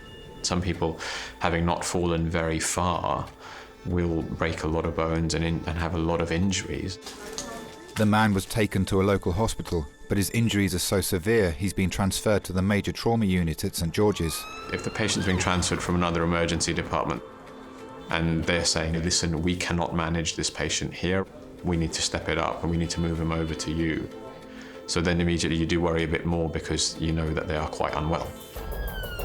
Travelling with the patient in the ambulance is his business partner, Paul. I was finishing off another job for another builder. And I was clearing stuff away. Got back home, looked at the phone, and there was like 10 missed calls. Phil. And you look at your phone and you think, oh, it's gone off in his pocket. But then there was a couple numbers I didn't recognise. On your camera. That's on 3. 1, 2, 3. Excellent, thank you very much. And then turns out to be the doctor at the hospital, and you know, your mate's had an accident. We've got him in here. He's fallen. And I'm thinking, well, he can't have fallen far. He was working on a bungalow. Everyone listening? This is a pretty 60-year-old gentleman. This afternoon was at work on a ladder, estimated at 2 feet high, plus his height as well. They're rearing around 9 foot. Landing's hit his head. He's got a laceration on the back of his head. Query in LOC, C2 fracture, some thoracic fractures, left wrist, facial fractures. So he collared and immobilised him. Excellent. That's everything with us. Thank you very much. So let's get the scoop out and then do a primary and then do a completion CT.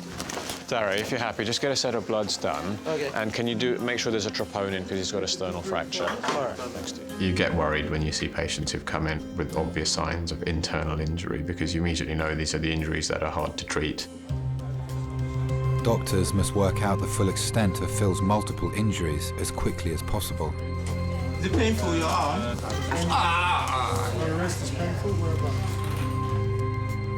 But it just goes to show how easy it is for an experienced builder to slip up. It takes a second to make a mistake, and your life's changed forever then.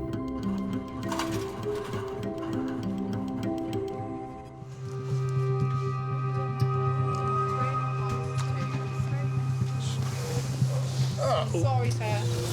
All right. 60-year-old bricklayer Phil arrived at St George's after falling backwards off a ladder at work. Just going to go in and out the scanner a few times. I'll give you an injection. Might make you feel a bit warm and funny. He needs an urgent CT scan so doctors can establish the severity of his multiple fractures, as well as any internal injuries. When someone comes in with many obvious fractures, they have lots of distracting injuries. They have lots of parts of their body that are hurting. And there might be parts that are injured that they're not feeling a lot of pain from. They might have an injury which is compromising either their spine or compromising some of the nerve supply to a particular part of the body, and they might not actually be able to feel something. Right, so what we're going to do is just get you to bring both arms up above your head. Just do it nice and slowly.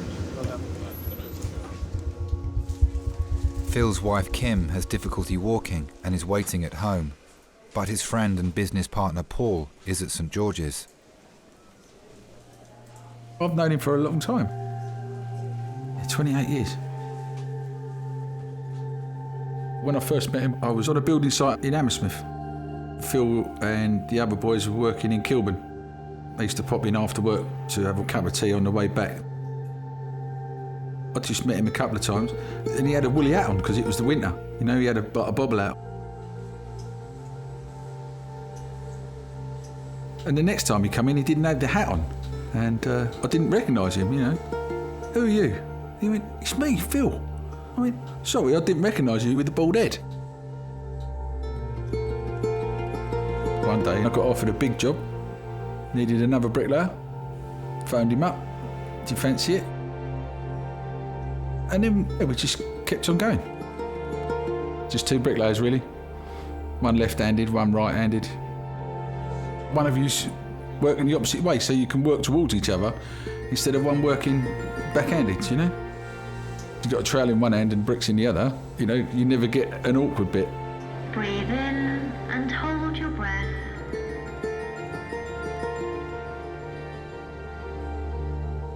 Over the years, we've always had more laughs than arguments. Sometimes uncontrollable laughing as well, you know, where you've had to like proper sit down or stop driving. Breathe normally. We was coming home from a job one day and he said something and we had to pull over, literally pull over and physically laugh for 10-15 minutes until he calmed down enough to be able to drive off. Okay, so that injection's going to go in now. Yeah, there's not many people that I've met in my whole career as a builder that I would say, yeah, I would call him a friend. Without him, you know, life would be different. There'd be a little bit of empty, I think, you know? Breathe normally. Doctors will now need to wait for the full report of Phil's CT scan before they can decide on the next stage of his treatment.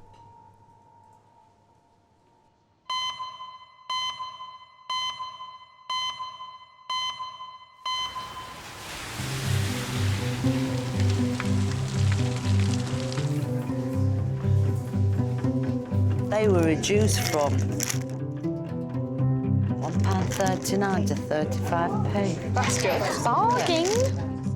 18-year-old Shana has come to A&E with her mum Donna and best friend Bryony after injuring her ankle during a dance rehearsal. Right, Shana, let's practice your accents. Right. Go on. Scottish. I'm Shana from Scotland and I eat haggis. Not everybody in Scotland eats haggis. All right, I'm sick. Do an Australian accent. Hi there, I'm Shauna and I'm from Australia.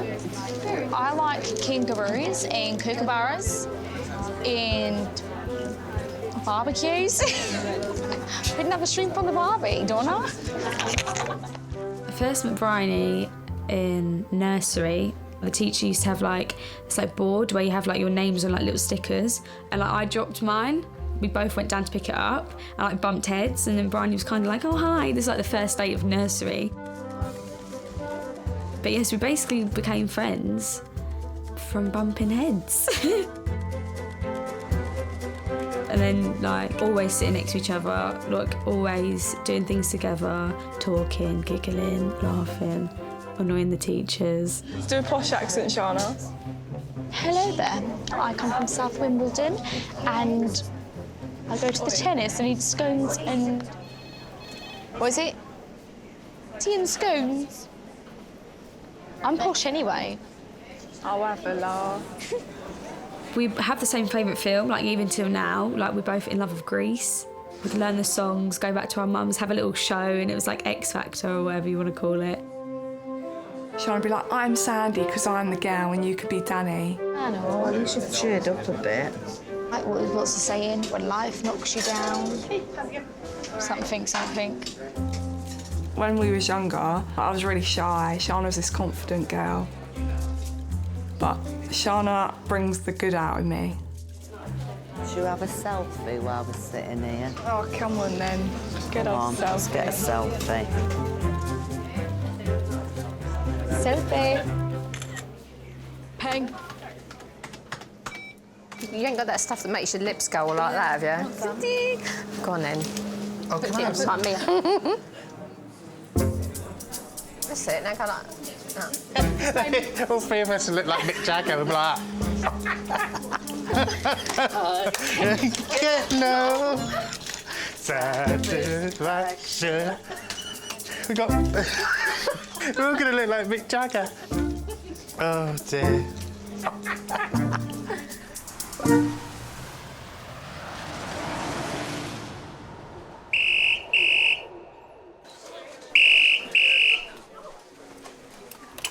Hello, St George's.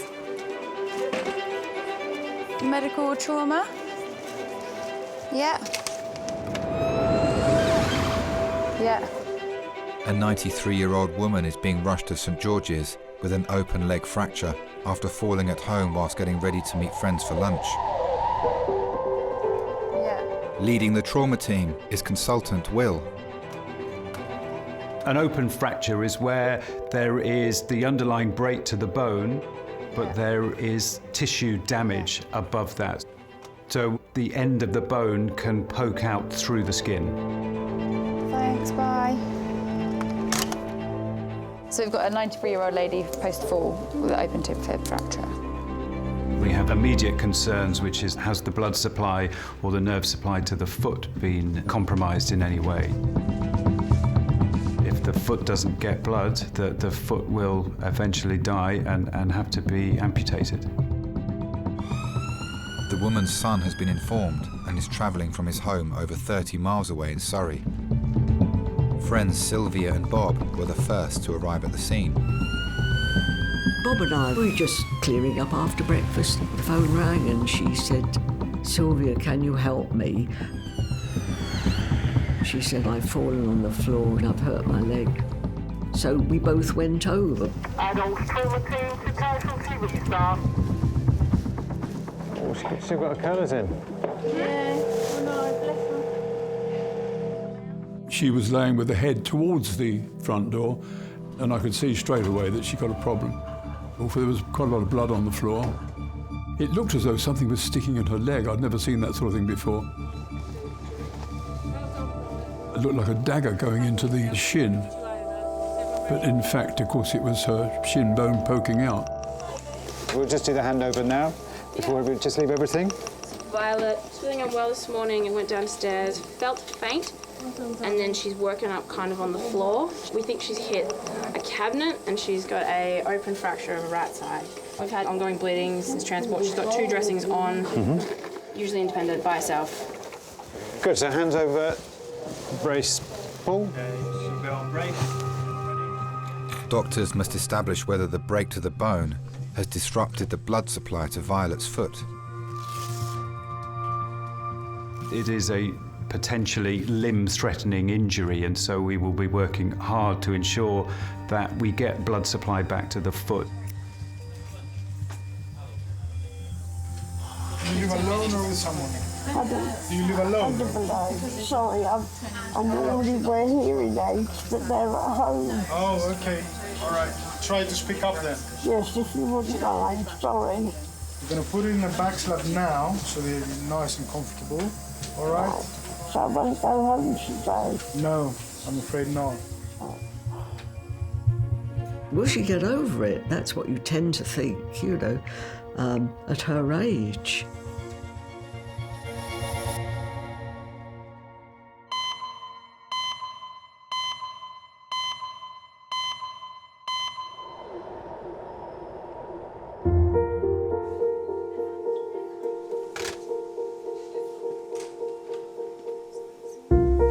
Broken neck, broken back. Fucking hell. Oh, you've had a right punch up, mate, I've got to tell you. Oh. 60-year-old Phil and his friend Paul are awaiting the results of Phil's CT scan. As long as you're comfortable. Don't shake your head, you soppy fucker. You're supposed to keep your head still, that's why you're wearing a neck brace. Yeah, there's nothing wrong with you. Well, that's what the ambulance man said. He said, "How come there's no sympathy?" I said, "Well, I said, there's sympathy there." I said, "But you just don't show it, yeah." You know? What's sympathy? Hey, what's that? I said, "You've got to understand we're builders." No, you obviously do care, but you don't want to show people you care too much. It's a man thing, isn't it? Man thing, don't show your emotions and all that. Hello there. All right, mate. I'm Joe, I'm one of the doctors. Going to come stitch your head up. Hello, mate. So what we need to do is staple your head up, OK? Right. So what I'm going to do first is put a little bit of local anaesthetic in, OK? Building site is odd. You know, you just jolly each other along, you know. If he's having a bad day, then, you know, keep him up. You know, if I'm having a bad day, he'd do the same for me, you know. Sharp scratch. Your building mate's still there, so they'd get to know loads of things that other people wouldn't. You're right there, sir. Yeah, I'm fine. But when I first met him, I knew he used to disappear. Had to have a bit of time on his own, you know. And the other guys used to... Where's Phil? Phil told me that, you know, he said, I used to have to, you know, go and have a little 5 minutes, you know, because you got a little bit too much for me sometimes, so...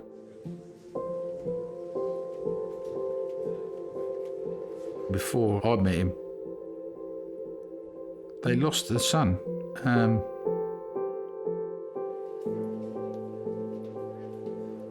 A road traffic accident outside of Friends. But small, 4. So he always carried that.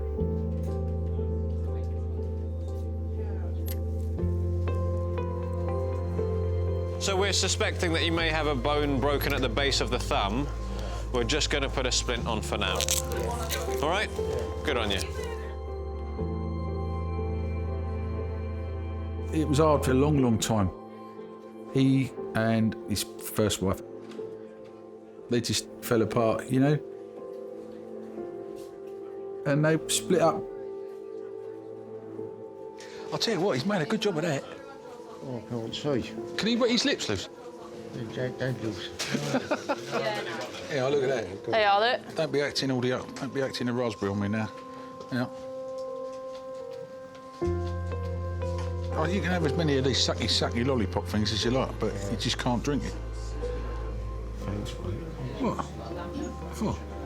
You're here, aren't you? Shut up, soppy bastards.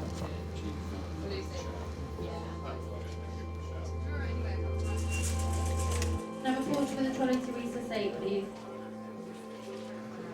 Oh, hi, it's Manny, A&E consultant. Hello. We have a man who has come in as a trauma transfer from St Helier. So he's a guy who fell off a ladder, landed on his back. Specialist doctors are reviewing Phil's scans to establish whether his spinal fracture may have damaged the nerve supply to the rest of his body. But he's got a T4 fracture. When you hear about someone with an unstable high spinal injury, that's almost as bad as it can get. But I would get your boss to have a look at it and decide what he wants to do. All the nerves going to the rest of your body go up through your neck. And the higher up you go in the spine, then effectively everything below that will be affected. Of course, that's a significant impact on people. You've never been able to walk again. That's the worst case scenario.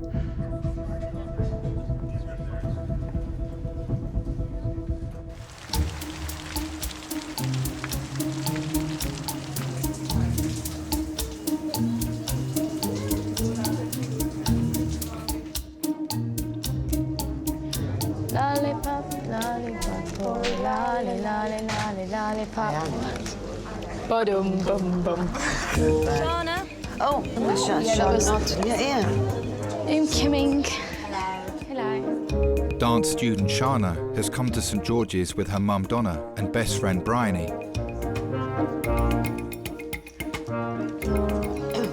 Hi. Oh, yeah, you're right. Good. Right, so what's happening? I don't know what's happened to it, but I was dancing and I was in my tap shoes and I was running and then I slipped, basically, went over the side. So you twisted it in Yeah, like that. yeah. Were you able to walk on it straight away, or...? No. Well, you've been walking, but you've been limping on it. But Yeah, she has like put right, pressure, yeah, know. right now, like You've put today, pressure on it's it. been a bit better.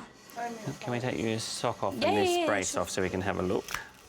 We thought, you know, get it checked out, because what with her wanting to be, you know, a Dancer, career. just in case, yeah. When I'm actually on stage, it literally is just pure happiness. I wanted to do it like as a career, like in my future. But I'd studied law and history at school, so I'd always kind of thought maybe I should study law at university. If I push around here, does this hurt? Yeah. And Bryony was kind of like, forget about, what's going to make you the most money. Forget about what's going to happen when you're 40 years old. So Shani, you're 18 years old. What do you want to do now? And I was kind of like, dance. She was like, then you've got to do dance. I'm not going to let you do anything else because you just sat there and said to me, honestly, that's what you want to do. I think I needed that. And now I look back and it's like, I definitely made the right decision. I can't imagine myself not dancing. Okay. I think you've partially torn a couple of your ligaments in your ankle. Okay. But because you're doing dancing, we'll just make sure you haven't taken a little bit of bone off there. So I'll send you down for an X-ray and we'll have a look at it and see what you've done. Okay. Okay, and you've only got one crutch. Yeah, and it's a bit Well, big. that's no good. It was just, we just found it. You need two. Found it in my boyfriend's shed. It was just there. Bryony's, like, with my mum, she's like my #1 fan. Right, come with me. Lovely. You'll be an expert by the time you get to the end of the corridor. Just really, like, kind of proud. Well, she comes across that way anyway. I hope she is. So you're going to go all the way down the end of this corridor where that blue sign is. Okay. Turn left and you'll see X-ray on your right. Left, okay, thanks. Yep, tell them your name. Having her always support me has, like, filled me with more confidence.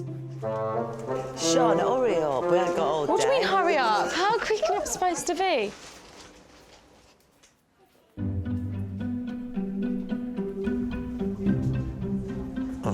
Just throw that in there a bit.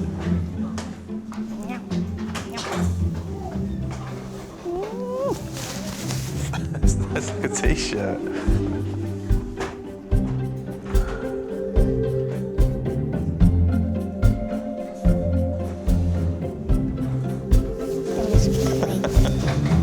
Sorry. Yeah, the other way around. Yeah, you put your hands. Look, I'll show you. I did my daughter's yesterday. We could have been there all day, doing. You put it there. Give me arm. Yeah, I'll run. Yeah. Thank you. It's okay. Yeah, just don't take it off again. Okay.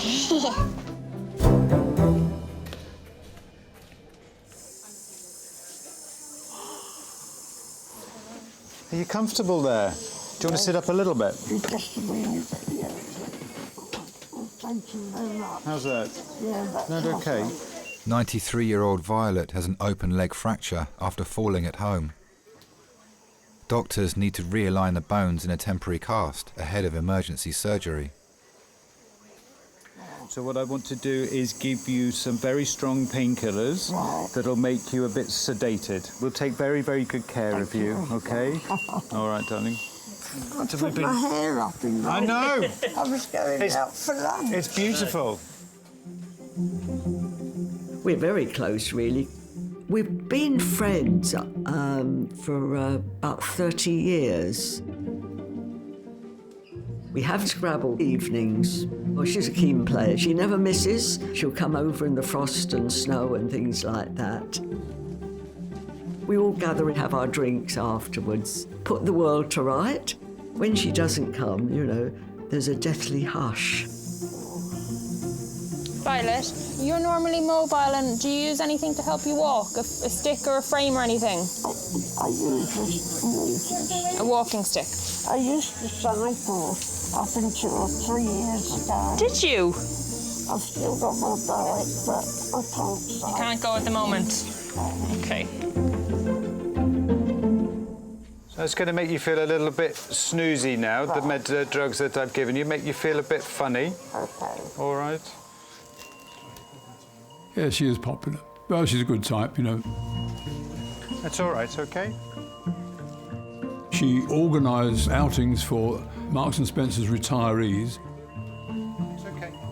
What they call tinsel and turkey. So she organises a party which will go to a hotel, so they have turkey and they sing carols and so on.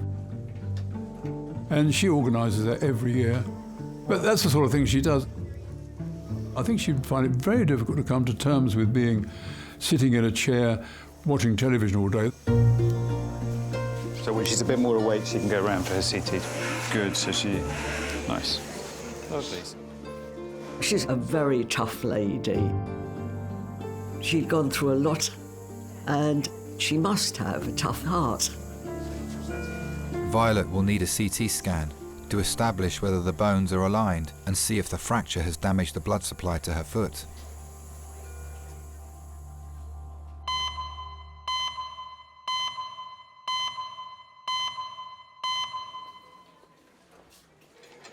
I'm going to just give you some pain relief just to help your back and everything, all right? Phil is in A&E after falling off a ladder at work. He's waiting to hear from specialists about the severity of the fracture to his spine.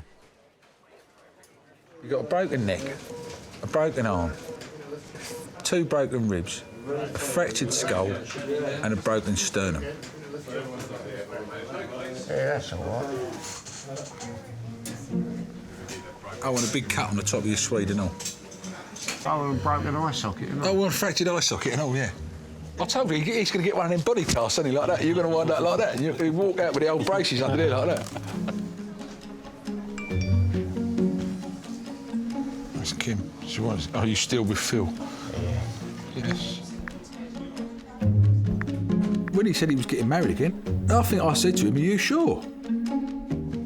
But he said to me he'd never felt like that before. I think I've been pretty good here. I think you've been outstanding, mate, to be honest. No moaning, thank you very much. Yeah, he's not one for emotions, old Phil, really. But he actually was looking forward to getting married again. And he's got this silly Cheshire cat face. He just walked about like that for weeks, you know? This grin. He was happy, you know? What can you wish for anyone more than being happy, you know? Yeah, no, I think fishing's out for a couple of months, mate. Who am I going to phone up now? When I get lost going to Willow Park. And it all went through, and he said, "I want you to be my best man." And I'm like, "Oh, are you sure?" You know, that's what shocked me when he asked me to be the best man, you know? And I'm like, well, it must mean something to him then. I'll love a cup of tea up with that drip for me. But it meant a lot to me that he thought that much of me to ask. Yeah, I can remember at the registry office in Richmond and seeing them 2 happy, smiling, you know.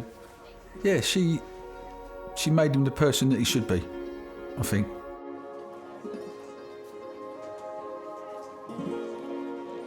Dr. Manny now has the full results of Phil's CT scan from the specialist reviewing his spine. Thank you. Cheers. Bye. Go. So yeah, so nothing damaged inside, right. Okay, which is good. Your lungs underneath the broken bones are fine. Just your skeleton has taken the brunt of it. Right. With rest, it will heal. Right. Okay. Sure. Sit him up. You sit him up. Sweet. Oh, sit him up. Oh, that's enough. We'll do that for now. We'll come up again in a bit. Phil will be admitted to a ward so doctors can continue to monitor his multiple fractures. I got you a present. Oh. It's got a straw. No.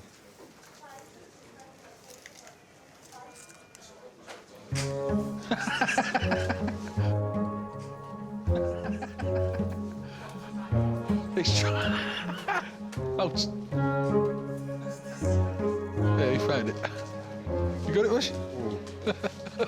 Fucking. The straw come out. The straw come out. The thing, I was standing over there and the straw's going.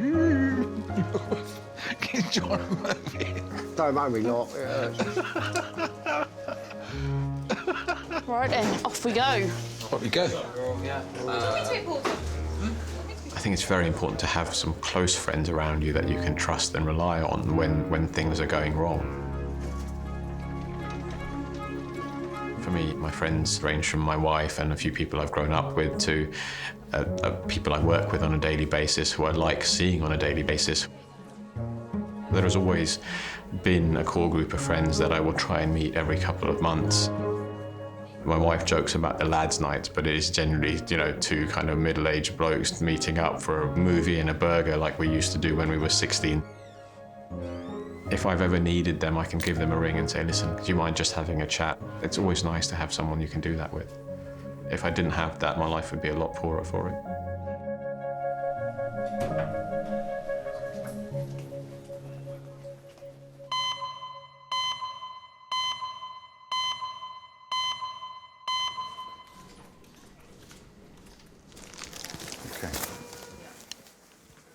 So we're not quite sure exactly what happened. The thought is she'd probably fainted. Doctors are concerned that 93-year-old Violet may have damaged the nerve supply to her right foot. Did you enjoy the Queen's birthday yesterday? I did watch the listen. Did you watch? I haven't watched I any of watched it. the football. Did you enjoy the football? No, I like rugby better. Why rugby? It's a gentleman's game. Yeah, you're right. I agree. All right, Violet. I've always been interested in athletics and sport. While I was still at school, I used to go dancing. I loved tap dancing. Violet, how are you feeling? I don't know. You don't know. Are you okay? When I became a teenager, I met my husband ballroom dancing. I think he came and asked me to dance. What did you say? Well, naturally, I got up and danced. You're okay, Violet? I loved it, every minute of it. He was wonderful, very, very good, especially the slow foxtrot. And he smoked a pipe, and he smoked Balkan Sobrani tobacco. I would remember that. And we became friends, and then we got together and used to go out. And that's how we went on. She's 93, and she said up to 2 years ago she used to go cycling. She's on like near enough no tablets. I was on her way out for lunch, and that's why she's got her hair in curlers. We were together for 2 or 3 years, and then we got married. I could rely on him all the time. We had some happy times. Breathe in and hold your breath. Doctors will need to wait for the full results of Violet's CT scan to find out whether her injuries are life-changing.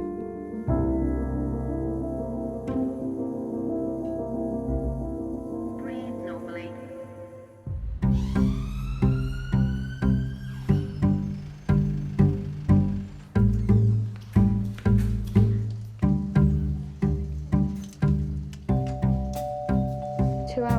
No, we've not been sitting here 2 hours. We have been sitting here 2 hours. About an hour and a half, yeah.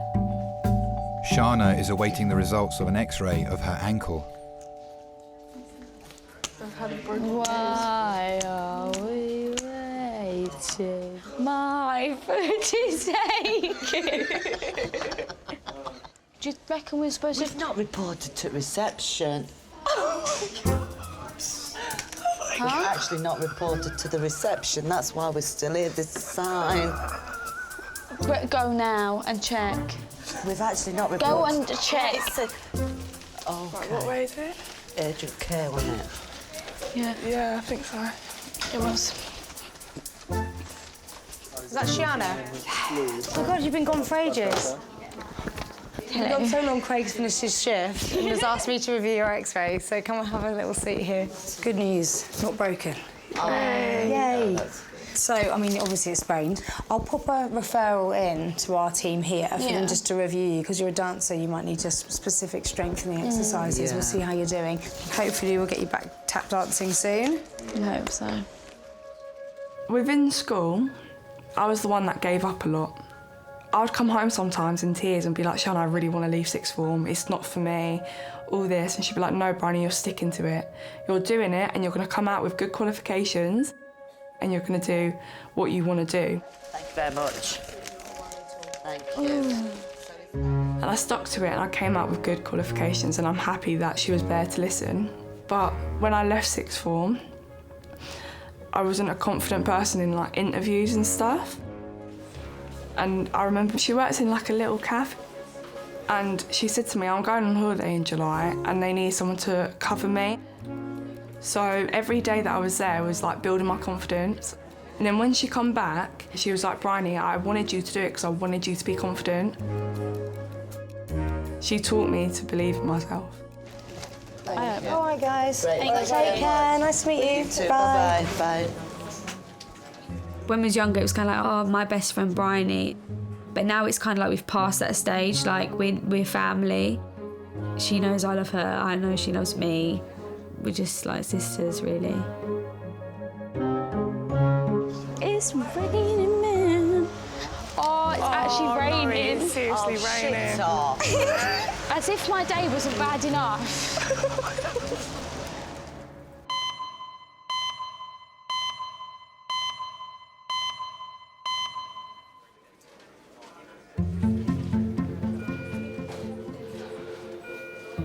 At my house, weren't you? I was. Oh, I've left all the mess. No, don't worry about that. We did move some of your furniture.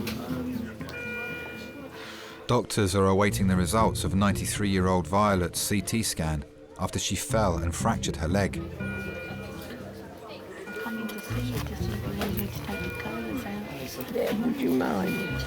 Whoever's kind of it. Yeah, I think it's, would you mind? I had a very happy marriage because we'd done everything together. Except he had cancer and they didn't know he'd got it. So it was a shock because he was only about 64, so. He just wasn't well and my doctor sent him up for scans. And they rang and said he was very tired. Would we go up to the hospital? And because he was in a little room and unconscious. And then he died Christmas morning.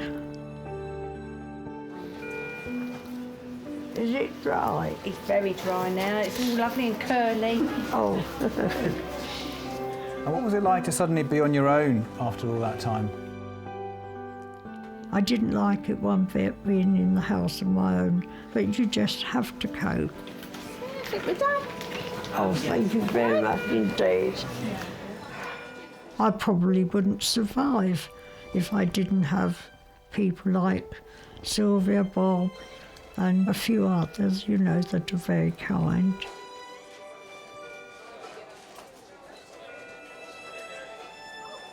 You just need friends, very, very much so. Violet's son Nigel has arrived at St George's. Violet, with your ring, do you want to keep that on or do you want to give it to your son? Just do I have to take it off? If possible, but if you don't want to, that's totally fine. I don't think I can get it off. That's fine, I'll put some tape on it, don't worry. Okay. Nige, was it you as well? I spoke to you on the phone. That's all right. So look, your mum is amazing. I think everything else is okay from, you know, head to knee, and it's just this right leg, but very nasty break. She's in a plaster now and much more comfortable, but it's something that these guys need to fix, and they will use an operation to fix that. So they're going to do it probably in the next hour or so. Thank you very All much. right, that's okay. But you have to realize this is a very significant injury, okay? And at 93 and 2 old knees, etc., it's going to take you a while to get better, because the first thing you said to us when you came in was, am I going home this afternoon? And you won't be going home. It'll take a little bit of time before you get better. All right? Thank you very much. That's okay. You've all been very kind. Yeah, that's Thank okay. you. That's all right. You'll get better soon, okay? Yes. You're in good hands. If you wouldn't mind to say thank you very much. Yeah, of course. To Sylvia and Bob. I gave her some flowers. Violet, we're going to bring you upstairs, okay? Violet will be taken to an orthopaedic ward ahead of emergency surgery to rebuild her leg. Thank you. Bye, Violet. Nice to meet you.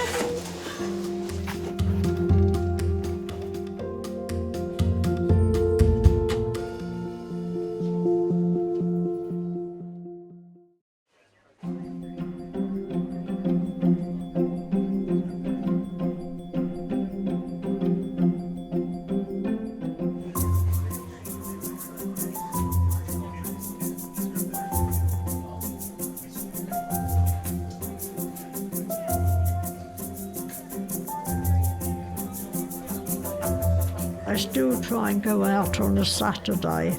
I try and get back a bit earlier when it's rugby, and that's on. I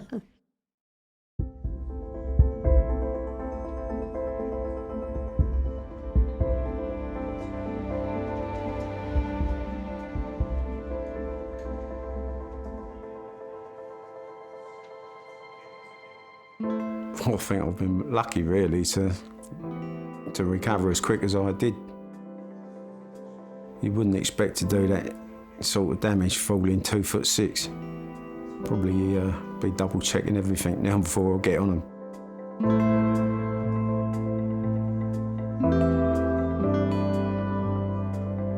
I do appreciate the people that I've got around me now a lot more. You appreciate how much they're there for you. You can make 1,000 acquaintances, but how many of them are you going to call friend at the end of your time when you shuffle off? How many of them in your time can you say, he was my friend? Not many. It's right in my brain. A&E St George's. Adult trauma by air. You're going to land in 7 minutes. If they're coming in by air, you know that it's going to be quite a serious trauma. If you're scanning everything. A 24-year-old who's had a cardiac arrest. When it's a cardiac arrest, you worry, but if it's in someone in their 20s, then you're especially worried. We were just starting our life. I had resigned myself that he was dead.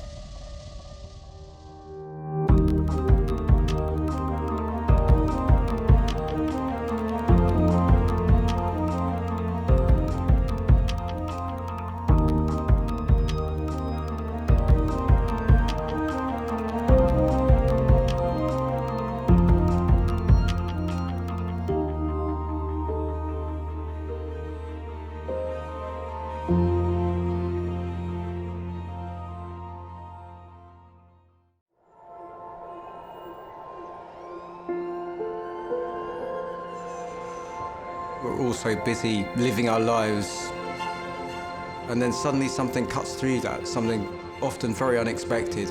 Paediatric trauma call, 15 minutes. A 71-year-old female with 2 stab wounds to the back. He was found to be in traumatic cardiac arrest. I can't feel any pulses.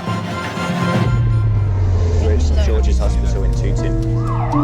Yeah, 24 hours, 7 days a week. I love that question. What's your opening hours?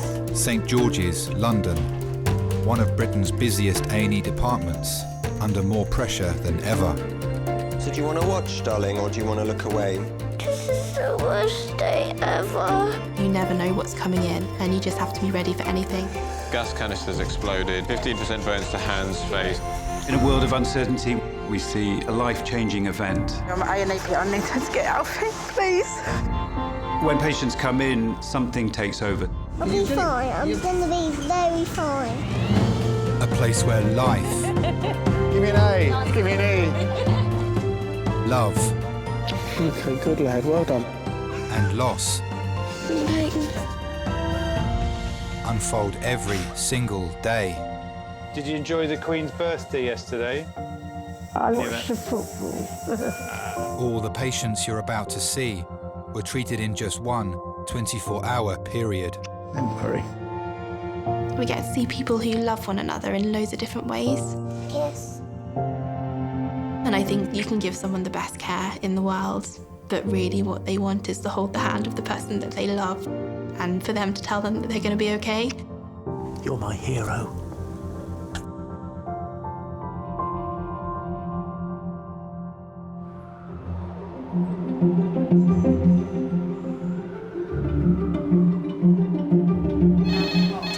A&E, can I help? Because popcorn's just stuck. There's 5 that could possibly impact it. You could nearly try and do it with one of the middle ones, either the bottom one or the top base one, and see if it will clip it down. Okay, I'm going for it.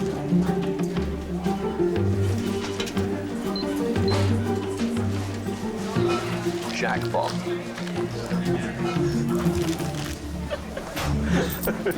This has been the best day. I used to be in A&E more often. Still 2 off there. Do you want any more of these taken before I finish them? That's fine. Not really a huge fan of crisps anyway. Okay, I'm Simin. I'm one of the A&E doctors. I'll be looking after you today. When I was young in Iran, we had an earthquake in my country, and I saw people from Doctors Without Borders. So tell me what happened. What brought you here today? I do remember when they found somebody still alive, the reaction that people had. You could look at the face of medical people and you could see the satisfaction, regardless of how many hours they've been going on. Okay, all right, have a good day. For me, it was an inspiration. And that was the time that I decided that I want to do medicine. Do you mind just having a quick look at number 5? My job is the big part of me. You come to work and you think it's a normal day. And are you feeling feverish at all? And you get people coming with really, really unfortunate stories. They told me you're known to have type 1 diabetes. Sometimes you just need reminders. You get a patient, you listen to their story, and then it clicks that this is something that can happen to anybody. And that's the moment that you think, well, I'm gonna go home today.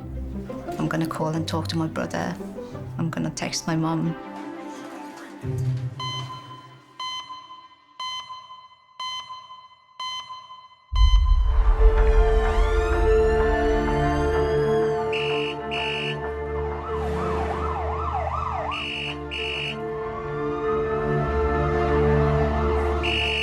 St George's. Medical trauma.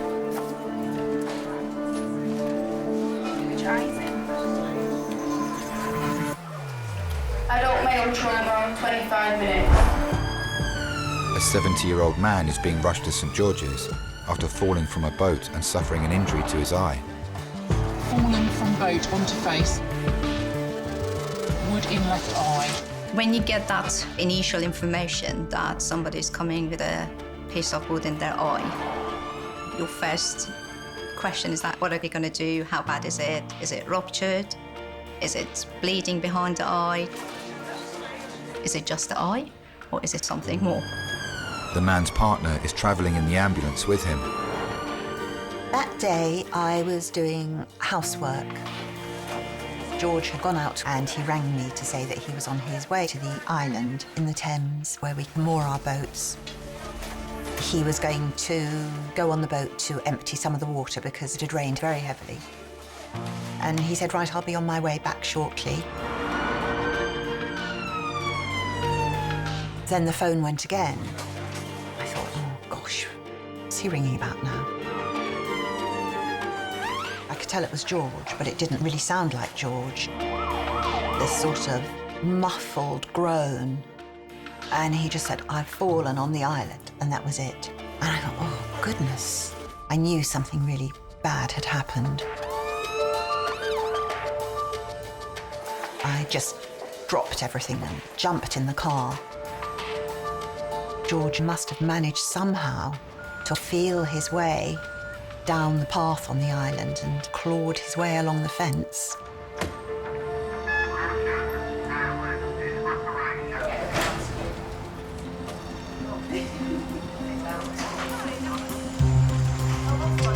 By the time I got there, paramedics were there, so his head was all bandaged up. There was blood everywhere. It was horrific.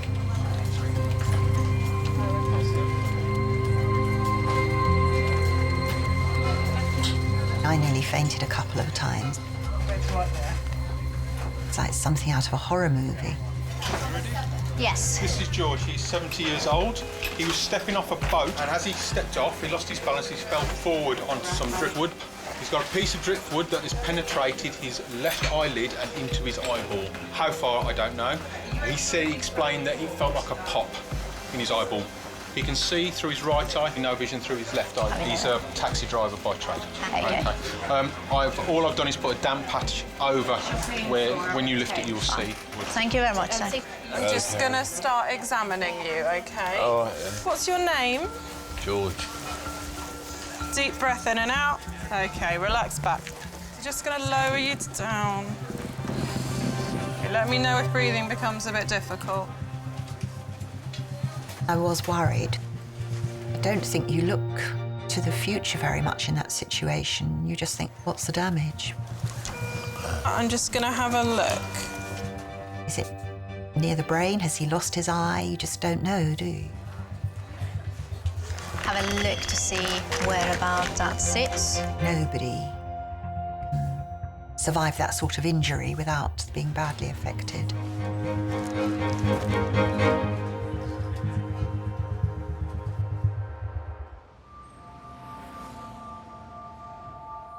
It's been 8 minutes since 70-year-old George arrived in resus after falling and impaling his eye on a shard of driftwood.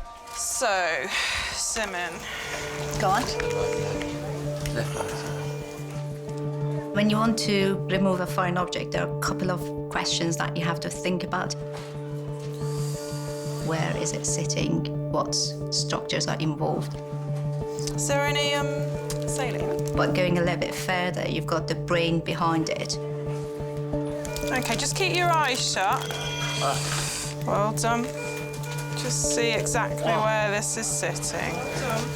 And any spare gauze at all? Yeah.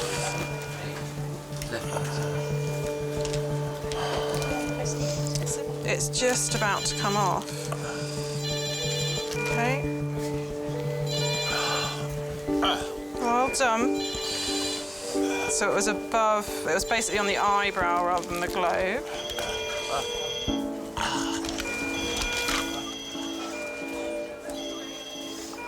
Now, are you able to open your eye? Good. Yes. Now, as you do that, I'm just going to have a look. You have got somebody, they're in an unfamiliar environment, they're lying flat. You think that what's happening is you losing your eye. I would imagine that's really a scary thing. It's just kind of bruising and blood, laterally. Sorry. And the only face that they see is your face as somebody who is treating them. And the message that you want to convey is that you're safe, you're in the right place. Big laceration. So I'm just going to get a scan and then we take it from there. Doctors are concerned that George may have internal damage to his skull and eye and are sending him for a CT scan.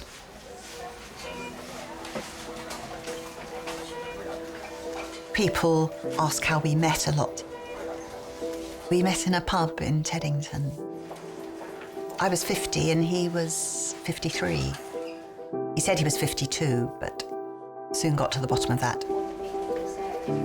It was just a little pub night. It was very jolly and it was a bit like a little party, really. And suddenly, George walked in and he looked very out of place. He was just very different from everybody who was there. And I just saw this huge blokey bloke walk through the doorway with a sort of battered face. He just stood in the threshold and glowered. And I thought, wow, you know, what a bloke. Yes, I had such a presence. I think I fancied him a lot more than he fancied me. And so I walked up to him. I had had quite a bit to drink, so I was sort of quite uninhibited. Breathe in and hold your breath. We started talking, and I realised George was a London cab driver, of course. That sort of really was iconic, fantastic. I'd never been out with a cab driver before. Not only does he look like one, but he is one. And he drove me home in one. Ready, steady, start. After I was divorced, I used to think, oh, you know, I'm never going to have companionship. I was completely on my own. I had a nice life, but I didn't have a relationship. I found that with George.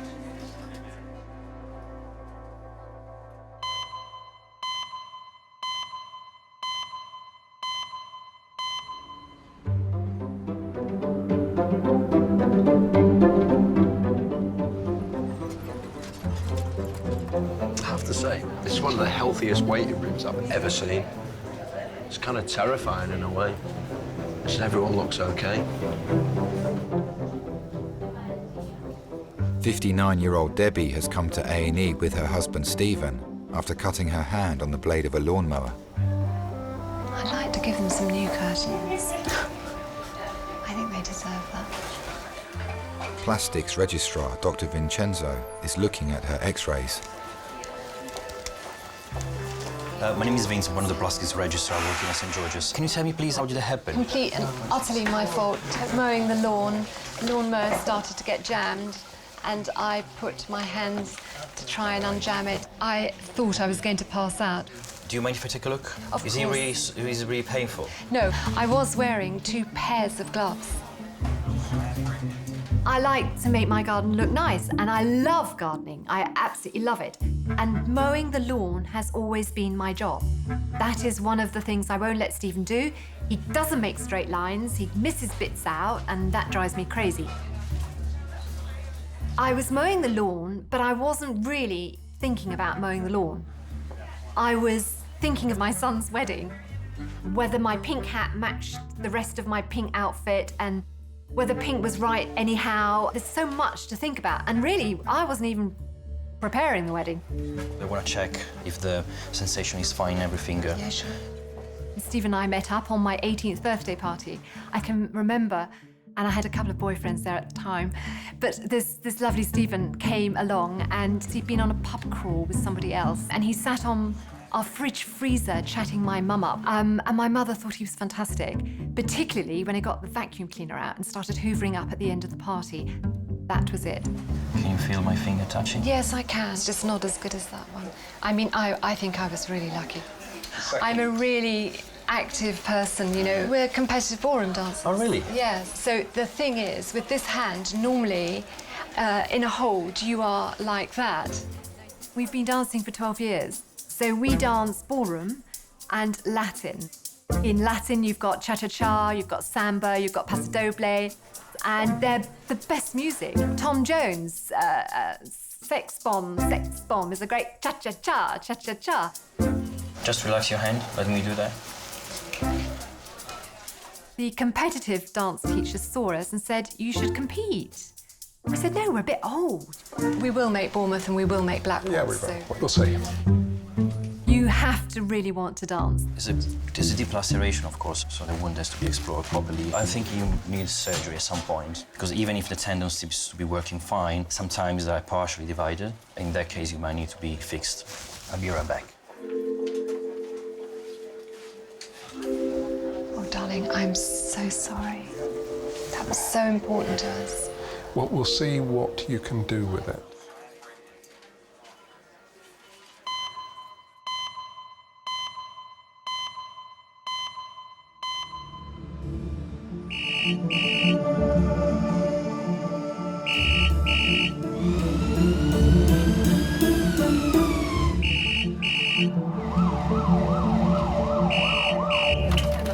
Resus, Simon speaking. Yeah. Go for it. Okay, 8-year-old. Yep. Pediatric trauma call, ETA, 15 minutes. An 8-year-old girl is being rushed to St. George's with a pair of scissors stuck in her thigh. She's 8. Also working in Resus today is consultant Reese. I'm hoping it's accidental. Don't run with scissors. When you hear that a child is coming in with a penetrative injury, my main worry is where is the injury and how did it happen? The girl's parents are travelling in the ambulance with her.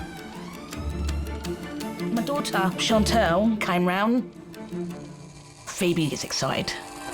Climbs all over Chantel when she comes and visits, because she's Chantel's baby sister.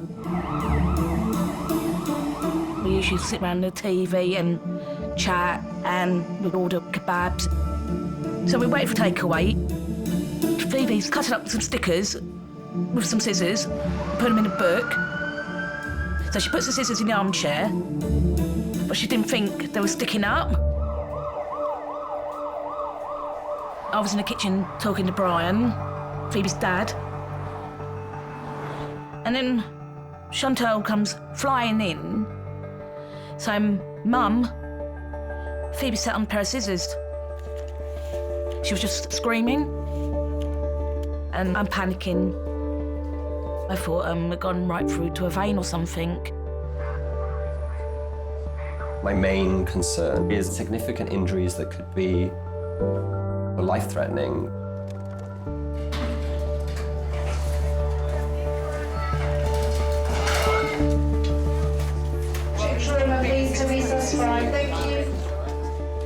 I think it's really difficult when parents have to hand that control over to us as the medical team. Okay, hold on to your teddy, darling. 1, 2. Okay. Phoebe was playing on her own and screamed out to get Mum. She had the scissors in situ. So do you want to watch, darling, or do you want to look away? It's really important to keep a child calm when they're in the resus environment because it's so frightening for them. Some children actually say it's better to watch because then they know what I'm doing. But some children say, actually, I don't want to watch and I'd rather look at Mummy. Mummy, I'm scared. I know, okay. Darling. You know it's okay to be scared? Yeah? Well done. All right, princess. You don't need to see this bit. You just need to see me. I don't want to. So it's like 3 centimeters in. You're going to take him out? No, we're not. I'm going to want to do an X-ray to see where it's going, and then we're going to arrange for us to take it out. And we're going to... You won't feel anything, no. The first question that I'm asking is what sort of important structures are surrounding the area where that scissors is going? So if the scissors are deep, then I'd be much more worried about internal injury to maybe the vessels or some of the nerves.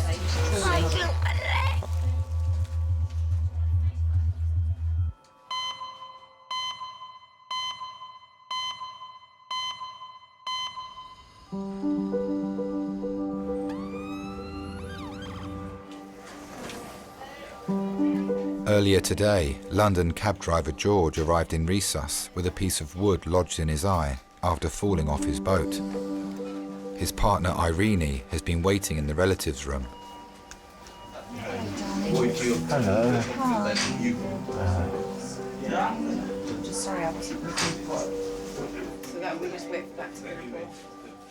I do remember being that family member not long ago. I received this call from a number I didn't know, and they told me that my brother has been in an accident. After that experience, what really stayed with me is that you have to realize that your patient is not the only person you're looking after. There's a sister, mother, or partner. Sometimes they just need to talk to you, talk about like personal life of that person, and suddenly it changes everything. That's not just a patient anymore. I won't leave you, will you? No, I won't leave you.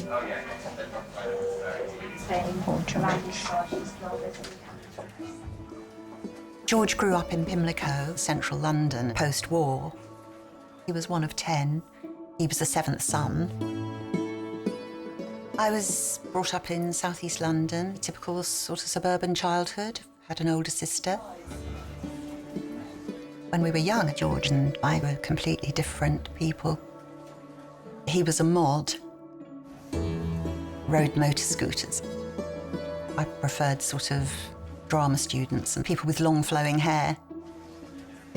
I certainly wouldn't have been attracted to mods because they wore sort of dinky little suits and had little mod haircuts and everything was tiny. Spivvy and dandyish, wasn't it, I think, if you were a mod. Me and most of my friends, you know, you'd sort of wear spinach green and thick tights and camel coats that were belted and tried to look very soulful and poetic. What rotten luck. George and his friends, of course, they were in central London and they all seemed to be doing extremely glamorous things, going to all the dance halls and palais. I would go to the Lake District and go to the New Forest camping and that sort of thing. So I think I would have been very fish out of water if I'd known George then. Oh, great. But it's just something just to wet his mouth. Oh, lovely. Thanks awfully. Got something to wet your mouth a little bit, George.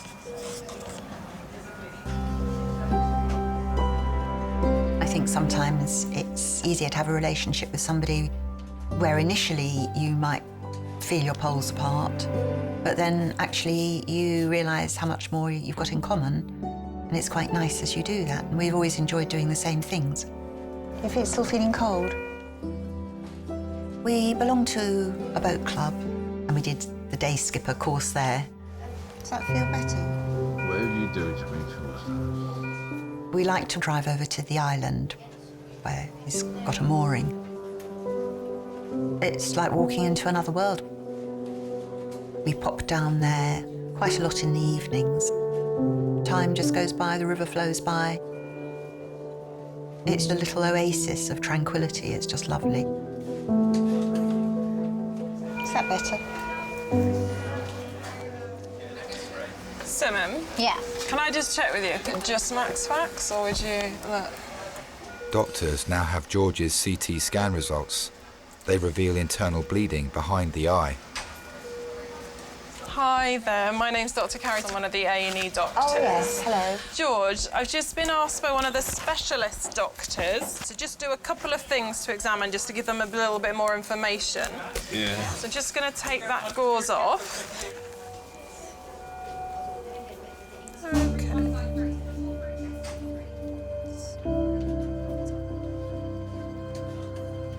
Imagine that you do have bleeding behind your eyeball. Open your eye the best you can. I want you to look over towards me. It's a closed area. It's not going to expand. So the pressure is going to go higher and higher. So look round at me. Yeah. So look right over towards your nose.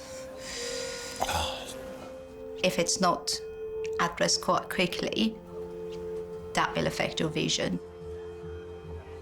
Is this person going to lose his vision? Does it feel like your eye's being pushed forward? Yeah.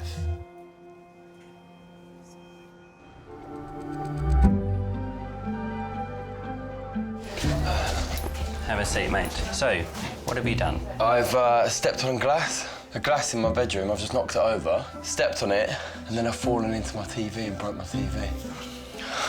Fragile tape. I've never seen that before in 28 years. I don't know How why we've got cool fragile is that? tape. It's quite cool, isn't it? Very cool. Yeah.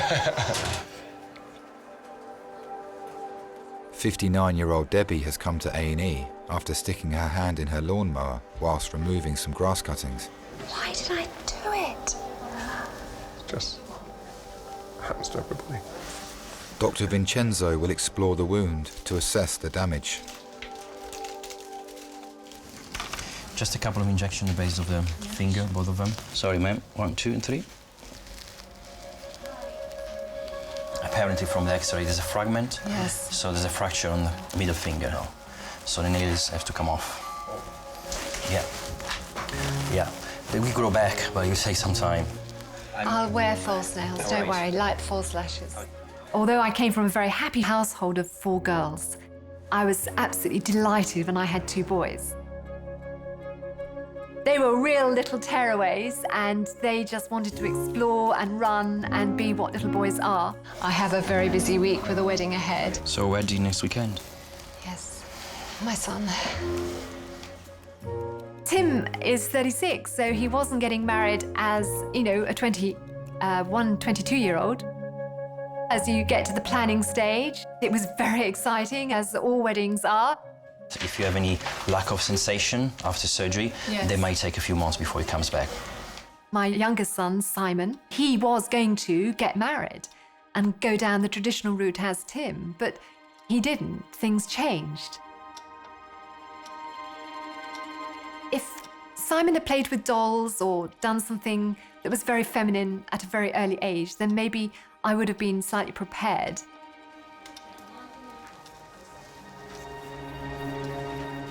Simon transitioned about, I think, 4 years ago now, although fully transitioned, I think it's only a couple of years ago, and is now a girl. So instead of Simon, I have a daughter, Sophie. I can't say that it wasn't a shock to our system. It was. To both Stephen and I, it was out of the blue. We hadn't expected this, and it has taken time for me to adjust. I don't think I can put into words, without crying, how much I have had to appreciate the struggle that Sophie took. I mean, there could not have been a bigger challenge that any one man could say or take.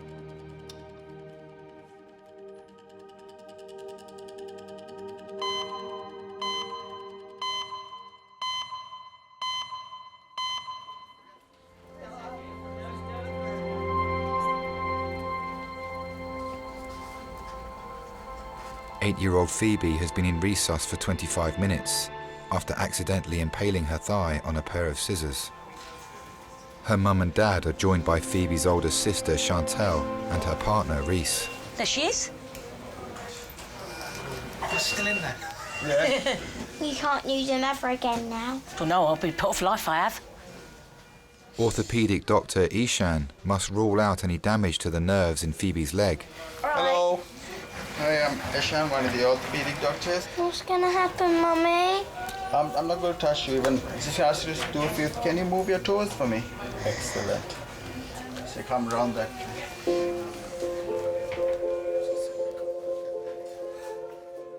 I'm a mother to 5 children, 2 sons, 3 daughters. I wanted to be like my mum, have a big family, I did. I always have been maternal. I was 17, still living at home when I fell pregnant with Chantal. Because Phoebe's the youngest, she's a little monkey. She's always on the go, very active. It's a hectic lifestyle. Can you feel me touch here? Got a 3-bedroom house. I've got Samuel and Liam living at home, and I've got Phoebe living at home as well. And each child has their own room. I'm not going to be one of those people that go ask them to cancel for a bigger house. Mum, I'm so scared. What's with me? Me and Brian sleep downstairs on the sofa bed. Good girl, Phoebe. And we just put up with it. It's not comfy, you know, putting it away, bringing it out every night, and it's just constant. But I won't change it. I love being a mum. It's going to keep you like that. We're not going to move you. I'm going to take an X-ray, okay? Doctors must now X-ray Phoebe's leg to see how deep the scissors have penetrated.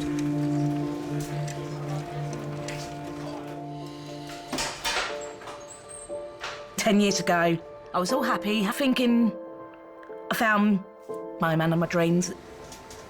I fell pregnant. You know, thought it was all going to be a happy family. And then disaster strikes. I got to my 20-week antenatal appointment, and they said they couldn't find a heartbeat. She said, you're going to have to be admitted to hospital.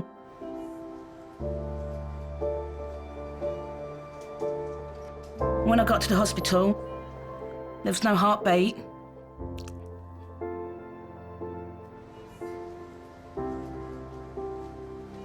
It's been 10 years since I've lost him. I got a chance to name him and have a good send-off for him. Yeah, we called him Nathan, we did.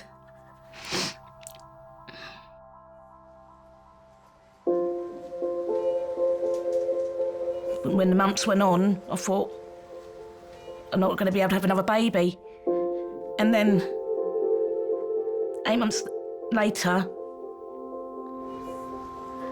when I found out that I was expecting again, I was happy, but I was scared at the same time, thinking, is it going to happen again?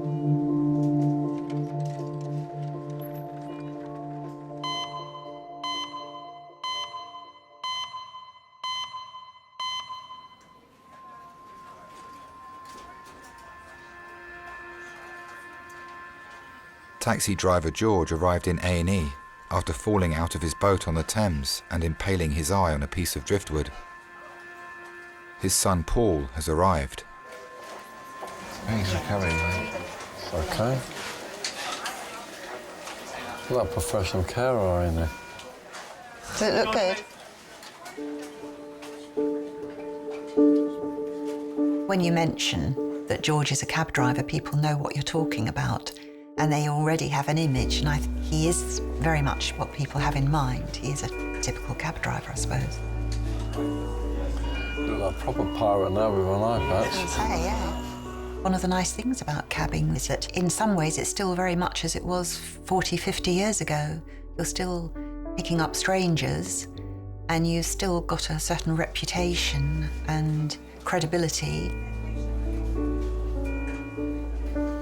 He gets up really early.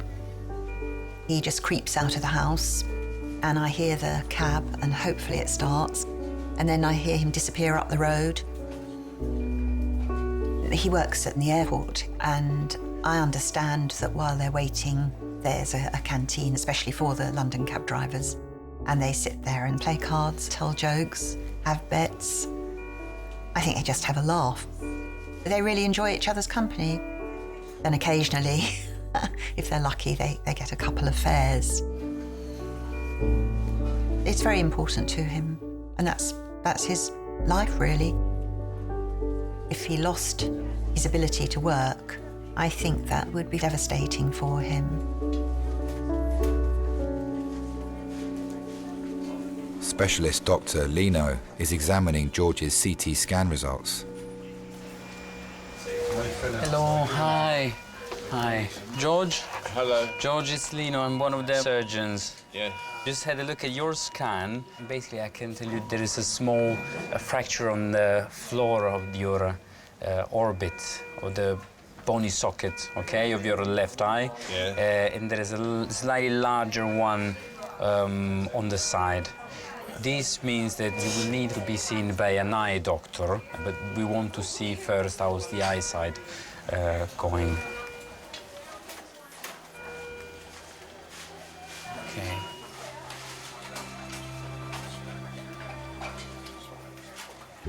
Can you move your eyes, sir? Is it very painful? Yes. Yeah, right. So is it very sore if I touch you? Yes. Right. My brother had a car accident, and his injuries, they were mainly facial. He had to go through so many surgeries.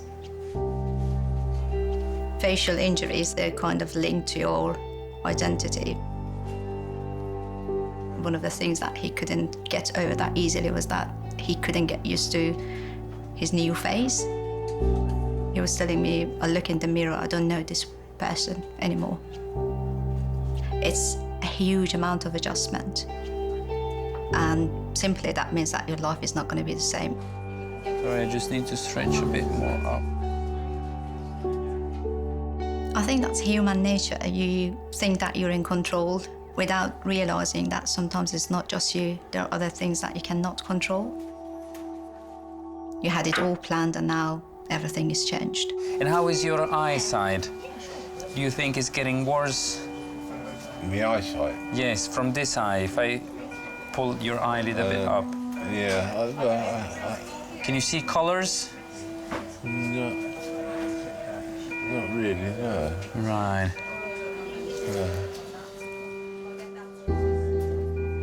Lots of people say you can manage with one eye and you can drive with one eye.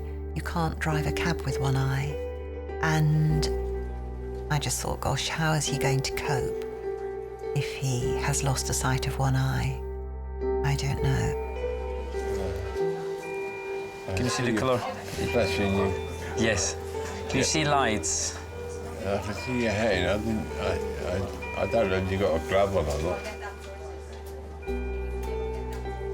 He might stop being the George as I knew him and relied on him, really, as always being forthright, loud, able to sort out situations. He might not be quite the same again.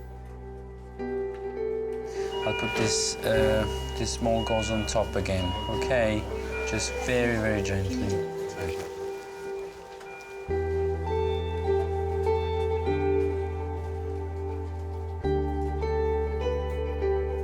George will be taken to a ward where specialist doctors will monitor his eyesight ahead of surgery.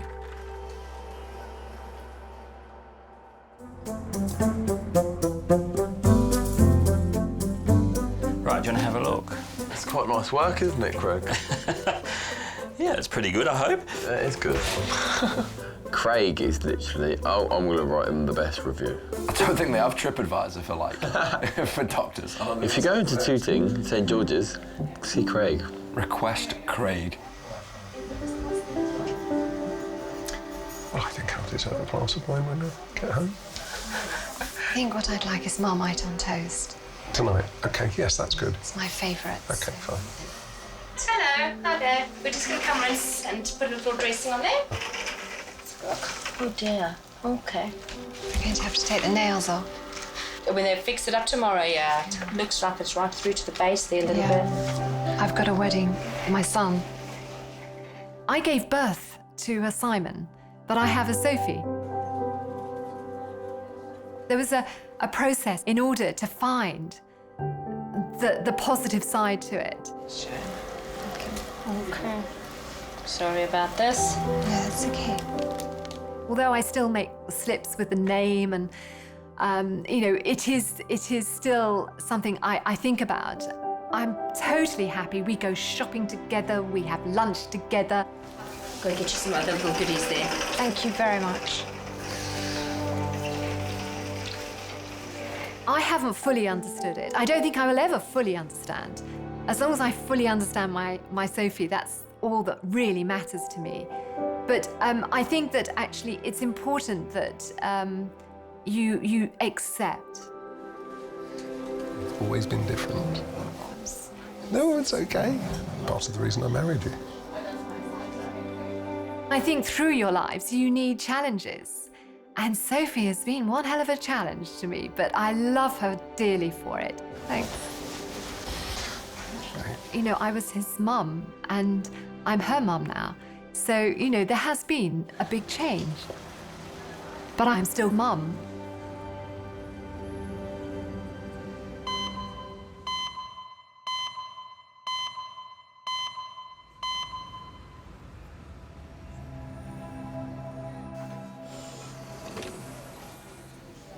Phoebe arrived in resus with a pair of scissors embedded in her thigh. X-rays reveal that they have not penetrated the bone or arteries, and it's safe to remove them. Finally! Have I been so long? Have I been ages? It's been very busy here tonight, that's why. We might actually put you to sleep down here and take it out down here and wash it out down here. What if it starts pouring out of blood? Would you wash it up in it? Yeah, we're gonna wash it all up for you. Do you want to keep the scissors? Put them in the bin. I think you'll be very careful with your scissors from now on, won't you? I didn't know I put them there. You're forgetful. What's your name? Phoebe. Not that forgetful, are you? Do you know what I like to do with my children in the hospital? We like to do fist bumps here. You do me fist bump? Yeah, good girl. Just rest, close those eyes, and think about something nice. Yeah, good girl. You've been amazing, okay?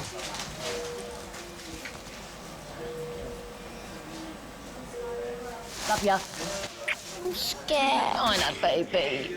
They're going to take it out. Yes, I'm going to give you some oxygen to wear. We're going to give you some sleeping medicine. So I need to... Mummy. Mummy's here. Where's Mum? Yeah. Be all right. I fell pregnant with Phoebe. In the same year, I lost Nathan. Let's have a little look at your thigh now. And I found out I was expecting. I didn't tell Brian until he got in from work. Are you in pain still?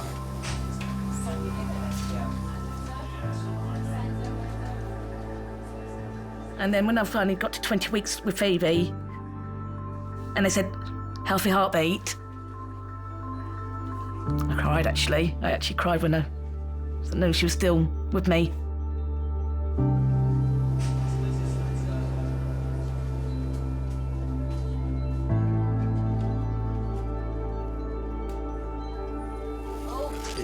That's fine. Let's go.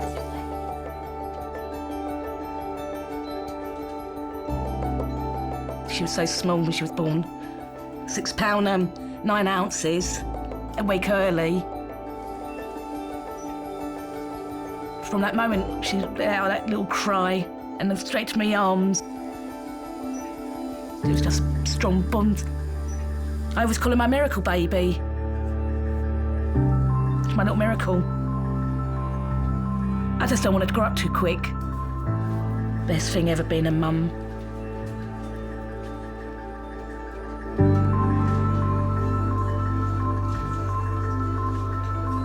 Phoebe will be taken to a ward for observation to make sure there is no further damage to her leg.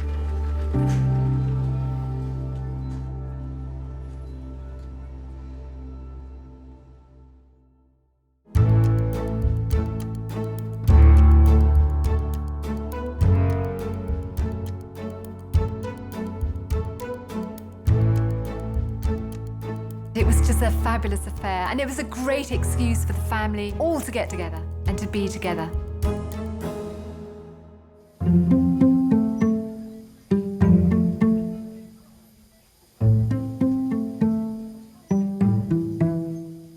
When I hurt myself, I mostly wanted my mum. She never left me.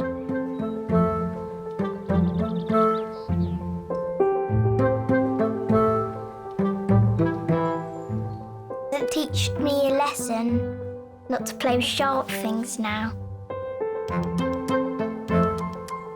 I spend loads of time with my mum. I love her. She's the best mum in the world.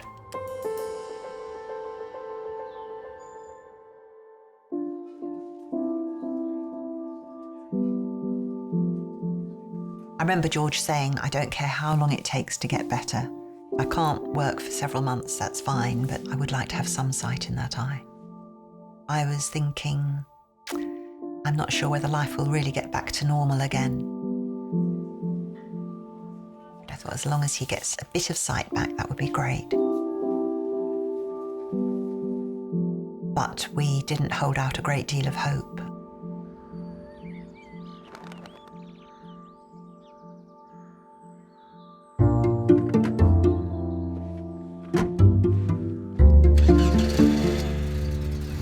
As long as I can work, I will. I don't want to retire. I want to be the oldest living cab driver. And don't ask me how far I've got to go to do that. They can put that on my headstone or something. See you later, my love.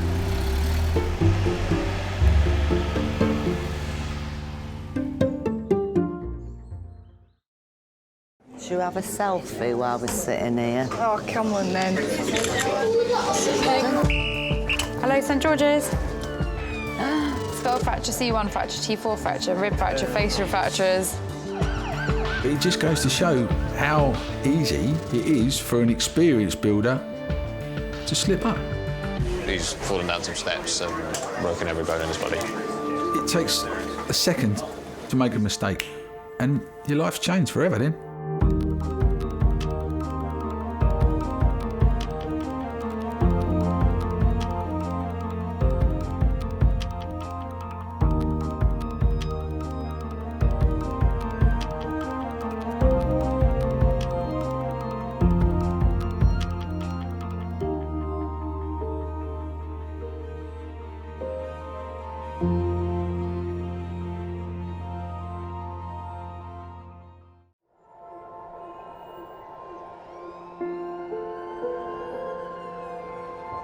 We're all so busy living our lives, and then suddenly something cuts through that, something often very unexpected. Paediatric trauma call, 15 minutes. A 71-year-old female with 2 stab wounds to the back. He was found to be in traumatic cardiac arrest. I can't feel any pulses. We're at St George's Hospital in Tooting. Yeah, 24 hours. What's your opening hours? St George's, London, one of Britain's busiest A&E departments, under more pressure than ever. So do you want to watch, darling, or do you want to look away? This is the worst day ever. You never know what's coming in, and you just have to be ready for anything.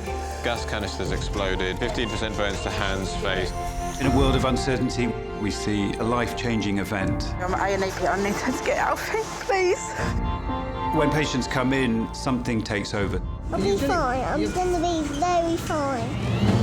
A place where life, Give me an A. Give me an E. love, Okay, good lad. Well done. and loss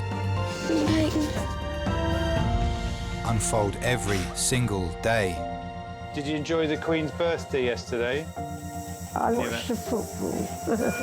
All the patients you're about to see were treated in just one 24-hour period. Don't worry. We get to see people who love one another in loads of different ways. Yes. And I think you can give someone the best care in the world, but really what they want is to hold the hand of the person that they love and for them to tell them that they're going to be okay. You're my hero.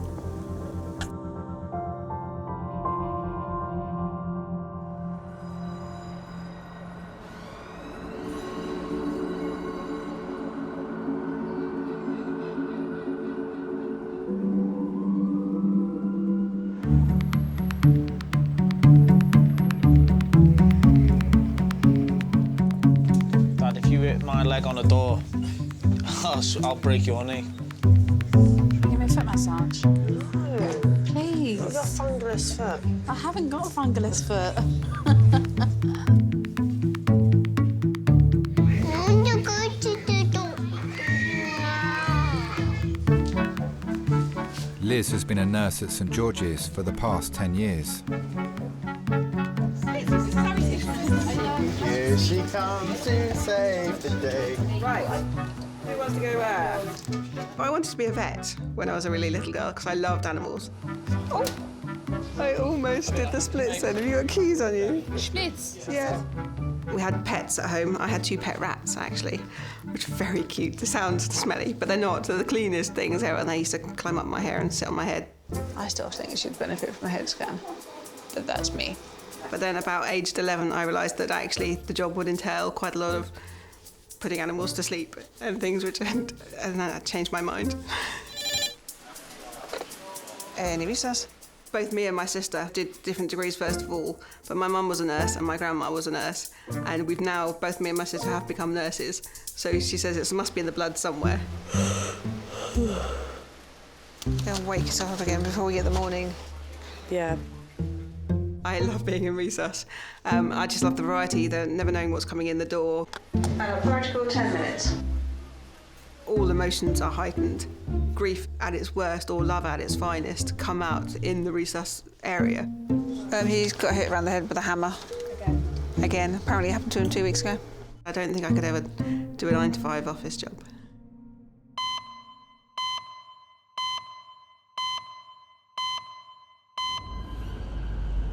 Ambulance service. My husband's fallen over while playing ice hockey. I'm not sure what's happened to him. What's the address of the emergency? It's Streatham Leisure Centre on Streatham High Road.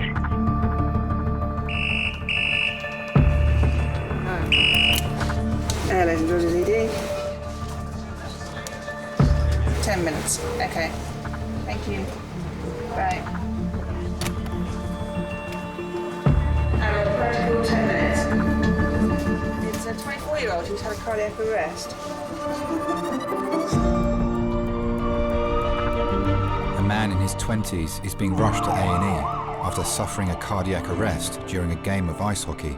There's cardiac arrest in a 24-year-old. Phone goes and says it's cardiac arrest. You worry anyway for the patient, but if it's a cardiac arrest in someone in their 20s, then you're especially worried. The adrenaline kicks in straight away. We'll get our drugs out. If an out-of-hospital cardiac arrest, it's very rare that you get the person back. You kind of got in the back of your mind, this may not end well. The man was with his wife at the ice rink when he collapsed. The Sunday morning, I remember that the weather was grey and it was raining because we'd been in Sicily and it had been so sunny and beautiful. We woke up late and he said he was very tired and he said that he wasn't feeling well. I thought absolutely nothing of it. I was going to watch him because it was a championship game. We were 17 minutes into the game. Corey was playing really badly. Corey had skated to the goalkeeper and he fell on the ground. Are they here? I remember his helmet hitting the floor of the ice. I just knew something was not right at all, and I just got up. I was like banging on the doors to the ice rink. They rolled him over, and I could quite clearly see that he was starting to go blue.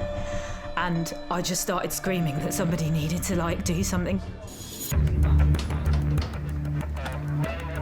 Corey's teammates administered CPR for 25 minutes before doctors and paramedics arrived and finally managed to get a pulse. Just remember this huge hive of activity just taking place, and they were just literally just going at him. I just sat there really, I just sort of stopped crying and I felt like I was just going to be sick.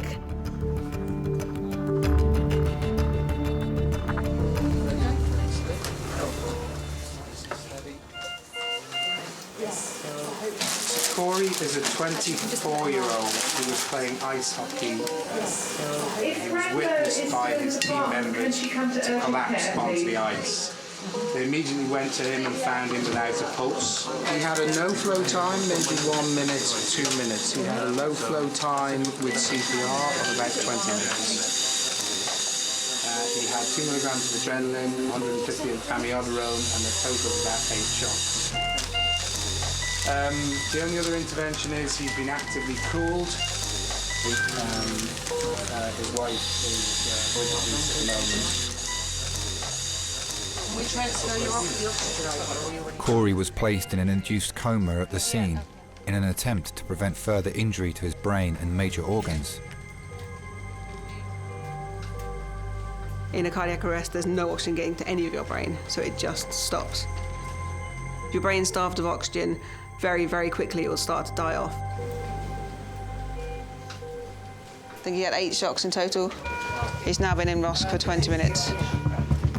There's a lot of things that can go wrong and a lot of things that you need to get in place to make sure that this person stays alive. I mean, obviously you've got them connected up to the monitors and everything, but you never leave that person alone. There's the CO2. There's a chance that their heart could stop beating again at any time. Are you free to check out some fentanyl with me? Doctors need to work quickly to minimise the risk of continuing damage to Corey's brain.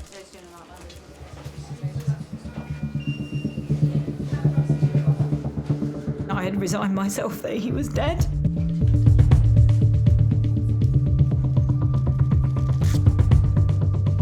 It was just so sudden. I think if somebody gets sick gradually, you can kind of process that information, but this, I don't...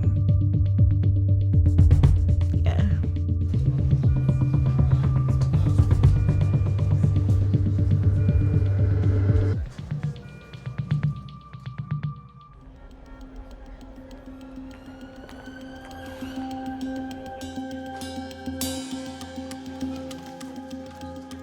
It's been 20 minutes since Corey arrived in resus after going into cardiac arrest whilst playing ice hockey. Right, you're going off to scan now, aren't you? He needs an urgent CT scan to try and establish what caused his heart to stop. It will also show any major damage his brain has suffered after being deprived of oxygen for over 25 minutes. The worst case scenario is brain death. You can get a hypoxic brain injury, which means that although your body might be awake and functioning, there's actually not a lot going on in your brain. You're not able to speak, you can't communicate. or if you get too bad a hypoxic brain injury, then you die as a result.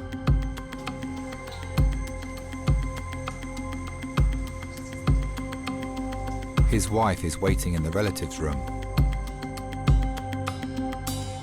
When Corey was in hospital, we'd been married for a week.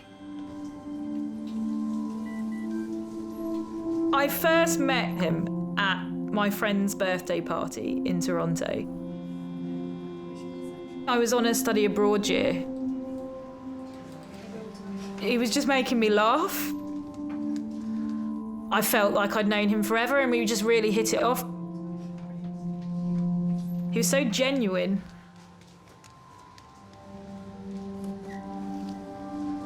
The first date, he asked me if I'd come ice skating, and I literally put the skates on and I could just about get on the ice, and he was like, "You can't skate?" I was like, no. He was like, "Don't you skate in England?" I was like, no.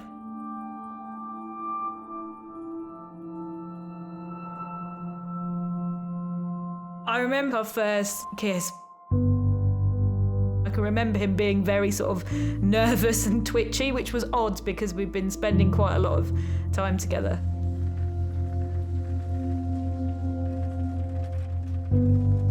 I realised I loved him gradually, it crept up on me.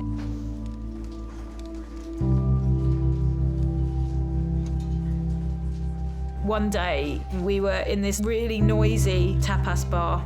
I was sort of looking over the dinner table, and I just kind of knew from then that it was right. I was just like, this person's great. It's kind of when you realise you want to spend your life with someone and that things didn't get any better than this, so.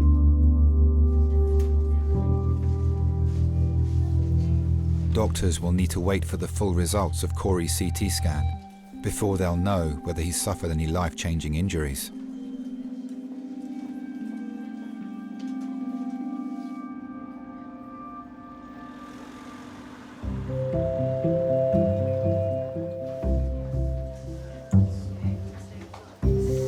Distal phalanx. Isn't phalanx a funny word?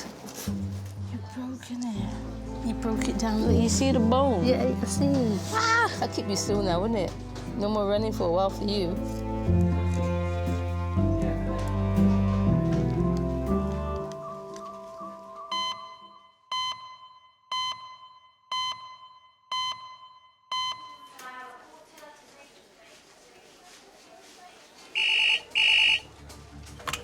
A&E St George's.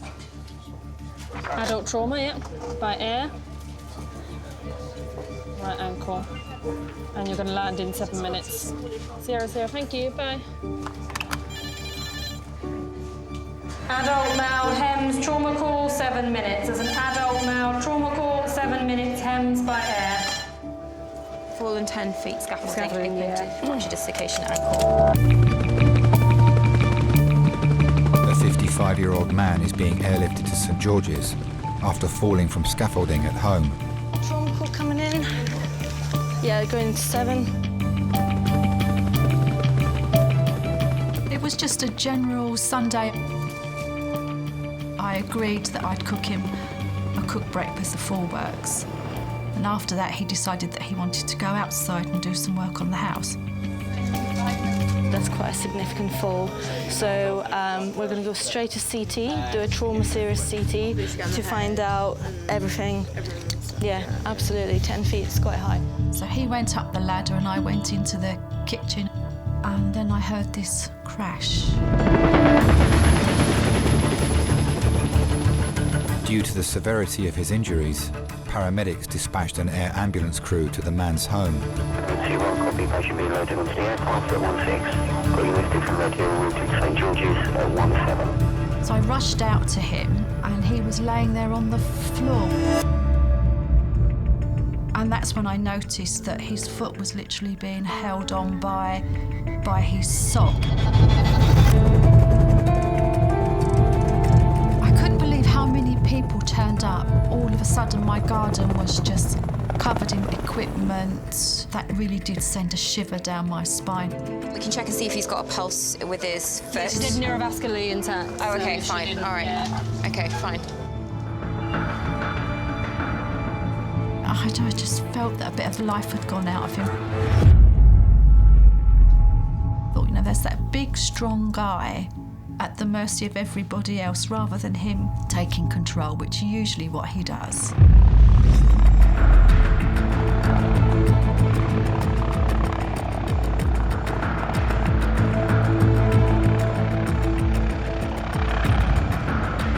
When your husband's being flown off in a helicopter, all those dreadful thoughts go through your head.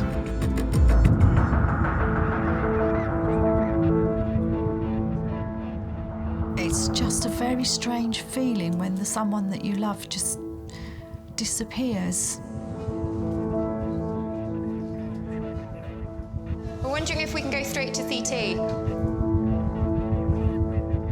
If they're coming in by air, by helicopter, then you know that it's going to be quite a serious trauma.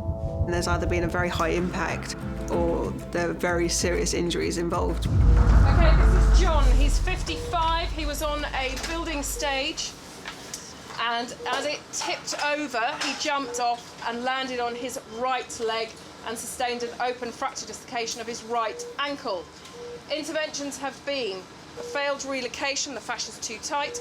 It's been irrigated with 500 mils of normal saline, covered with a dressing and vac splinted. He's also been immobilised at the top end as this was a distracting injury. Okay, thank you. Oh. Doctors are concerned that the high impact of his fall may have caused multiple injuries and need to CT scan his entire body. Falling 10 foot can do an awful lot of damage. But if they've had an injury that bad, then you worry what else has gone on the rest of their body. The impact travels up the leg and up through the spine, so the chances are they may have fractures in their spine as well. His whole body's had a complete shock, so you just need to make sure that you're on top of anything else that could go wrong with him.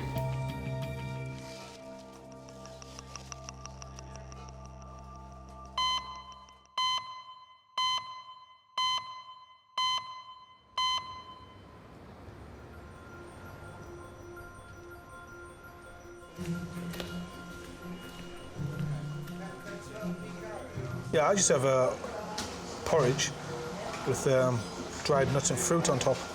How do you cook yours? Do you cook with milk or water? Water. Yeah, but I do with mine. I just put in a bowl, put the milk in, put in the microwave for a couple of minutes. Give it a stir up, and it's all nice and thick. I'll tell you what's nice as well, but it's expensive. Manuka honey. It's supposed to be one of the most healthiest things you can have.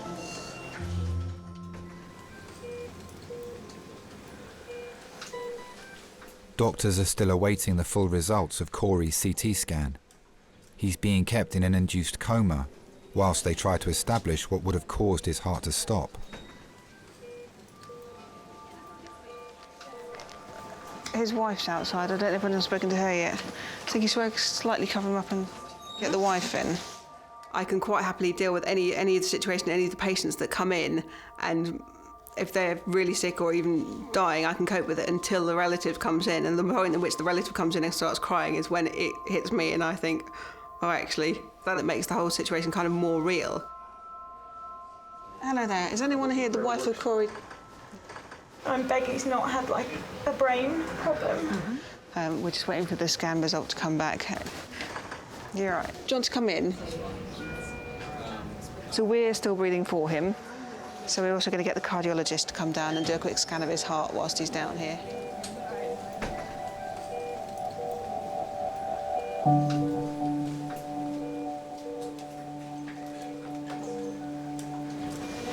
He's so cold. Yeah, what the ambulance crew actually actively called him. So it's to help preserve the brain after a cardiac arrest. They actually actively cool him down. We've only been married 7 days. I know. My best friend, if he dies, I don't know what I'll do without him.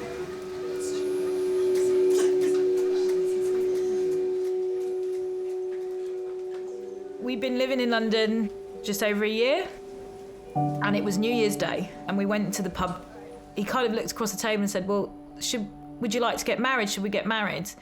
And I was like, yeah, we should get married. So we actually went and bought the engagement ring together, and he wouldn't tell me when he was going to give it to me. And we had planned to go to Budapest. And I was like, he's so going to propose.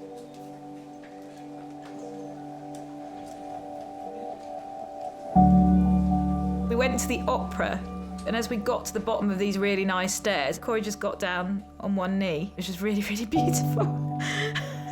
He did it better than I ever could have imagined.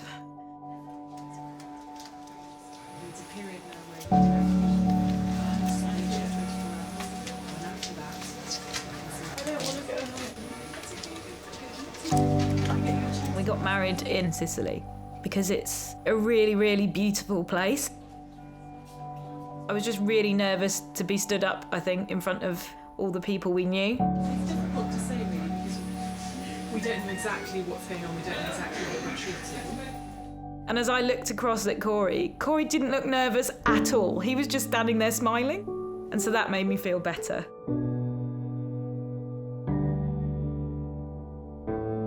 It just felt so natural. That sounds odd, but it just felt like really the right thing to do.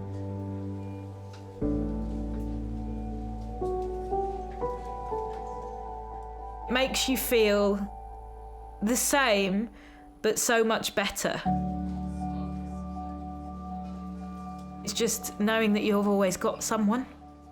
And like, it was just nice to stand up in front of all of our friends and say stuff.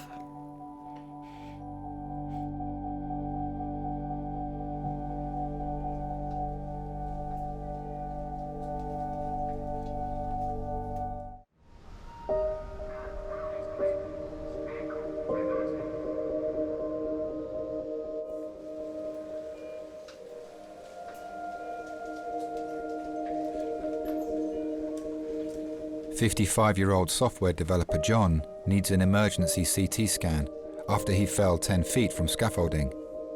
His wife Penny is travelling to the hospital from their home in Surrey. I first met John in 1977. We were teenagers. John had just turned 16 and I was approaching 16, so we've been together virtually forever. Ready, steady, go. That's it, stop. She's scanning everything.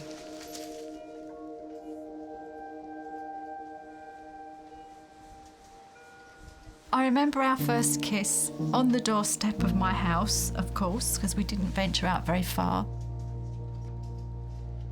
He's a good foot taller than I am, and I used to have to stand right on the doorstep where the door closes and then sort of stretch up to kiss him. And he says one of the first things I said to him is, I don't do French kissing.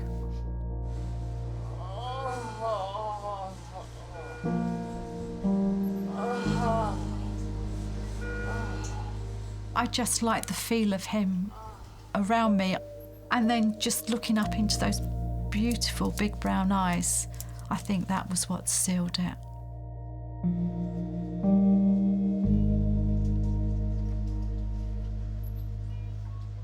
It was whoosh.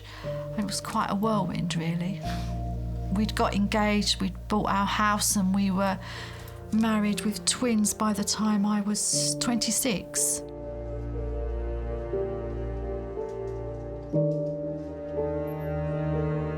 The only memories I have without him really are just very young childhood memories. He's everything to me. Everything.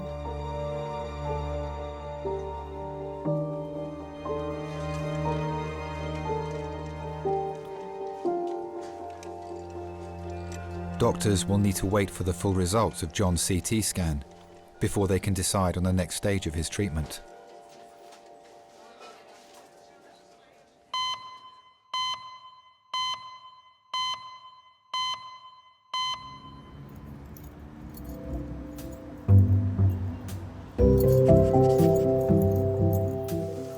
Looking forward to your day off, are you? I did say to her, don't put it anywhere near your ear, and obviously that was like a red rag to a bull, so she just did it. Okay, I'll let you know how we're getting on anyway. I'm hoping it won't be too much longer. 24-year-old Beatrice has come to A&E with her mum Sarah after getting a gem sticker lodged in her ear. I think you always expect that you're going to have a perfect little bundle and you've got an inbuilt sort of like manual of how you're going to look after your child, and it's nothing like that at all. You didn't put anything in the oven, did you? No. Just this one? Just this one. Do you think it was probably a bit of a silly thing to do? When we first met, we always wanted children, but we did want to sort of get married and just enjoy being a couple to start with. Do you remember when you used to dress up as a doctor? Yeah. So we did that a good 3 years, actually. And it was more important having that time together before we actually had a family. I would leave it if you don't mind, sweet pea. I don't mind. When we found out we were pregnant, we were just delighted about the whole thing. And we did used to talk to the bump, yeah, and we used to play music really loudly as well. Right, I can see a doctor. Stand up and smile, they might come quicker.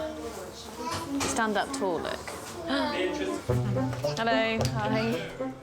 Obviously, there's a lot of books as well to tell you the exact things that you need to do to create Einstein, so we did all of that. As I think every parent probably does, but just no one actually ever admits to it. Let's lift you up. Right. You're going to tell the doctor what's happened. Tell me what's happened. I put a sticker in my ear. Sticker in your ear. What's it like? It's a little round one, isn't it? A little round. And it's a gem sticker. Did you roll it up into a little ball or anything before, or did you just stuff it in? I just stuck it in. It's like an oval-shaped gem sticker. I don't know which size she's putting this. It's 3. It's a big one. Okay, so a larger one, yeah. Stuck it. All right. Quite a way in, haven't you? Got it in. Is it hurting you at all? It's hurting. It is hurting, is it? It's right down in my brain. So what we're going to do, if it's all right with you, is have a look in this one first, just to make sure I know what your normal ear looks like. And then I'll have a look in the one you've got the sticker in, see how deep it is, and see if we can get it out for you. Really deep.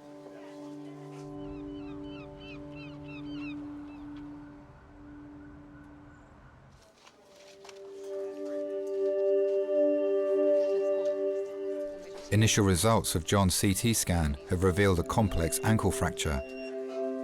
Doctors are concerned that the impact may have damaged the blood vessels and nerves in his foot. Hello, sir. So, how bad's your pain now on a scale of 1 to 10? About 4 or 5, maybe. Okay. Oh, maybe a 6. All right, just leave it. Don't move it. That's fine. Sharp scratch. Ooh. Are you okay? Yeah, it was just really painful for a couple of seconds.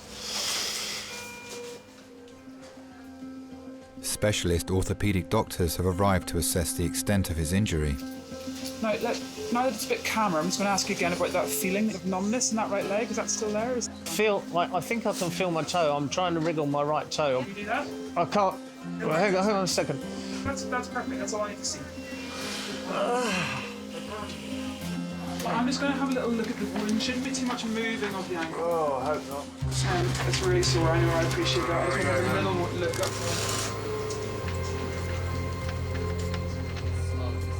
An open fracture is where the bone has snapped but it's come out through the skin. So there's bits of bone sticking out through the skin, which can be very, very serious because there's much higher risk of infection. So infection not only in the skin and the surrounding areas, but actually infection into the bone. Gosh, that's awful. That's probably... I haven't seen one as bad as that for a while. His wife Penny is on her way to St George's. Poor John's had to support me a lot over our years. 10 years ago, I thought I had cancer. I knew I had to have major surgery for hysterectomy, and at the same time my dad was dying. Plus, my daughter was going off to university, and I just felt bereft. So what are you doing at work on a Sunday? Well, I've got a bungalow and there's one room upstairs. It's got rotten timbers. So I had some scaffolding. I've had it up there for weeks. I've been up and down it fine. And today I was taking it down, can you believe? Oh, I see. And it bloody fell down. Oh, no. I feel like a complete idiot. I don't know how I would have coped without John being there. I really can't imagine ever getting through it. He's been an absolute rock. Ah, lordy, lordy. If there's nothing else that's identified on the CT scan, we'll want to have a look at your joint in theatre. Yes. OK? He was there for me when I lost my mum. My sisters and I nursed my mum for almost a year, so he had to put up with me just running in and out the house, going to work, changing, running off to the hospital, coming back, throwing whatever I could lay my hands on as a meal and then rushing back off to the hospital. And I think for him to put up with that is pretty damn supportive.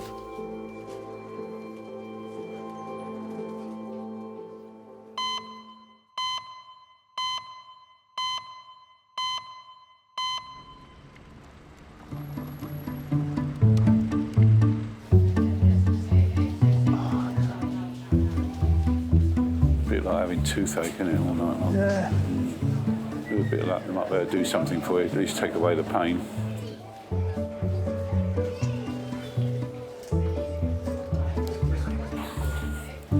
I say when I came in here after that cardiac arrest, I've never experienced so many people around me in one hit.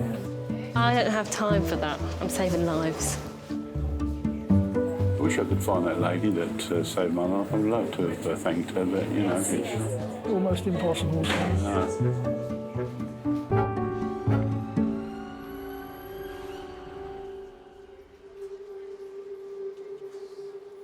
Doctors have received the initial results of Corey's CT scan. They show no clear sign of a blood clot or abnormality in his brain that may have caused his heart to stop. What do you think? So I'm not sure what's going on. It could be a PE. I was told that there was obviously no trauma before this as well. There's no trauma. OK.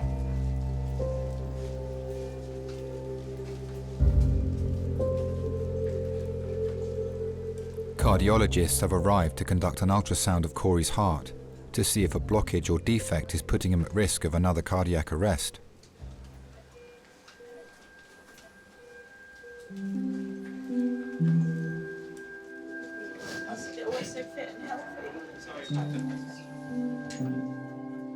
Corey's mum told me he was a difficult child because he always had an answer for everything.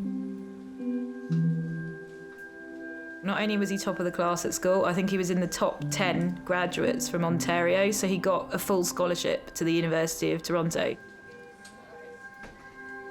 His dad said that when he graduated from high school, Corey won every single award pretty much at school, and it got to the point where he couldn't actually hold on to all these awards.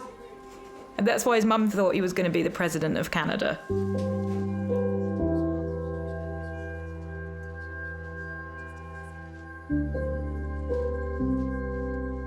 They shove them out on the ice in Canada when they're like 1. So Corey started skating probably at the same time he started walking. His dad was a hockey coach, so he used to turn the back garden into an ice rink. So this basically involved turning the hose pipe on and filling the entire garden with water so it froze over.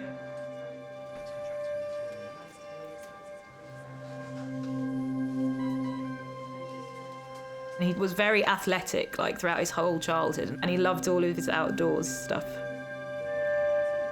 He'd always want to try something new, know new things and do new things. That's what I was attracted to. Stay ventilated like this for a few days. By keeping nice and sedated, stops his brain going into be active. And it means that hopefully you don't have sweat in the brain. He's got swelling. Well, he got swelling all over because of the shock. Because his body didn't get enough oxygen.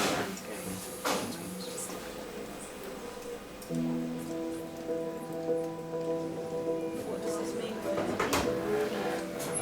We don't know. Until the patient's woken up, you've got no idea how this has affected them, how badly brain damage they've got, how they're going to function, whether they're going to be able to function normally again, and how it's going to affect their life long term.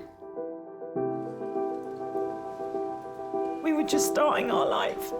Like, Corey just said to me recently that he was really, really happy, and like, Just seemed cruel to take it all away from him. Do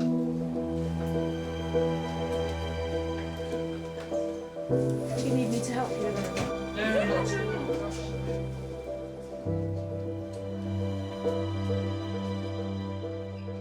You realise like what a good life you've had. Nothing else seems important.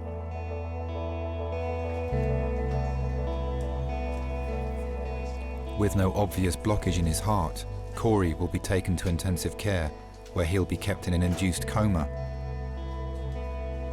Doctors will be unable to assess the extent of the damage until they feel it is safe to try and wake him up. Everything that you see in A&E, it just teaches you to live life to its fullest, because you wake up one day and anything can happen to you.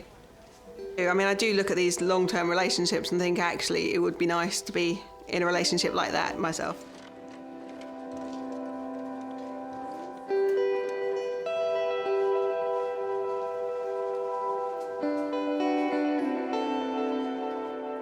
A lot of people say the most important thing is they're not going to regret not having the best job or not having the best home, but actually regret not having someone to love them is probably a bigger regret for them.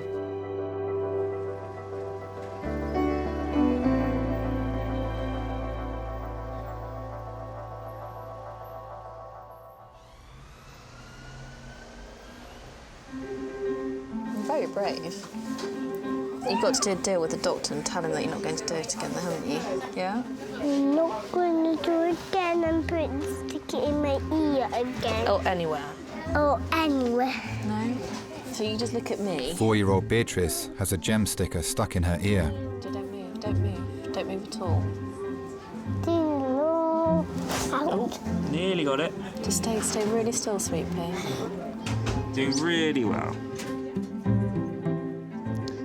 It's just really well wedged against the sort of the wall. Okay. She did say she pushed it right. So you've done a good job of it. If you're going to do it right, eh? Too far in. Yeah. It's a little bit stuck. Having children, it has changed our life an awful lot. Changed it for, you know, in a very positive way. The thing is, it's right tucked onto the edge. It's quite hard to get some purchase around it. You're suddenly very tired. I think we thought we'd never actually eat a meal together again, but you are a family, and this is your child, is your baby, and you just work it out together of how best to look after them, really. But we still have fun together. The small plate isn't when my thing is in there. Yeah? Let's hold my hand. It gets really good. It might be a little bit ouchy, but if we can get it out, then we don't need to come back, yeah? Ready? It's really good. Look at me, you're amazing. You're being amazing, sweetie. Look at me, look at me. There we go. Look, it's out. It's amazing. It was the big one. Yay! Can you hear now? Yeah. Nothing else to go in your ears, okay? Okay, Mummy. Come on, let's lift you off. Well done. You're very, very brave.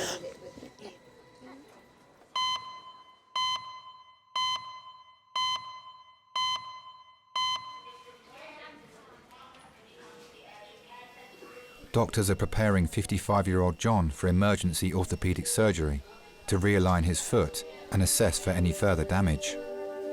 His wife Penny and son Daniel have arrived from Surrey. Hi, I'm one of the nurses. I've just got your family here, all right? Are they here? Yeah. Oh, super duper. John, it's me, darling. How are you doing? Fine. All right, son? Yeah, I'm all right. You? Yeah.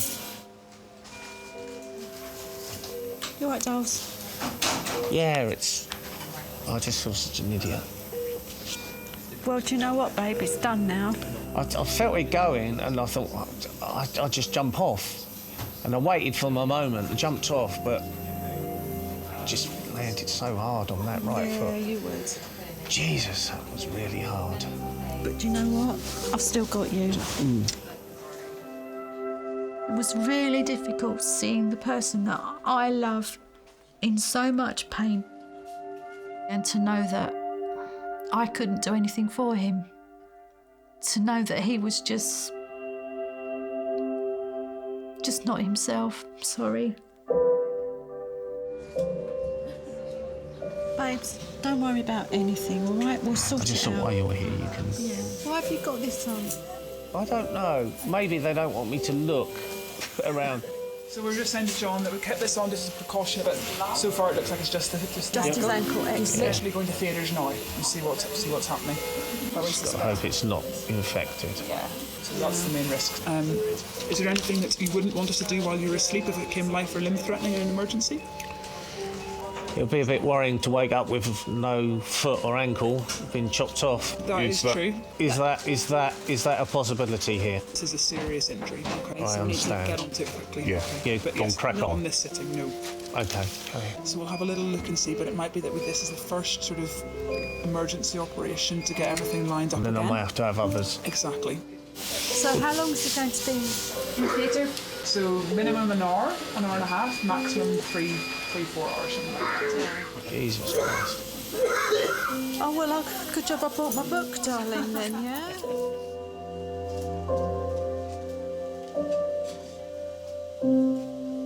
You all right? I'm not going anywhere until I know you're all right. I said my vows, meaning every single word, and I think every single one of them over the last 30 years have probably come true. In sickness and in health, that's definitely happened. For richer, for poorer, we've had some poor times. We've had some times where we've really had to tighten our belt, but it is forever. See you later, darling, yeah? Don't cause any trouble. We all think that we have loved, but it's not until you meet the right person that you know what love is. It's a rather lovely feeling to have tucked in your heart.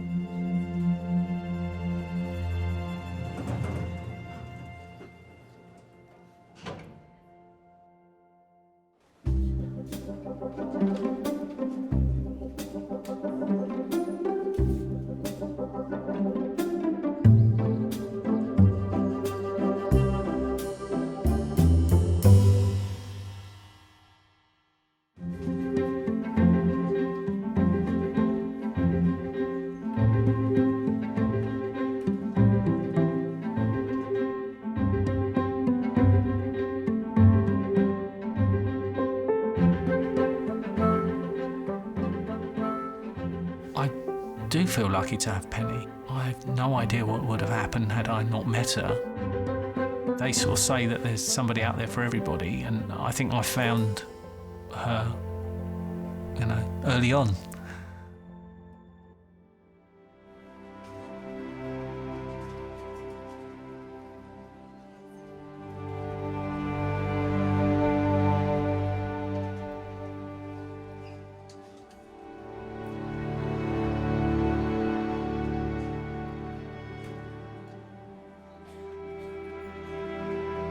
I was just going to the car to drive to the hospital. It was about midday and they'd called me and said, "We've woken Corey up."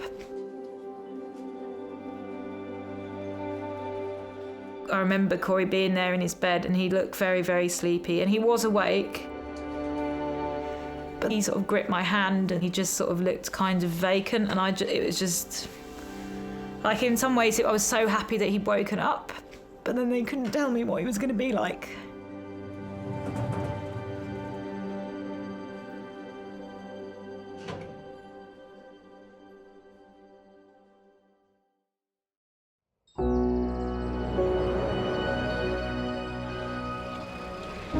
The first thing I remember is not really understanding why I was in a hospital. I saw Alice. She was super beautiful. Loving somebody when they're fit and able and healthy is one thing. Loving someone when they're sick and ruined is another. And she's shown her true colors.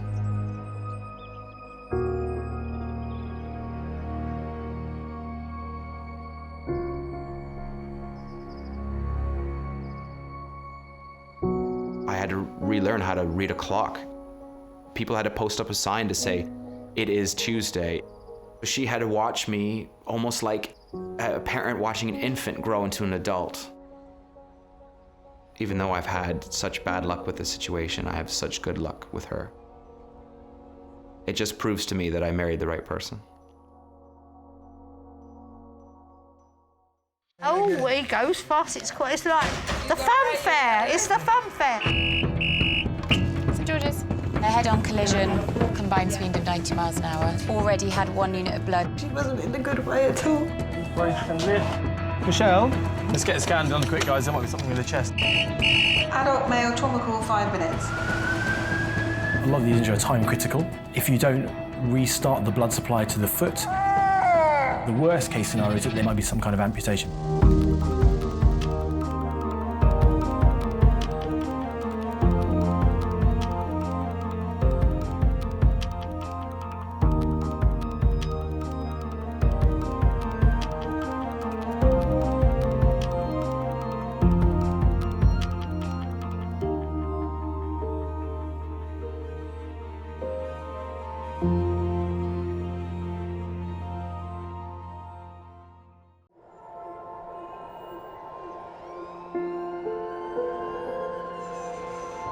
We're all so busy living our lives, and then suddenly something cuts through that, something often very unexpected. Paediatric trauma call, 15 minutes. A 71-year-old female with 2 stab wounds to the back. He was found to be in traumatic cardiac arrest. I can't feel any pulses. We're at St George's Hospital in Tooting. Yeah, 24 hours, 7 days a week. I love that question. What's your opening hours? St George's, London. One of Britain's busiest A&E departments, under more pressure than ever. So do you want to watch, darling, or do you want to look away? This is the worst day ever. You never know what's coming in, and you just have to be ready for anything. Gas canisters exploded, 15% burns to hands, face. In a world of uncertainty, we see a life-changing event. I'm A&E, I need to get out of here, please. When patients come in, something takes over. I'll be fine. I'm going to be very fine. A place where life... Give me an A. Give me an E. Love... Okay, good lad. Well done. And loss... unfold every single day. Did you enjoy the Queen's birthday yesterday? I watched the football. All the patients you're about to see were treated in just one 24-hour period. Don't worry. We get to see people who love one another in loads of different ways. Yes. And I think you can give someone the best care in the world, but really what they want is to hold the hand of the person that they love and for them to tell them that they're going to be okay. You're my hero.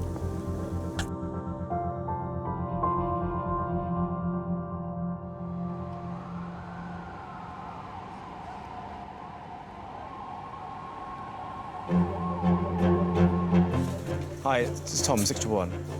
Who's that? Who's that? Oh, I need to. So, will you give me blood bleep? I'm down in resus, so will you let me know?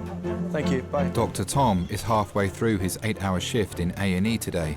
He's tubed, airway's safe, I'm being around. Fine. Any Okay. problems, we'll yeah. I can honestly tell you that sometimes I'd like to lie in a little bit more, because I start pretty early.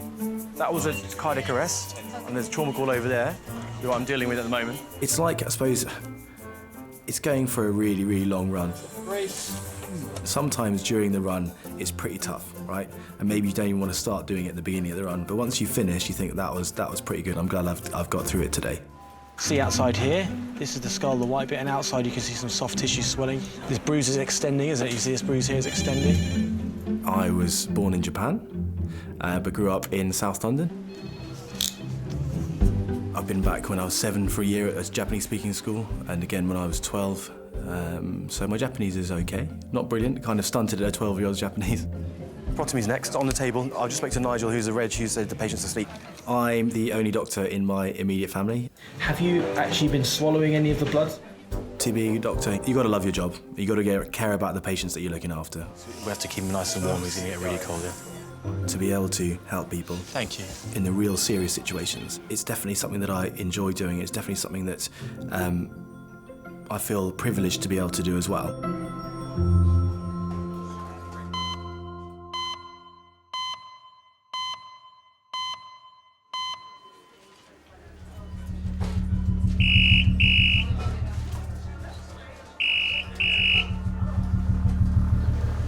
St George's.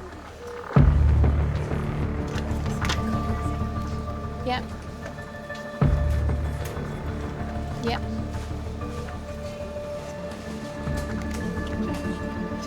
Yep. Thanks. Bye.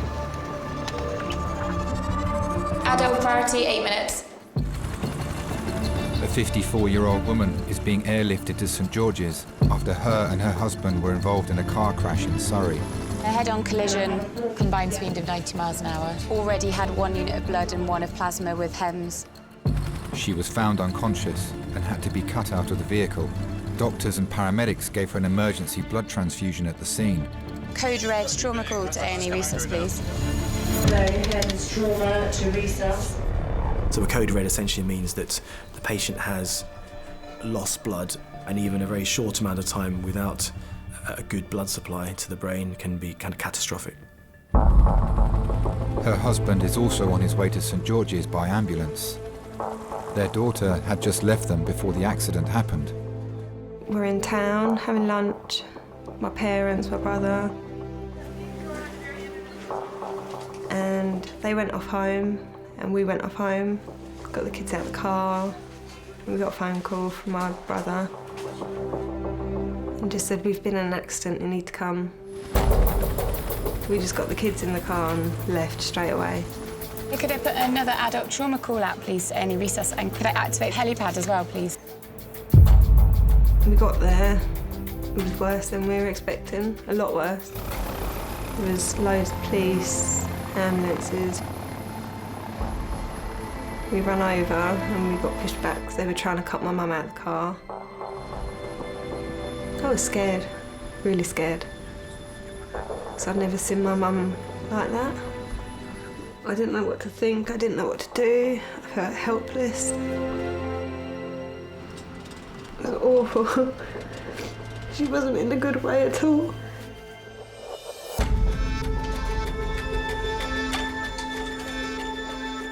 Water to resus, please, for the code red trauma call.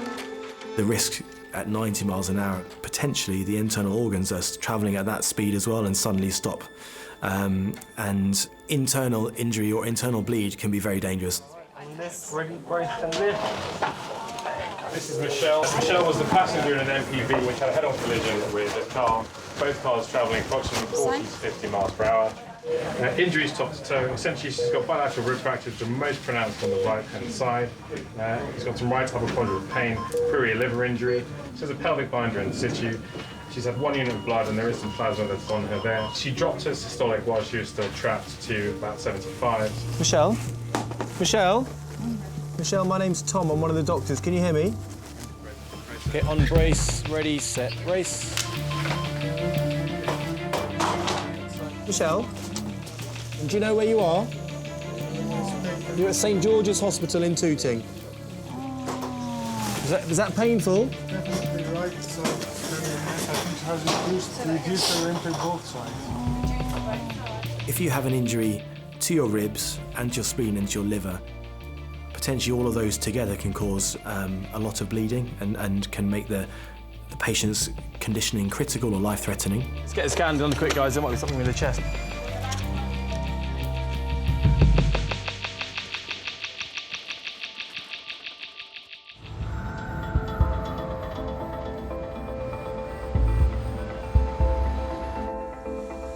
Michelle, on slide, ready, set, slide. Fantastic. It's been just over 20 minutes since Michelle arrived in A&E after being involved in a head-on collision at a combined speed of 90 miles an hour. Keep breathing for us, okay? Keep taking nice breaths. She's been given an emergency blood transfusion to stabilise her blood pressure and brought to CT to scan for injuries to her head, neck and internal organs. So we do head to pelvis, yeah? Head to pelvis. Great. Growing up with 4 other siblings, Dad was always working and Mum has always been there for us. She wasn't a strict mum. No, she was quite a laid-back and chilled-out mum. Breathe in and hold your breath. Me and Mum used to go swimming, just me and Mum, and go on bike rides. And that was nice, just time with me and Mum.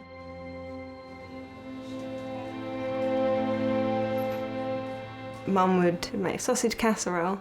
I used to love that. I still try and make it now for my kids, but it never turns out as good as Mum's. RTC passenger, head-on collision, likely pelvis, bilateral rib. Head appears to be okay, but she's had some ketamine before she got it, so we can't really tell. She was just there for me when I needed her. Michelle, big deep breaths in and out for me. Yeah, we need to take her around, because I'm a bit worried about her sat. Doctors must now wait for the full results of the CT scan in order to prioritise the next stage of her treatment.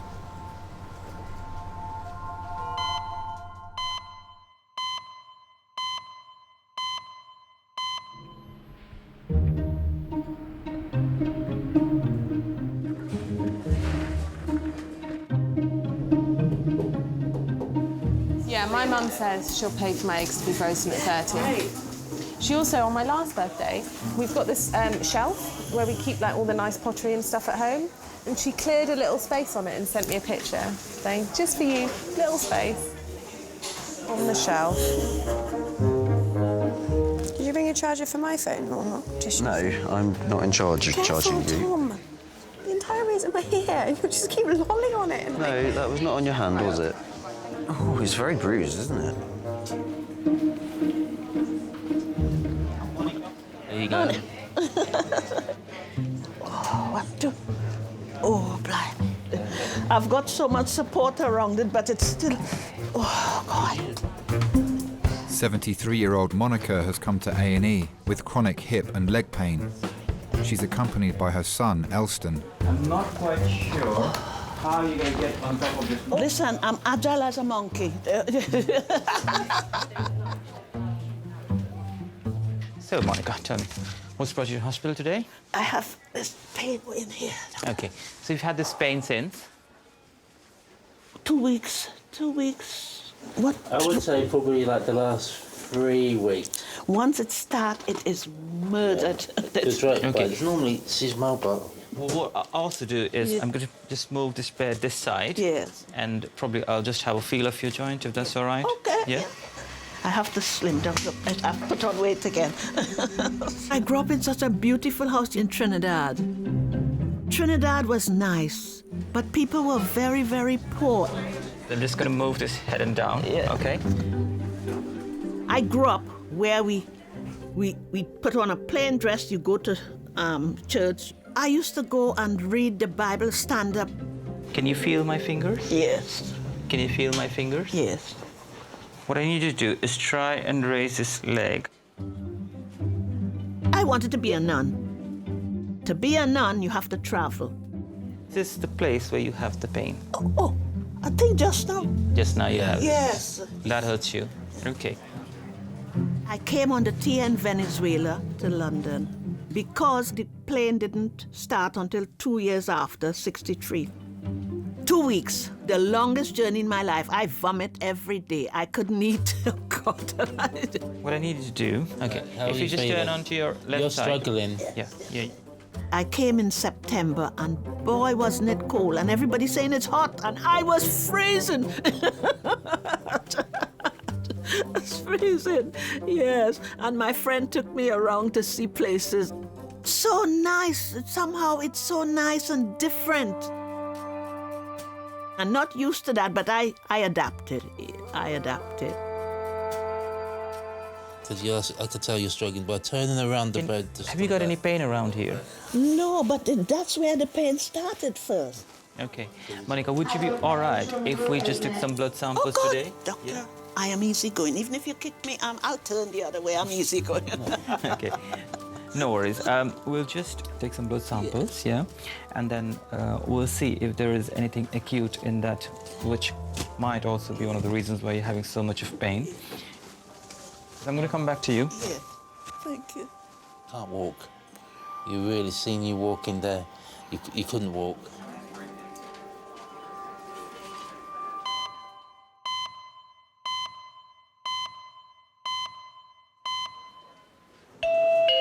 You can change just it. Boring. I like that. That's nice. Just the two choices. Hello, St George's ED. Okay, go ahead.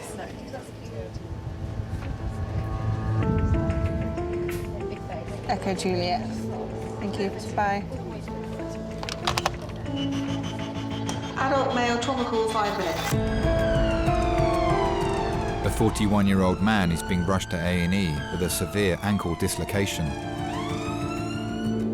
Dislocation of ankle. It's critical skin. Hello? 5. Particular term, the critical skin, it suggests that the skin's blood supply is being breached. If you don't restart the blood supply to the foot, then the risk is that the foot may die or you may have more permanent long-term injury. The man was at a trampolining centre with his 12-year-old daughter when the accident happened. We had 10 minutes left and I was facing the opposite way. And he shouted over to me and went, Maisie, I broke my ankle. And I turned around, that's when he had his hand over his foot. It was changing colour, it was shaking, and you could see like his bone. He was just laying there and he wouldn't let no one see his foot, so he asked people to cover it up for him.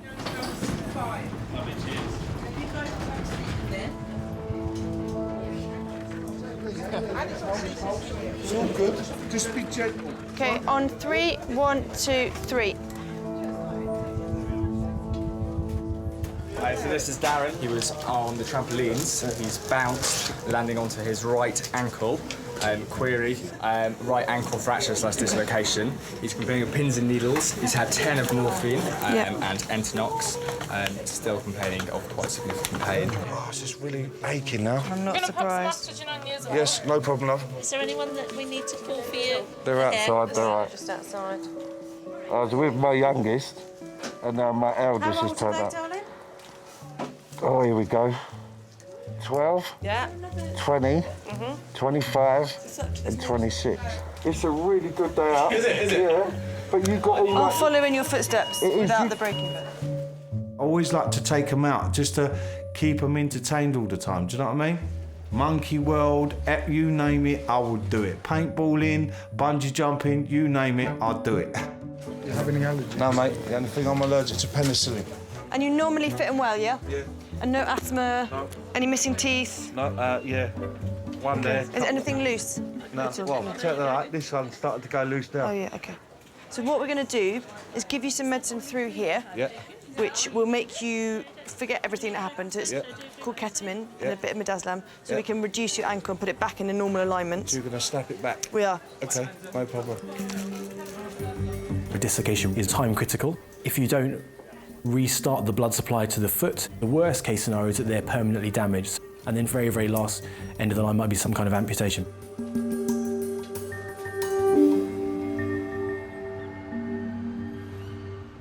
Pat made a nice one the other day. Pat made a cup of tea? Yeah, it was really nice. Oh, my God. She's really Do you know good at what? making It's very rare that I get a cup of tea made for me. I've lived in London all my life. I don't want to move out. No. Well, they won't get so much, you see, my sons. I take an annuity. Well, I think they'll only go and blow it on a Maserati or something. Hope I haven't. There's an opera frock in there that's worth a few thousand.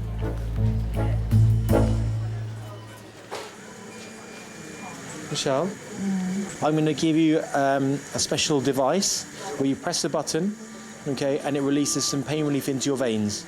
Okay. Okay, how's that Doctors are awaiting the results of Michelle's CT scan. They suspect she has internal bleeding and may have life-changing injuries after being involved in a car crash earlier today. We'll take good care of you, all right? Okay. Okay. Thank you. Her daughter Tony has arrived at St George's. She was in a lot of pain from her ribs and her hips as well, okay, and we were concerned that she might have broken her pelvis and broken some of her ribs. Having been brought to hospital, her blood pressure was low, so we had to give her a little bit of blood because we thought she may have bled from somewhere as well. And we've now sent her through the scanner, so to have a look at all of her other injuries as well. So she's got the blocks in at the moment to keep her head still. Just wanted to make sure until we've got the official report back from the scan. Yeah. OK, but we'll keep you posted, Tony, all right? Thank you. Michelle's husband Paul is being treated in the resus department in a separate bay. Mum? Oh, I was gonna die. Oh, Dad. Dad's gone up to have a CT scan. I don't know what I'd do without my mum. You know your family always be by you no matter what you choose to do. I've always wanted to be a mum, so I knew that from quite a young age.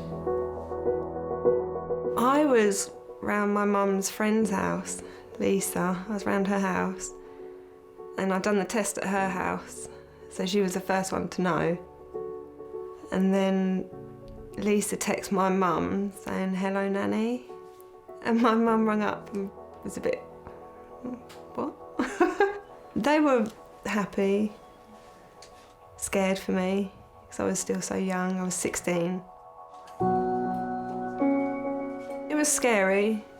I would get judged by people because they were all sitting there GCSEs and going on to work and college, and I was having a baby. That was hard. People that I thought were my friends had stuff to say behind my back about the situation. That wasn't nice. Especially when I had the baby, all of my friends sort of disowned me because I couldn't do what they would want to do because I had a baby.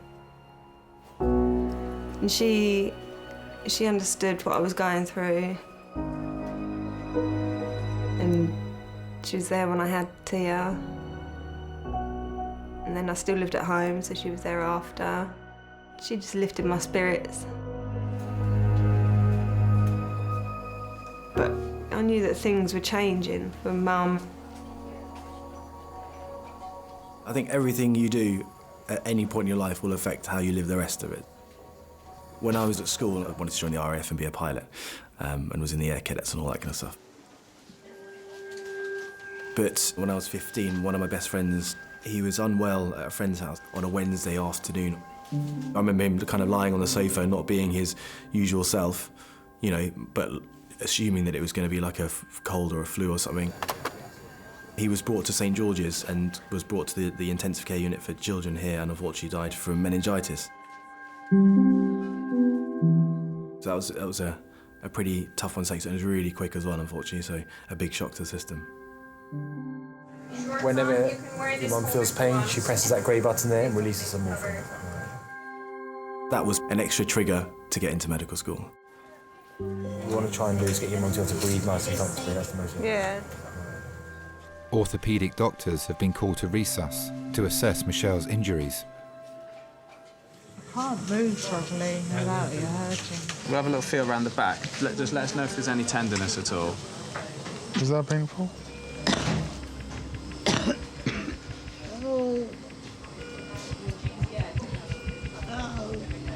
Does it hurt in your tummy when you cough, or your chest? Yeah. That's where your liver is. The injury to the liver, stretching. Oh.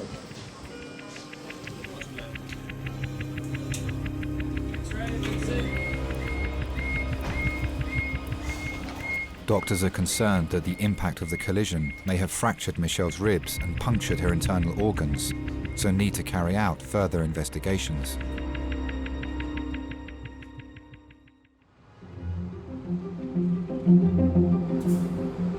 We're going to give some ketamine to midazolam. Take him off the... Yeah, let's take him off the scoop. Keep his legs still. It's been 17 minutes since Darren arrived in A&E after dislocating his ankle whilst trampolining. So what we're going to do is just give you a little bit of medicine called ketamine, which will make you feel a bit lightheaded and reduce any anxiety. Doctors need to relocate his ankle to restart the blood supply and reduce the risk of long-term damage to the nerves and blood vessels in his foot. What do you do for a living? I'm a... This is going to sound good. I'm a relocation specialist. Basically, I work for a removal company. I wanted to be a long-distance lorry driver when I was younger. I never wanted to be a fireman, a policeman, or anything. No, I never wanted anything. I'm more of an outdoor person. I was, what would you say, an average street kid. Hello, love. Hello. Chasing the girls all over the shop. We would run down the park, rip a tree apart and make a tree house. Most of my friends, we always not tried to get in trouble so much, but it did happen every now and then. It just feels like everything, like the muscles are just starting to contract on themselves. Yeah, that's exactly. The body's trying to protect itself by going into spasm. Yeah. Ketamine is a very powerful anaesthetic drug. You can sometimes feel that you're having an out-of-body experience. Well. From the outside, it may seem that you're quite spaced out. You're right, you're doing really, really well. Nice. Keep your eyes open for me. All right? Wow. What's that? I was always the one on the outside. Wow. But I always used to get dragged into it. I feel like all the little PlayStation games.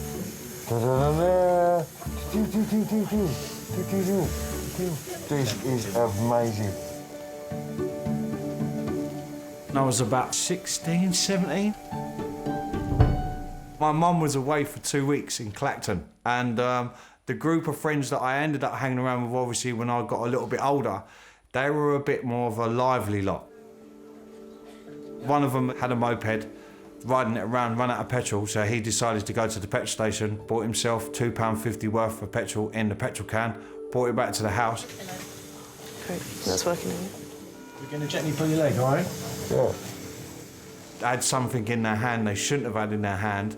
One of the fellas lit a lighter, and woof, up it went. It went up in his face, he jumped up, it just guzzled out the petrol can round the living room floor. Nice deep breaths. Keep taking those breaths.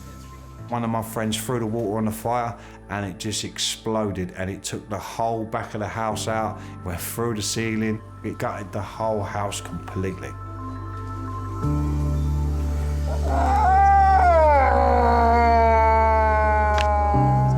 There we are, brilliant. Well done. Mum was fine with me. She came back. She knew it was the boys that I hanged around with, and then they came round to see if everything's all right, and Mum attacked them outside the house. So one of them ended up with a broken nose, and the other one ended up with an umbrella around his head. Do we order an X-ray? I haven't done it yet. I'll do it now. Oh, thank you. My mum was very cool, very, very cool. My mum would go out and have a party with you, she'd dance with you and everything. Nice deep breaths.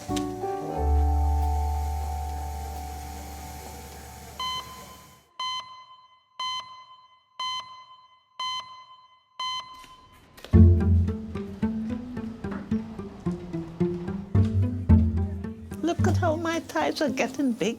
Okay. No exercise. Don't be training for that 5K. Monica has come to A&E with her son Elston. She has severe pain in her hip and leg. It's coming back. I thought I'd be able to walk out. I thought I'd be able to walk out. Doctors have ordered bloods to be taken to see if there is a serious underlying cause for her pain. Hello. I've got difficult veins. So I have to start apologising. No, you don't. Veins is so difficult. I remember I had an emergency operation and the anaesthetist came out and she said to me, always when you come into the hospital, warm up your hands, warm up your hands. And I said, I want to be cremated because I'm always cold, so I want to feel some heat. Oh, my goodness me! You learned a few things from my mum today. My goodness. When I came here to live, the hospitals wanted nurses. I used to work here. Oh, right. When I was young, I'm 73 now. I went to George's as an agency, and I got the agency job. I love nursing, looking after people. Oh my God. Right, I've found a vein. So let's see. Good luck, darling. Oh gosh. It taught me to be kind, because taxis those days were very expensive. Patients going home, they have no money, and I will go and give them. They say, I'll bring it back. I said, no, don't. We've got it. My goodness me. Yeah. She deserves an award. Now, every time you go and get a blood test, you have to think of her name. You have to ask for me, yeah. My goodness. All the nurses used to go to the pubs up here. We used to go here, and their pubs, they know it was the nurses' pubs. When we come, all the chairs were out. Jeez, look at that. We used to go dancing. Gay clubs, listen, we love the gay clubs, and I love the gay men because they are great fun. Well done. I've got 3 full bottles as well. My God. So the vampire doesn't have to come tonight. Yeah. I used to say to my husband, Noel said, can't we swap hands? Because his veins was beautiful. Before I met Noel, I've been married twice before. He heard I was divorced, so he came in, knocked the door, and when he walked in, he had denim, and he had the denim jacket. Oh, and I said to him, oh, God, you look sexy. I'm sure he was blushed. And he said, we are going out, so I dress up in heels. I can't walk in heels. He was tall, very intelligent man.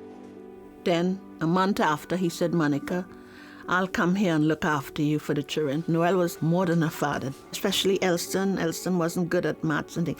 He would teach him. Which one are you reading? Thriller, crime thriller. Oh, Billy. It's good. I've probably read about 4. I think Noel and I, we started going out. And my God, that's when the racism started with them. We had it from both sides. People used to stop in cars. Why are you with a black woman? These 3 white men, they came out of the crematorium and they said, have you got a light?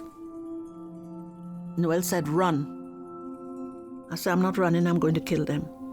And I think they heard and they left us.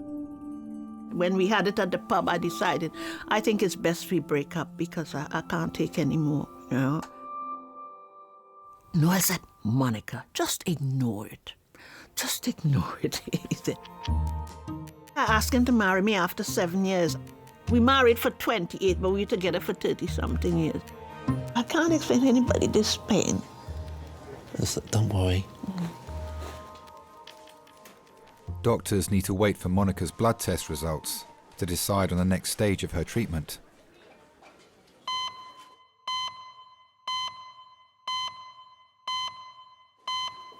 She crashed, combined speed of 90 miles an hour, was at code red with them. She's got the total ability to drop her blood pressure again and bleed again.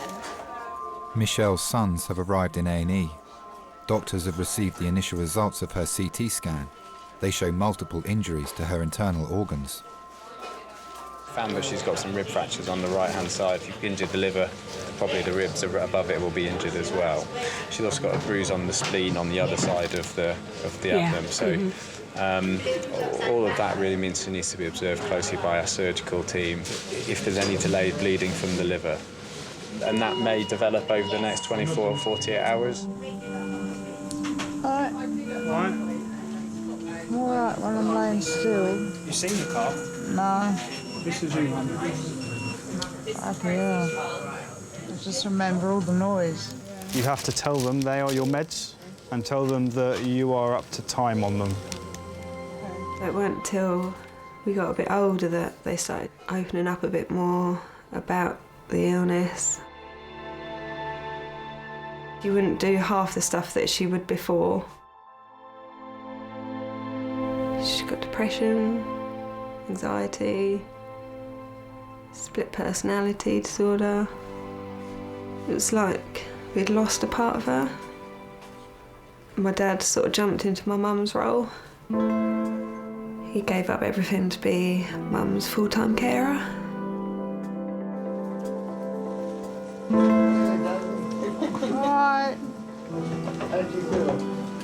Bad. We've been together for 40 years. I'll see you tomorrow. Because Michelle was so up and about, and then all of a sudden, after that day, it just gradually went downhill. That's when I knew I should stop work and look after her. No hesitation at all. I went into work that following morning and I said no. Give my notice in. Take care. All right, and night. I care for Michelle full time, because sometimes it can last for a month at a time. All I can describe it as is parasite in the brain. What's that been like for you? I suppose it's fulfilling, really. It is. To know that I can do it for her. Yeah, one rib fracture on the right. I think so. Michelle will be taken to intensive care, where doctors will continue to monitor the bleed on her liver and damage to her spleen. Thank you. Thank you.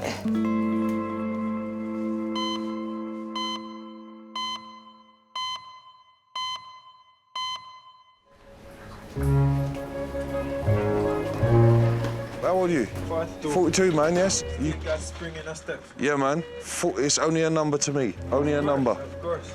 You're as young as you feel, man. Doctors are awaiting the results of Darren's X-ray after having his ankle realigned.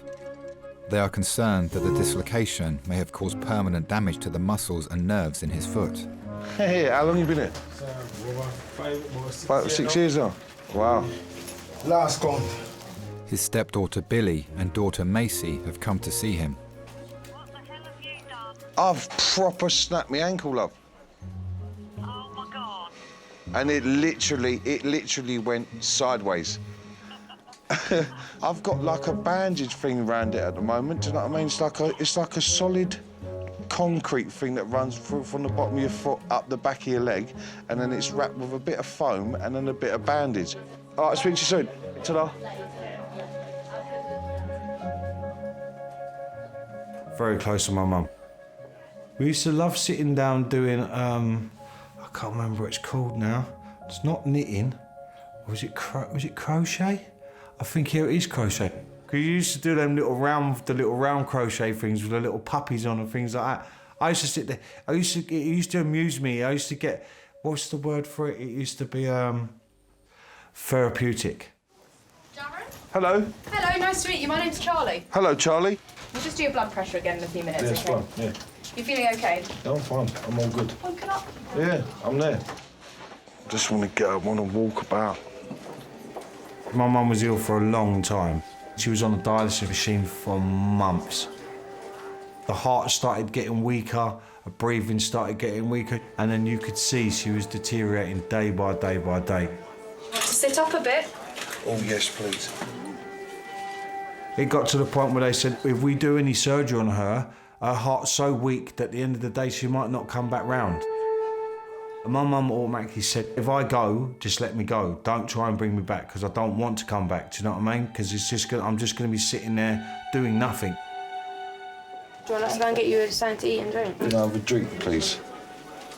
She said to me that night, she said, it's going to be soon, son. That's the only thing that I always stuck in the back of my brain. Got a phone call in the morning from my sister that I knew straight away something was wrong. Oh, wow. She was talking to me the night before, and then the next morning, nothing. So it was, in that kind of thing, it was really, really hard. I just landed once and it just went wrong. But you was rolling around, which made me scared. Very hard for Macy at the time as well, because she was quite close to my mum. So, and in fact, she's telling her when she come back, that was the hard part for me. Is actually sitting down in a room with her and actually telling her at the end of the day her nan's gone. So it was quite hard, very hard. But I dealt with it. I got on with it. My mum meant the world to me. How you doing, you all right? I've seen your x-rays. They look absolutely fine. The reduction's perfect. Got on. Now, what has dislocated is not the actual ankle, it's the subtalar joint. Sometimes when it's dislocating, take some bony fragments. Yeah, it can make it a bit more weaker. They can trap inside. Okay, fair enough. So we need to assess the condition of the joint. We need to take another exam. We need to get you through the CT scanner. I want to be completely clear that there's a chance of that swelling up. Yeah. And you might develop what we call compartment syndrome, which is a devastating complication, all right? Yeah. It might lead to necrosis of your foot. We're going to keep him in overnight anyway. Oh, don't do hospitals overnight, mate. Trust me, I can't stay in it. I think that it's a good idea to monitor this leg of yours because the actual joint has been out for at least 2 hours. We just need to get this scan, all right?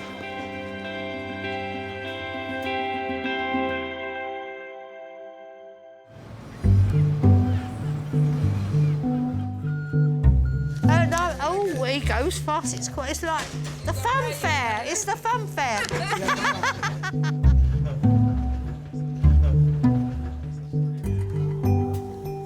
Laundrette, 14th of the 6th. Oh, that's when I went to the laundrette.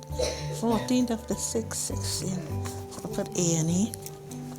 Retired nurse Monica came to A&E earlier today with her son Elston. Doctors are still trying to work out the cause of her hip and leg pain. I found it, Charles. I found Charles. Remember? You found Charles de Gaulle. That's the airport, isn't it? One thing with Noel, oh, I enjoyed my life. He'd take me on holidays and things, and because I've never been on holidays. He was my life. He was everything. You know, the last word is the hardest to get. S-A-Y-S.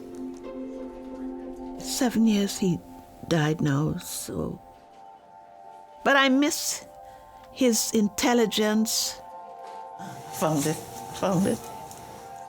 Doctors have received Monica's blood test results. So we've had a look into your blood results. I don't think that there is something which you should be worried about in terms of an infection. And what we are planning for you is to go to the CDU in terms of how, and of course, how you mobilize yourself. And they will also have a discussion about how you're going to manage things back home and if they can help you with that. We are just worried about you falling and hitting your head. Yeah. Oh no, I've got Anything sticks. could happen, Mum, listen to him. So let them have a look at you and they'll give you a choice and then you should be able to make the decision. That's not something we're going to decide right away. Yes. That's the best thing. Okay? What has life taught you? To be kind. Doesn't matter what they do to you, be kind. And if you find somebody who loves you, my God, it's really good, you know? It's all changed. Jesus, Lord. Monica will now go to the clinical decision unit for further assessment.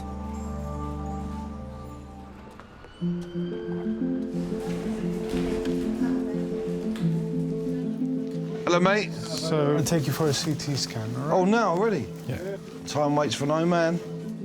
Doctors need to scan Darren's ankle to see if the dislocation has caused any disruption to the blood supply that would put his foot at risk.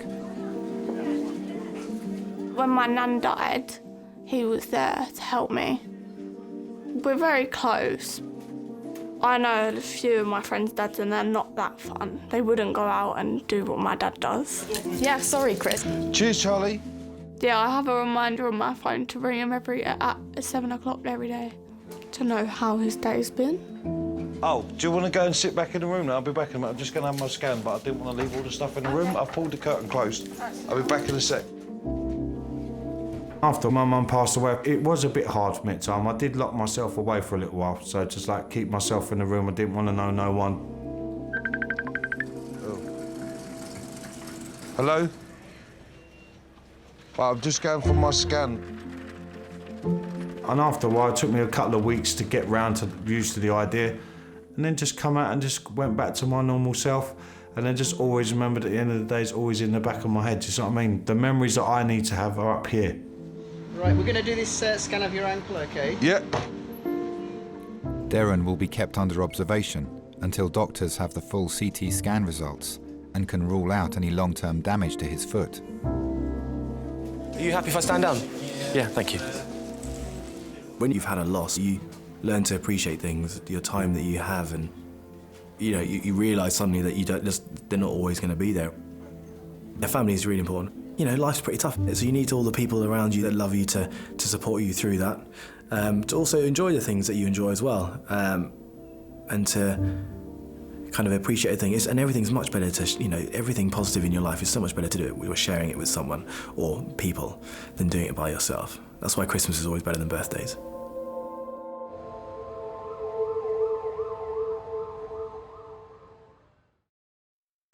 Elaine?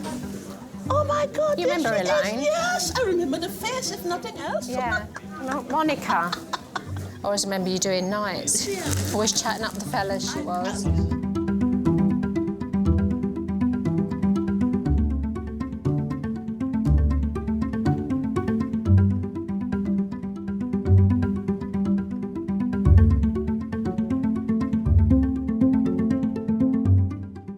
Have you got anything else in life that you'd like to achieve? To dance again. But I'm not going to flirt I'll go to the gay clubs. To tell you, I don't want to go to the street club. All right, love, what are you trying to do? Take me off road or something? Trying to do me over even more, ain't she, bruv, eh?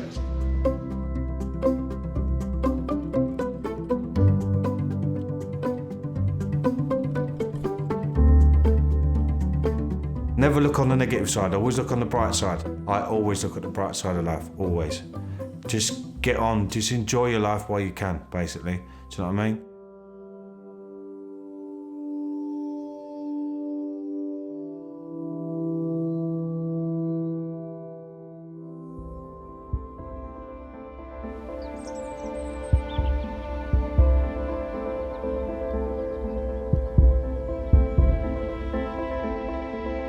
I was there every day. I think the whole time she was there, I missed 1 or 2 days. It meant a lot to her.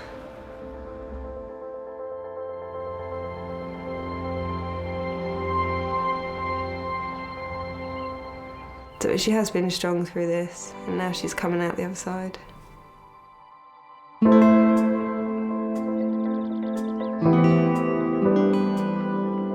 We keep saying that we're going to start swimming again. We will. Michelle means the world to me. She's just everything I've got. He's always there for me. He always has been there for me. And I think he'll always be there for me. So I've got you into a hassle. Into a hassle? A fox. Your heart rate's gone up. Well, I told you. ever since you came in. St George's. Adult male trauma call in 8 minutes. The whole road was cordoned off. There was, 2 ambulances. And then you just see him lying there. You fear the worst at that point. Sometimes, even with the best care in the world, we can never get people back to the point where they can live the life that they lived before.